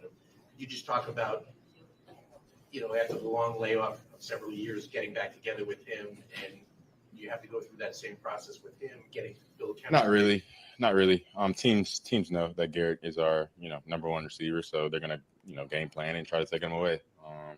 I think on the first one, they were playing soft cloud over there and hit a hit, so that corner was kind of sitting on him. So I tried to check it down to Brees. Second one, on the screen, I just got to get it to him. Snap was high, you can say that, but at the end of the day, I got to get the ball to him. And the third one, just good defense. So but like I said, teams know that we're going to try to give him the ball because, of course, he's one of our top playmakers. And like I said, I don't think there's. Of course, we're always going to keep getting better and improving. But, once that season rolls around, once we really start game planning, we'll definitely feed him and give him the ball more for sure. Would you like to play in the last preseason game? That's not my decision. Ultimately, it's up to coach. So, yeah. Couple more. That's not what I asked you, though. Where, the passing offense is just broadly as you had in this last couple weeks before the season starts. I feel like it's in a solid spot. But like I'm always gonna say, you guys are gonna how do you guys feel about da. I'm always gonna say, we need to improve. We have room to improve. And that goes with everything. So you guys can ask me, how do I feel about this? How do I feel about that? It's gonna be the same answer every time. There's room to grow in every aspect, the offense, myself, just everyone. So yeah. Okay. Any of the younger receivers jump out to you, Justin, when you're watching on the sideline? Arian, I think he had a good day. Q, of course, he had his first touchdown pass. Pritch, he had a good day as well. And say it. I think those are the guys who kind of stood out to me today. But we've had a lot of young guys, make plays in camp and stuff like that. So just excited to get back to work this week with them and get into this last preseason game with them and see them keep making plays. So yeah. Thanks, everyone. Thank you. Well, Frankie, I'm sorry to block your face so much, buddy. It's part of the gig, Frankie, what do you make of these fucking press conferences, buddy? I kind of like Justin Fields. He doesn't say anything, and nor should he. As we all know, anything you say in public in these press conferences can and will be used against you in the court of public opinion. That's just the way it is. So keep it simple. Answer the question with your cliche answers, and that's it. We need to get better. We can improve. We got to put our best foot forward. We're trying to get better each and every day. Iron shines. That's what you do. That's the Derek Jeter, media manipulation tactic, and that's what you do. You don't go on. What you don't do is go on these long, answers that could take 5 minutes, and then they use everything you say against you at some point in time. They go, yeah. He goes, all right. Let me break this down for you. You're like, oh shit, we're in trouble. I just want to help the team pick up some W's. Yeah, he's trying to win. Yeah, I don't know. I didn't notice anybody named Brandon Smith. Should ask him. Hey, what's up with Malachi Corley? He's like, dude, the guy's a complete asshole. I don't know what you want from me. Something's got to be going on. But anyway. Well, and Aaron Glenn. I mean, Aaron Glenn, one thing we know, he's not afraid to call out the media for some of their bullshit. You can keep asking me. I already answered that question. I like that answer. They say, how did the offense do? He answers the question. How did Justin Fields do? I just answered that question. Yeah, I'm not going to answer I'm not going to keep answering the same questions. And all of a sudden they were like, well, then we don't have any more questions. Yeah, good. That's what we do. We figure out 12 ways to ask the same one question. That's all we really want. Yeah, to trap you into saying something that we could then crucify you over later. Yeah. It's basically what's happening. I don't like it. I don't want to do that. I'm not into it. Go screw.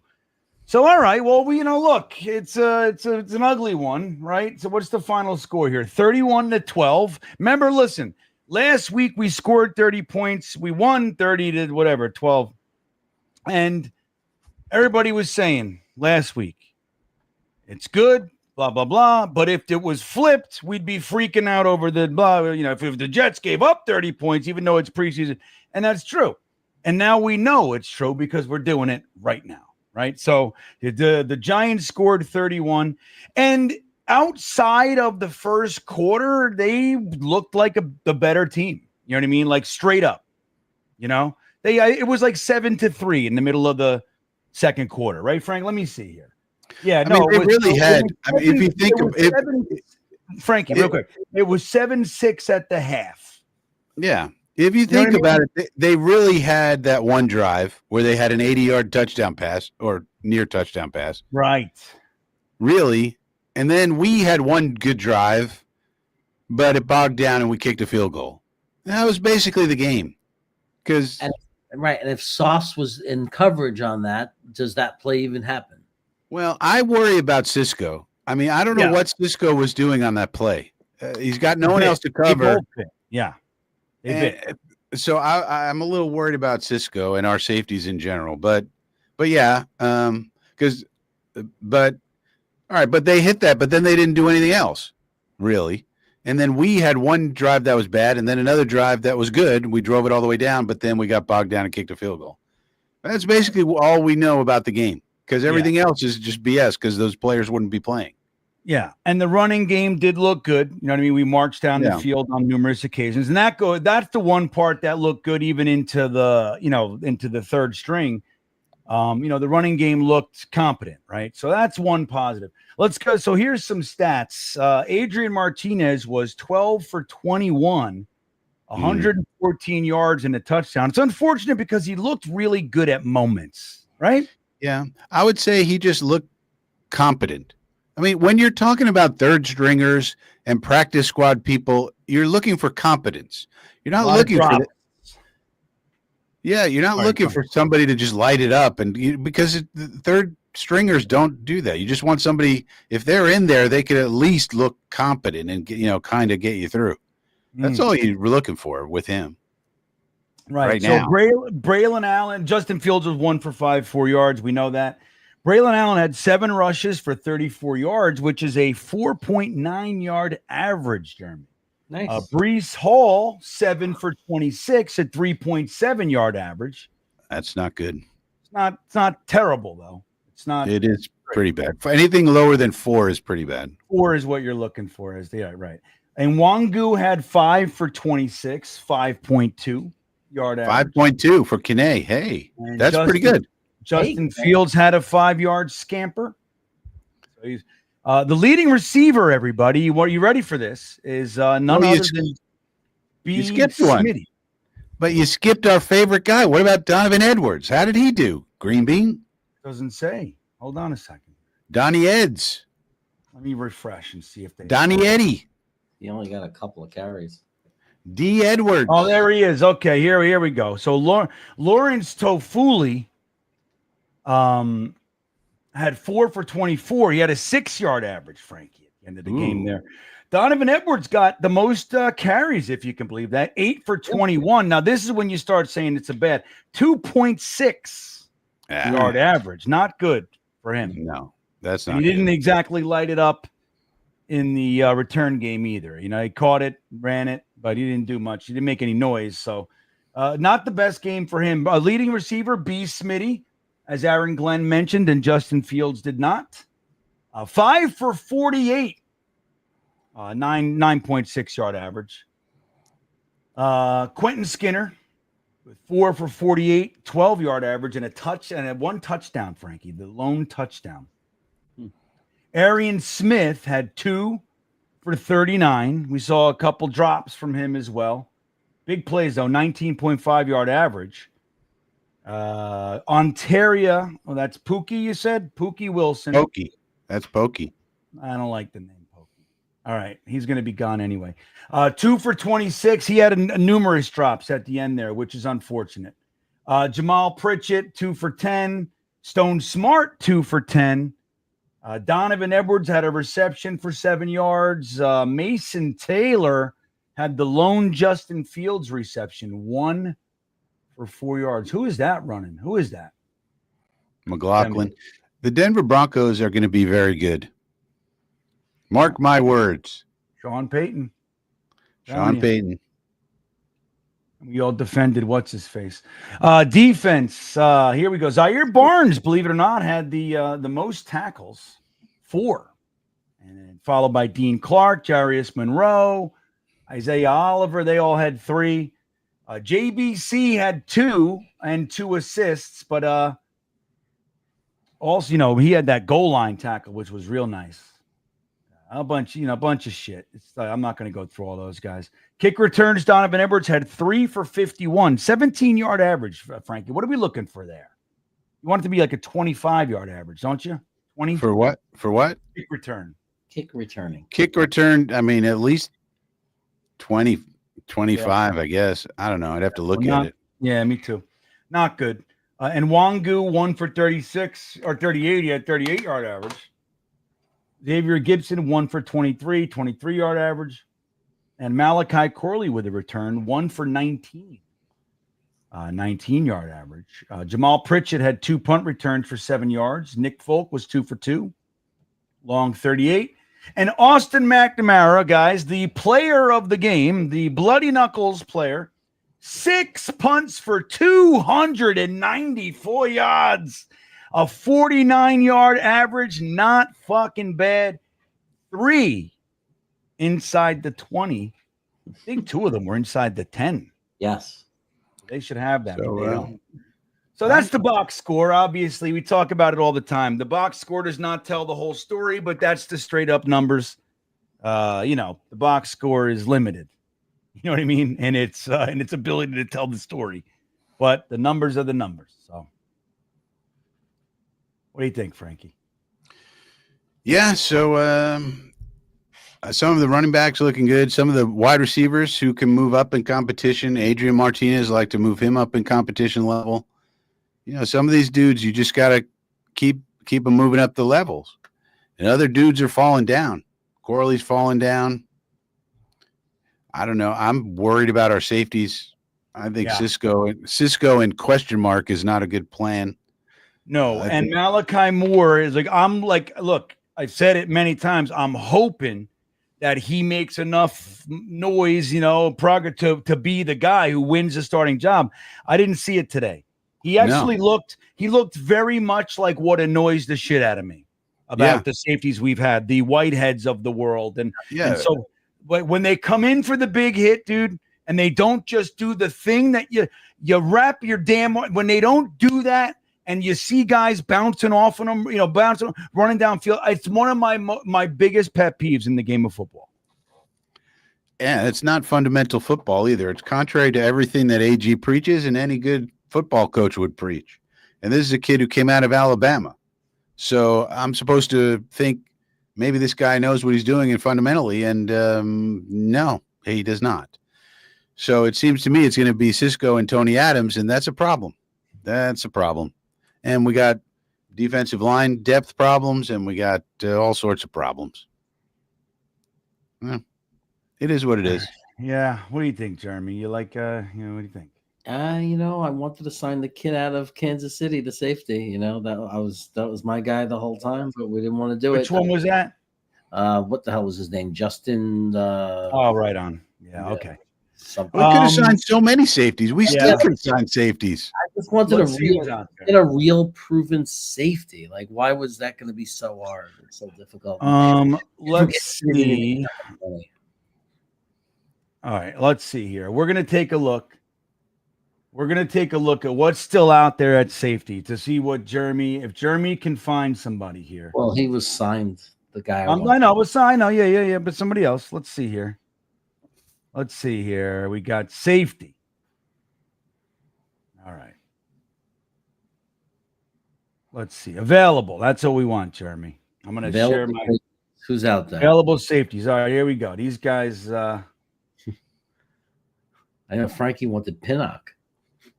Yeah, I would. We went for Halfanga. What's his name? I cannot pronounce his name. The guy who used to be on the 49ers. We made a big move to try to get him, but he went to the Broncos. Wait, are these guys really available? What the fuck is happening? I think Justin Simmons is still available. That's what I was isn't just going to say. Yeah, wait, that's the guy he's talking about. Wait a minute. I mean, we could have people. Look, dude, no, there's quite a few guys, dude. It's like it's crazy, actually. Go out and I get us know. safety. I mean, come on, just get us a real safety. If they're out there, if there's some guys out there, just go sign one and bring us. It's stupid. Why are we going to start start the season if there are guys available so weak at one position? So same thing for edge. We're gonna need edge. These guys we got stink. So look at this. You got Marcus Williams up top. He's only 29 years old. Right? These guys are all Justin Simmons. He's on there twice. Just so you. And Jordan Whitehead's still out there. Why are they twice? What's going on? Marcus May. All of our guys are on here. Jordan Poyer's. These guys can't still be out there, right? John Johnson's still out there. He's decent. Look at this. But what the fuck is going? Why? Well, he's not going to make $14 million, but I'd call Marcus Williams, Justin Simmons, any of these guys. Yeah, better than the bums we got. Yeah, but anyway, I don't know. It's like I am a fan of just like we're not going to win anything this year, so why? Unless look, somebody's 28 years old, it's a different story. But like getting these guys that are they had a year left or 2 years left in there, I don't see any reason to do that right now. It's going to be annoying, though, no doubt. Got to get these young guys to play. You know what I mean? If it's going to be depth. I don't even know. Yeah, Dave Briga, he wants Clowney. I mean, how much money do we have right now, Frankie? 30 mil. 30. We got 30 million. How much can we carry over? You can carry. I looked that up, actually. You can carry over all of it. So there you go. That's what they're doing. The only thing you have to do is you have to pay about 90% cash every year of the cap. That's the average of the last 5 years. So you have to spend you have to spend money on players essentially. But if you do that, then the amount of cap you carry over is unlimited. But I don't know why you would do that. How many players can you afford? Extra players can you afford next year with this extra cap space? It's not the amount of players. It's who do you want? You want to be able to get somebody that's a fucking, I mean, we could still do it. It's not like we have a cap crunch like the Saints or somebody like that. They've had a cap crunch for 15 years, those guys. Yeah. And looking like we're not going to have to pay Justin Fields, so yeah. It's funny. We'll probably have a rookie quarterback, so they're cheap, relatively. Where am I? What is going on here? So I don't know. All right. Well, hey, there's another one down. Game 2. When's next week is the Eagles, right? Friday night, I think it is. We got to play the Eagles. I think Friday so. night game, yeah, but it's we shouldn't even be in the same league as the Eagles. They're gonna, yeah, but it's. I think it's gonna be the start with the threes versus the threes. It's gonna be yeah, but their threes could probably beat our ones. No, their depth is. I mean, I think it's gonna be. You want to talk about? I was joking before. It's just gonna be watch the three of us just joke, just hang out. Oh yeah, that's what it is. So Friday, August 22nd at 7:30 p.m. at MetLife Stadium, everybody. The New York Jets will host the Super Bowl champion Eagles. I'll tell you. Let me see here. Bookmakers are projecting the Jets to win more than 6.5 games, suggesting improvement. So they're saying the Jets are going to win 6.5 games this year. That's what. So that you should have bet, if you were going to bet, 5.5 was when to lock it in, because that's good. That was good. But it's the Jets. You can't bet on them, dude. I've lost. Look, I'm a gambling addict, right? I don't gamble, except on like eBay shit like that. But I don't do that anymore either, because I bought fucking 7 guitars in a week, and my wife had to talk. I swear to God, I brought one guitar, dude. It had a broken neck. I bought just the body, and it's a brand called Hamer, Frankie. So they glue them in. It's not screwed in, and it was like broken. I never did it. She's like, dude, really? Anyway, so I'm gonna, but when I wasn't the biggest sports bettor because I have too much emotion in the game. People used to think I had thousands on the game by the way I react. I had nothing on it. I was just a complete I'm a reject, So I bet on the Jets probably 5, 6, 7 times like that in my life. The one that sticks out, remember 1998, game 1. Glenn Foley was the quarterback. Parcells was the coach, right? Ninth, we were against the 49ers. We were winning that game. And Garrison, dude, I had money on that game. If it would have ended with the Jets win, with them field goal, they were on their like 1 yard line, and Garrison Hurst popped off a 98-yard touchdown run, and I lost. And I had I think it was maybe $200, and I didn't have money at that. I was smoking crack, gambling, weed, alcohol, all that shit. So it was I didn't even have the money. I just bet it, thinking I would win. Shit. You know what I mean? Every time, I don't think I've ever won $1 on the Jets. No. I don't do it. Don't bet on the Jets. But today, so you got to be careful out there. Tyler says, "What's with the negative?" Well, we know we lost and we didn't look great, so it's all right. I don't think we're being too negative, Tyler. Are we? I mean, maybe if you're sensitive to it and you're feeling really good, and this is a fucking downer, I get you. I don't think we're too negative. Maybe some people in the chat, but it's okay. Let's see. Yeah. GreenBean, remember that run? That's what I was just talking about, Dave. Yeah, that one. That killed me, dude. Let me tell you, that season, Glenn Foley, I was all in on Glenn Foley. All in. So was Parcells. The kid looked good, man. And then he got hurt. Remember there was the famous thing? Vinny Testaverde came in and he was looking okay, whatever. And Glenn Foley, week 2, wanted to get his position back. And he pretended that he wasn't injured. Remember that? And he was like, I'm good. And Parcells said, okay, man. And then he poked him in the ribs or whatever it was. And he was he went out and he's like, you're not good. Parcells would walk. If you were saying you were okay, he'd walk by and kick your fucking ankle and shit. If you were pretending. But all right, let's see how you are. Yeah. Glenn Foley is a really incredible story, but he ended up getting into a lot of mental health and addiction shit after that. Was a hard pill. You know what I mean? Yeah. For him. And then he went kind of into obscurity after that. But yeah, fucking then Vinny comes in and has his best career year for us. That was the whole thing. But anyway, but that ended up being 98, dude. That was the year. So listen, I'm gonna hang out a little while. I know I got you guys taking you hostage. If you guys want to bounce, go ahead and bounce. I'm just gonna go through a couple things with these guys, but you're more than welcome to leave. We'll give your channel shit, anything going on, because I gotta recopy the right thing in there. I'll put it in the description, your channels, like I do every week, but it's not there now. So anyway, Frankie, you want to hang out? You want to bounce? You want to talk about your channel? I'll bounce, but my channel, Coffee with Frankie, Sunday mornings, 10 a.m. I'll just put in a plug for that. And yeah, I'm going to bounce. Frankie, always a pleasure. I genuinely love and appreciate your presence here, man. You're a good fucking guy to have in here. So thank you. I'm excited for the season with you guys. But there he goes, everybody. Frankie from Flatbush. And we'll put his link in there. Say, Jeremy, you want to bounce too, buddy?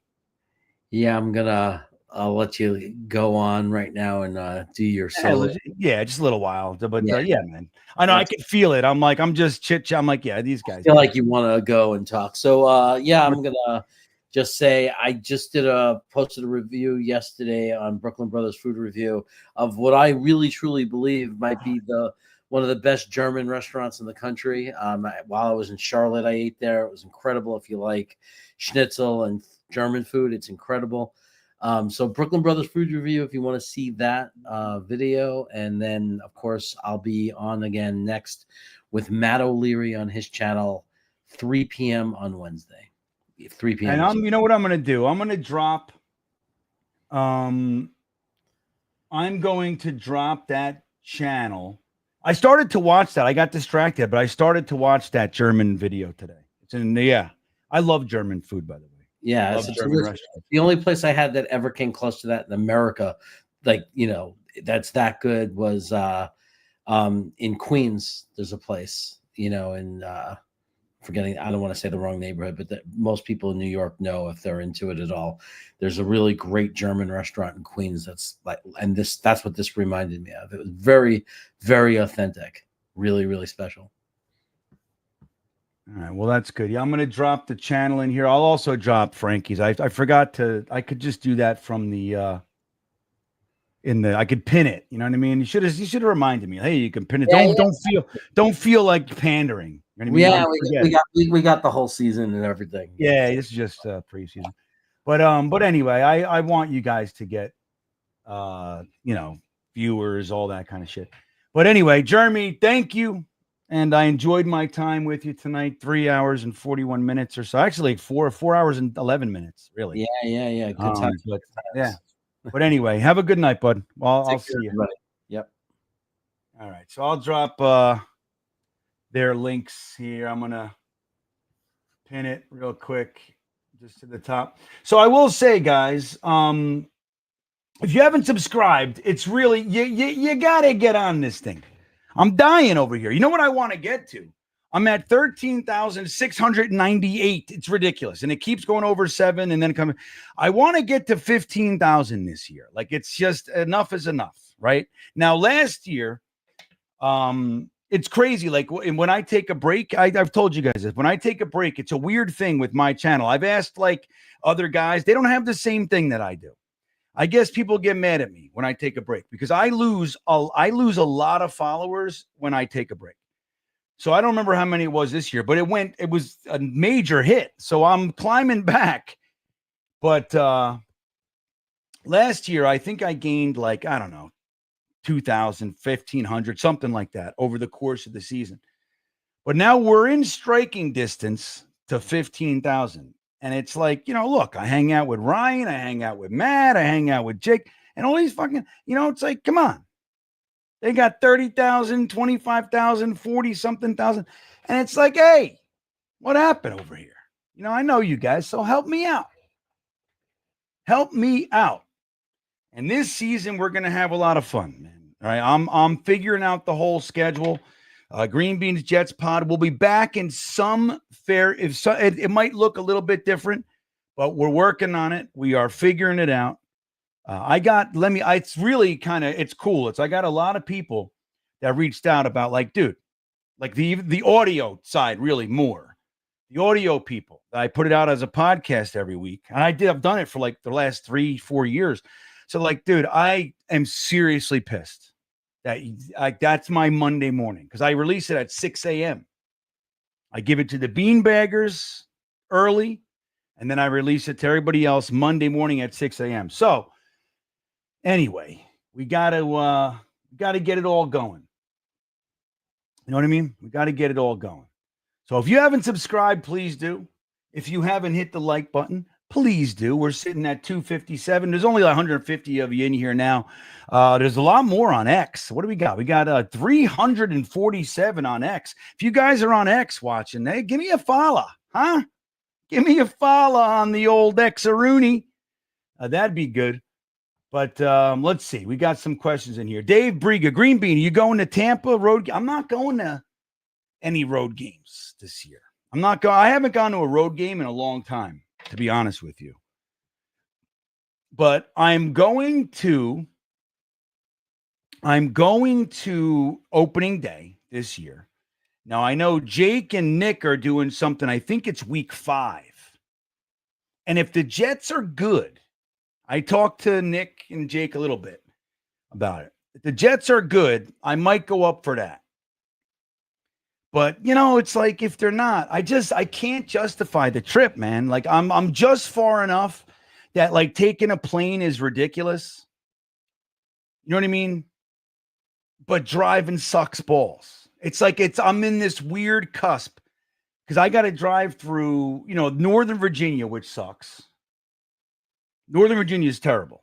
And then there's DC, which is the worst. Even though they are improving it, it's the worst. And I lived in LA. I lived in Miami, obviously New York, New Jersey, all the places, Vegas.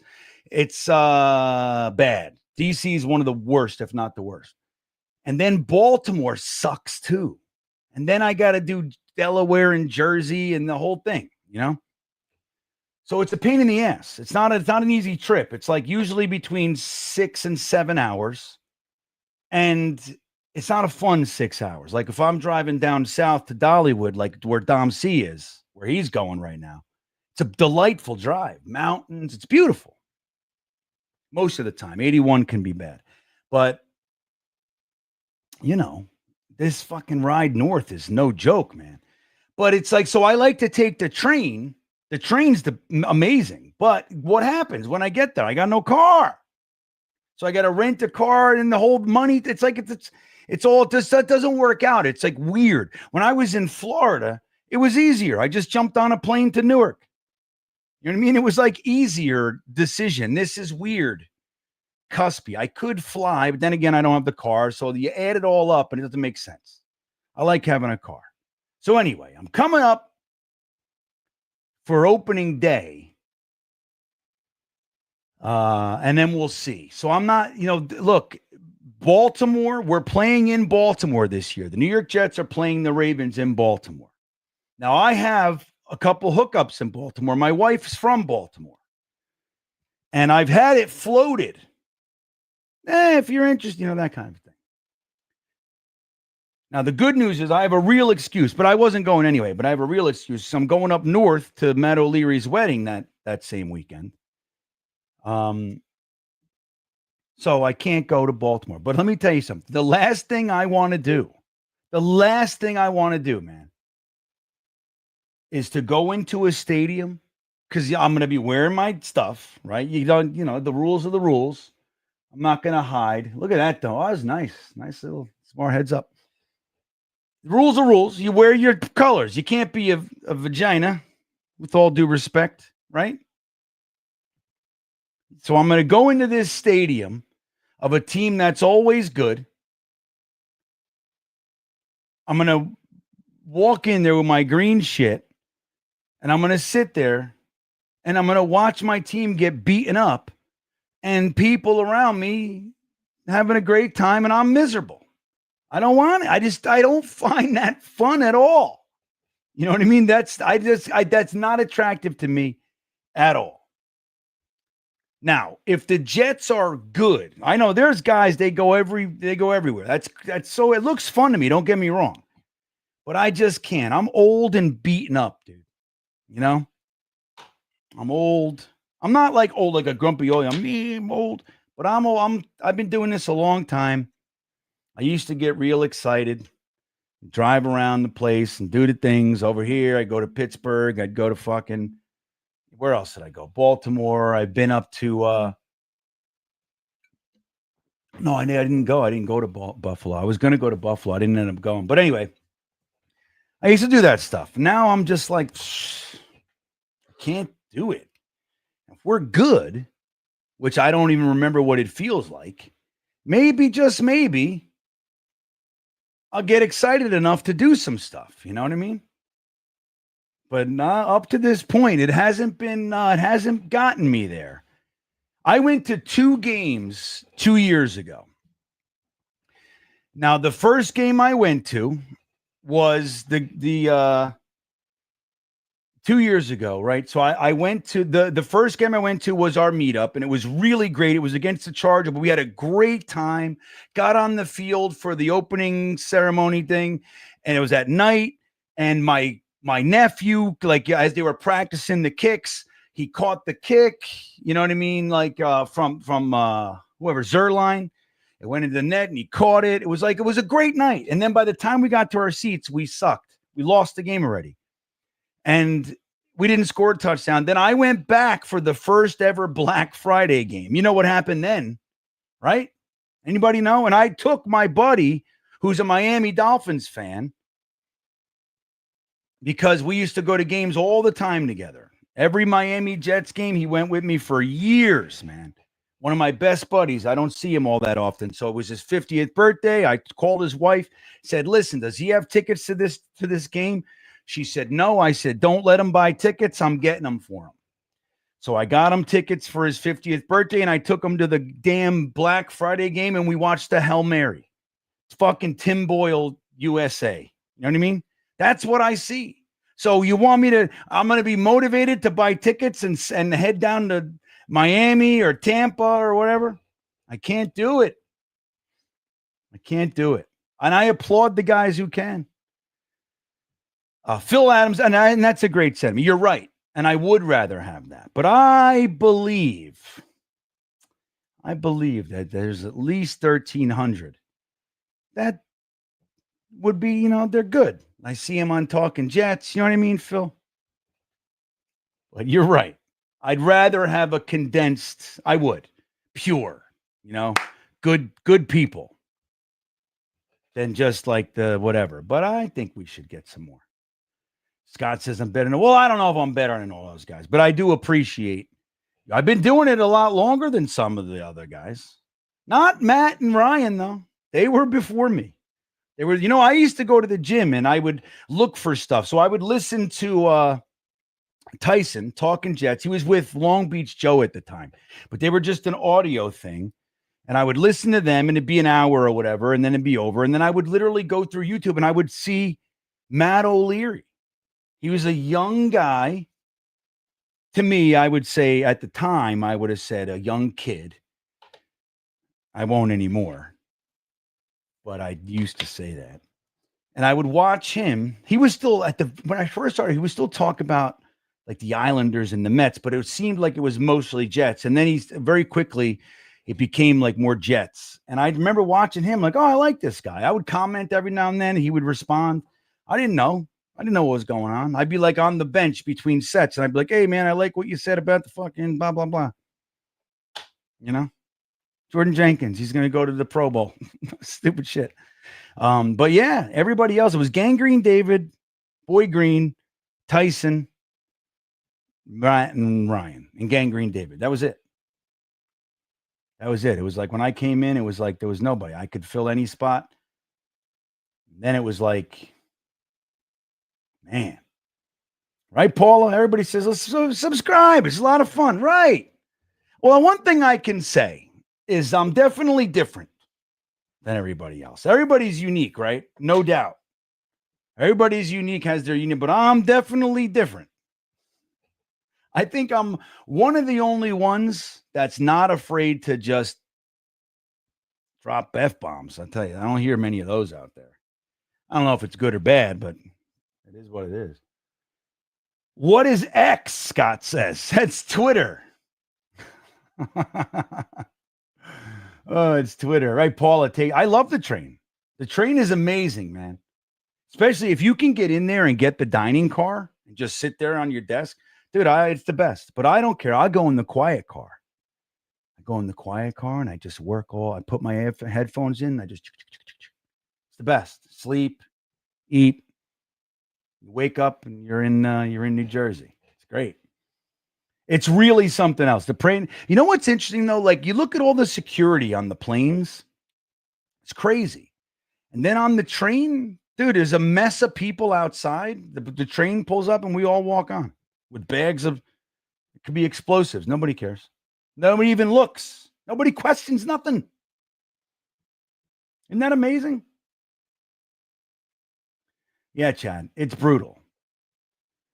I come from Charlottesville, so sometimes it'll take me through that, like up to 95, but sometimes I go up 15 to like 29 or whatever, and it's prettier. It's a little bit more less, but then once you get to that 66, it's brutal. I told you, Phil, one of these days I am coming. It's like it's one of the it's the trip, like the UK in general. It's the trip that we talk about most. You know what I mean? Like when we're thinking about it, it's like, let's go. And I told you, if I come, we're going to Alton Towers, man. We're going. You and me, buddy. Phil Adams, if you don't know everybody, was ousted. He's not allowed in there. I think they forgot. I'm betting on it. Not that I'm betting, right? Not that I'm betting, because I'm not. But I would bet that they let him back in. Imagine I go there with him and they're like, wait a minute. They look at his name or whatever, and they say, no, Phil Adams is not allowed in here. Imagine that'd be honestly just as valuable to know that, to like have fun, to have that story, right, Phil? Thank you, Paula. I love it. I'm telling you, man. I love hanging with you guys. Like, I really do. And let me tell you this.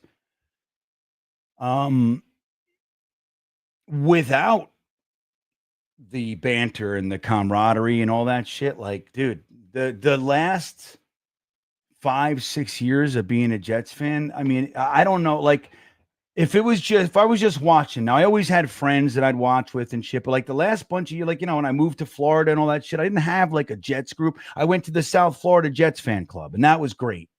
That was great. But even that, like, I wasn't like close with anyone. I didn't feel like if we sucked, I'm not going to go there because you got to buy lunch and I'm not going to spend $80 and watch the Jets lose. Like, So, it's been a little bit less, but I got to say, like, so if the last like 5 years or so, especially since I've been in Virginia, if just the way it's all been, if I was like alone, I might not watch like the end of the season. I know I'm a diehard fan and all that, but I'm telling you, it was this, you guys, like, I know, just like getting in and doing the hang, that's kept me into it. Because I mean, I've never not watched, a game or two here or there. I always watched no matter how much. But the last couple of years, man, last year I might have turned it off. I was miserable last year. And if you didn't pick that up, I was miserable from like week, I don't know, whatever, halfway through the season, let's say. I was utterly miserable. And I was like, I cannot believe it. Like that season did to me. Things that I just never knew could be done. It was like a whole different level of suck and pain. I couldn't even believe it, how it felt. To have Aaron Rodgers, Devontae Adams, Garrett Wilson, Breece Hall, Braylon Allen, and even tight ends that are capable, like a Conklin, you might not love him, but he's fine. Like the offensive line was good after we got fucking, what's his name, Brown out of the lineup. Fashanu came in. It was like, dude, and to win 5 games with that collective is like, it's unbelievable. And we're firing our coach mid-season after London, and then we're firing Joe Douglas in mid-season. It was like the weirdest, for a team, like a fan base that's endured embarrassment and pain that is unique. It's not like anybody else's experience in the league. It was still worse. That's why, like, this year, am I going to go to pieces? Look, Tampa, I tell you what, that's probably a great place to meet for a game. I'd love to go to that stadium. You know what? When is that game? Let me look at the Jets schedule. Let's see. Because I'll tell you what, if you're going to justify a trip, Florida's not the worst. You know what I mean? All right, let's see what we got. Oh, that's early, dude. September 21st. I can't do it. There's no way. There's no way. Tampa Jet fan said, I'm doing everything to get my son away from the Jets. So my wife buys him a hat the other day. Daddy, are the Jets going to suck again? I will love them like you. Yeah, he's 6. I'm telling you, dude. Tampa, let me just tell you this. My wife is from Baltimore, and now she's become more of a Jets fan, but she's a Ravens fan. And she's not diehard like us, but she's a Ravens fan. And she comes from Baltimore.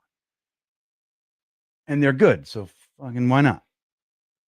When my son was born, I tried to make him a Baltimore Ravens fan. I wanted to do that for my son.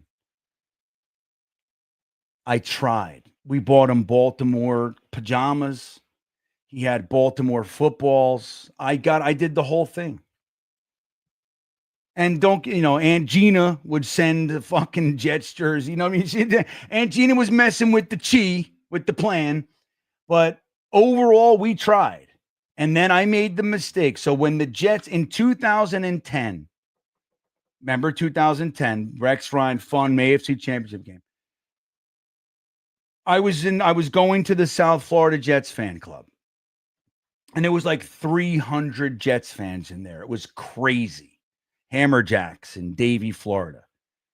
And there was the sirens and the giveaways. And Vinny Testaverde came one time. And anyway, I brought my wife because we were in it was in the playoff game against the Patriots. And I took him to that in the Jet. So think about it. 300 Jets fans take over a bar. It's like a big bar restaurant on the side of a bowling alley. So it was big and with a big TVs everywhere with Jets, the big screens, Jets. There's sirens and Jets chants. And I brought my wife and my son to that. And he was positively hooked. That was it. I made the mistake. Next week we lost to the Steelers. Yay. And I watched that one in my house. But my son, I made the mistake. He got the fever. He caught it. And then we went to every Jets game in Miami for, I don't know, man, 6 years, 7 years, 8 years. And then, yeah, he was fucking Jets fan. And I took him to see his first home game up. He would, he was always like, man, why is there so many Dolphins? He didn't get it. I'm like, well, we're at the Dolphins Stadium. He's like, well, when do we get to see our fans? Like, where's our? I'm like, well, I'll take you to one. Well, you'll see. When I took him to MetLife, and that was my first time in MetLife. Last game I was at was 2010 in Giant Stadium. Or 2009, maybe, whatever last year. And when I took him to MetLife, and it was packed. It was 2015, and it was Decker, Marshall, Fitzpatrick, Mangold, Chris Ivory, all that shit. And we won. Took him with Joe the Cop and my son. We went into the game. Dude, he was young. He was like, dude, he was out of his mind. He couldn't believe so many Jets fans. You know what I mean? He couldn't believe it. So anyway, you try, Tampa Jets fan, but they're watching us more than they're listening to us. That much I can tell you. It's like my son, he has a crazy work ethic to the detriment of everything else. And it's sad because I know where he gets that. And I don't really want him to be that way. I want him to have a good work ethic, but I don't really want, but dude, he's been watching me, man. I fucking working 18 hours a day. It's like, so I'm, Jets fans, the worst part of it. But anyway, what do we got here? Yoshi checking in. As someone who's 27 now, man, I see the older crowd of Jets fans are always negative. I've never been so despondent after a season. I don't think I still I'm telling you, Yoshi, I'm not 100% back either. I'm really not. Like by this time, I'm genuinely pumped for the season. And I got all kinds of positive spin. And I have some, and I am excited, and I'm like ready for the games. To me, I'm ready, but it's not the way it was. It's not the pre Aaron Rodgers GreenBean is different than this guy. And maybe I'll come back, but I don't think I'm 100% yet. It destroyed me. I couldn't believe the level of disappointment. It's unbelievable how disappointing it really was. Unbelievable. But yeah, that's the thing. It's like you think, Yoshi, if you're 27, you're probably a fan around 10, 12 years old, something like that. So you're in this thing, 15, 17 years. It's a long time. And we've sucked just about the entire time. You're probably a Rex Ryan fan. Like that's what probably got you, right? That era, Yoshi? That's probably the era that sucked you in. You're like, holy shit, this is great. This is fun. Our coach is badass. Dave Revis, right? All this stuff. But we've sucked since. But you think about the older Jets fans, like not even like older than me. Like I became a fan in 82. Right? I was watching a few games before that, but I became a fan right after the Mud Bowl. Like that year, going into the Mud Bowl, watching the end of the season and those playoffs and all that.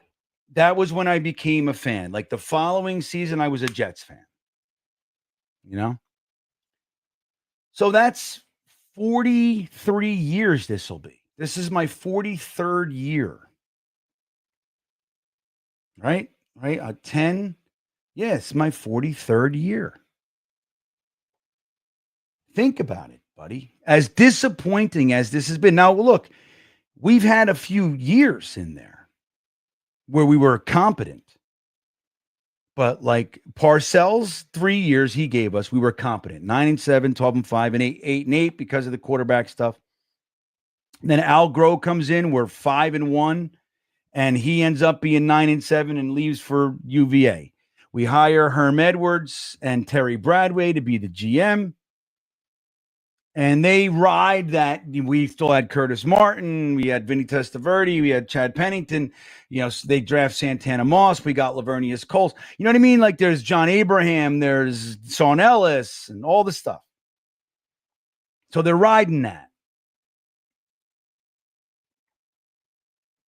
But we was good. We were good. We had some fun. Got into the playoffs. We had some fun. Then we trade Herm Edwards. But it's like, before Parcells, it was misery, dude. We had one playoff appearance in like, I don't know how many years. Like all the whole Joe Walton years, they sucked. Bruce Coslet was mildly. Again, we made it to that one playoff game where Raul Alegre, a giant kicker, had to save us, which was annoying. And then we got into the wild card and lost. I watched that in the Luxor Hotel in Vegas in my room. Miserable. But it's like, you know, 40 something years. And look at like the Harrys. They've been doing this longer than I have. They were fans all through the 70s. So it's like it takes its toll, man. It's hard. It's hard. Right, Norman? Or normal branch? Yes, fatherly move. Tampa Pete.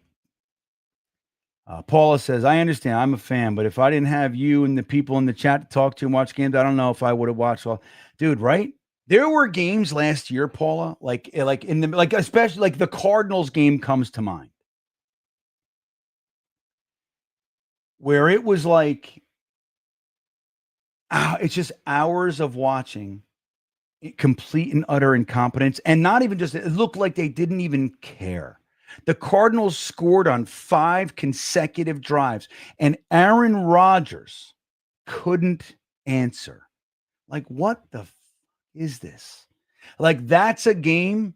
I shut that game off in protests and I go mow the lawn or something.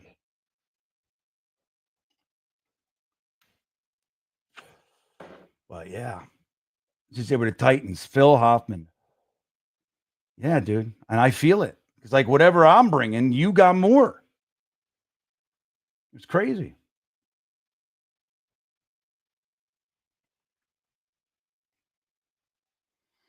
The thing is that, Chad, I hear you. But to go to 81 is another 45. It's almost an hour. It's like 45 minutes to an hour west.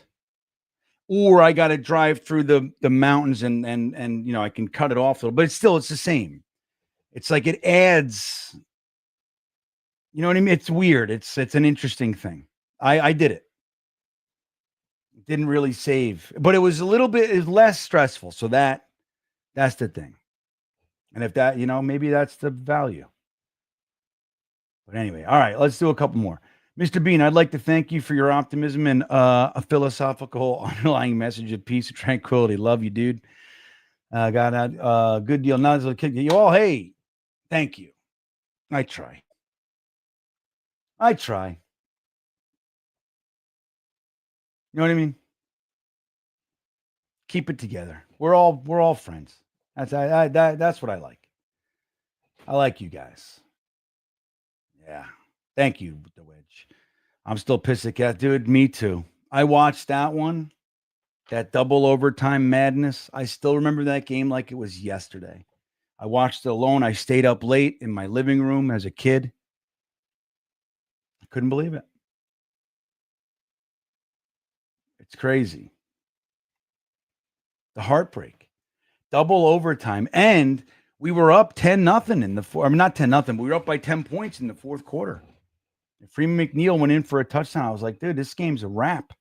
We're going to the championship game.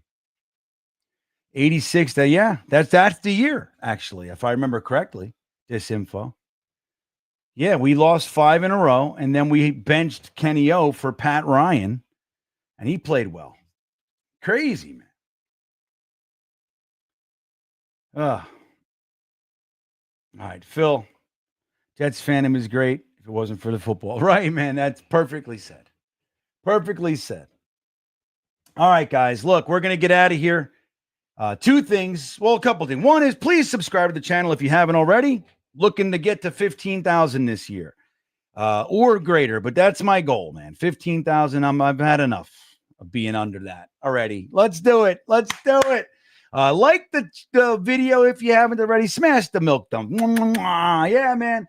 Do that whole thing. Don't forget about House of Atlas, dude. 20% off. What is that? Why is my GreenBean thing? House of Atlas, 20% off. Just by going to houseofatlas.com/GreenBean, or when you get there, use the promo code GreenBean at checkout. But not only 20% off, guys, free shipping. So you get free shipping and 20% off. You get the razor kit. Guys, the precision thing is amazing. I'm telling you, there's no other razor like it. You think razors are razors, they're not. This one, it shaves beautifully just like a good razor should, and then you pop it up and you do all the stuff. That's what I do.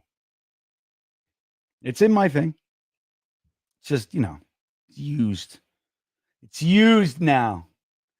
But and don't forget about the cruise, guys. If you're contemplating it, now's the time. Save $500 per person. If you book before September 7th, that's opening day. The website link is in the description of this video. Marty Lyons, Kevin Mawai, Sean Ellis, Fireman Ed, me, Ryan, Matt, Richie, Jake, Kochery, Leon Washington. It's going to be killer, man. Going to Bermuda together. And we got all kinds of fun shit that we're going to be doing. It's going to be the whole time. So again, save yourself $500 a person and get a cruise to Bermuda. It's going to be legit on Royal Caribbean, no less, man. I've never done a Royal Caribbean. I've done Carnival and Norwegian. And let me tell you, I'll never do Carnival. Never. Never, never, ever. I'll do Norwegian. But Royal Caribbean it's up a notch. So anyway, that link's in the description. And guys, I think we might have 4 tickets left for our opening day. So if you're going to do that, go to talkingjets.com and get in on that, man, because opening day, 40-yard line, upper level, tailgate show, all you can eat, all you can drink. And then we get on-field access after the game. It's going to be great. There's cornhole. There's all kinds of fucking games and DJ. It's the best. It's a great time. So anywho, go to talkingjets.com and get your tickets. There might be, it's either 4 or less. That's it. And that's once they're gone, they're gone. Come hang. Come hang. I will see you guys Tuesday. I might even do a thing before that, but at minimum, I'll see you Tuesday. We got the Talking Jets show on Talking Jets with O'Leary and Ryan and myself, and then I'll do the after hour show. And then Friday night, we're together again to watch the Jets end the preseason against the Eagles. Not bad. Guys, with that all said, have a great night, and I'll see you then. Don't forget that like a button. Okay, see you later. Have fun, everybody.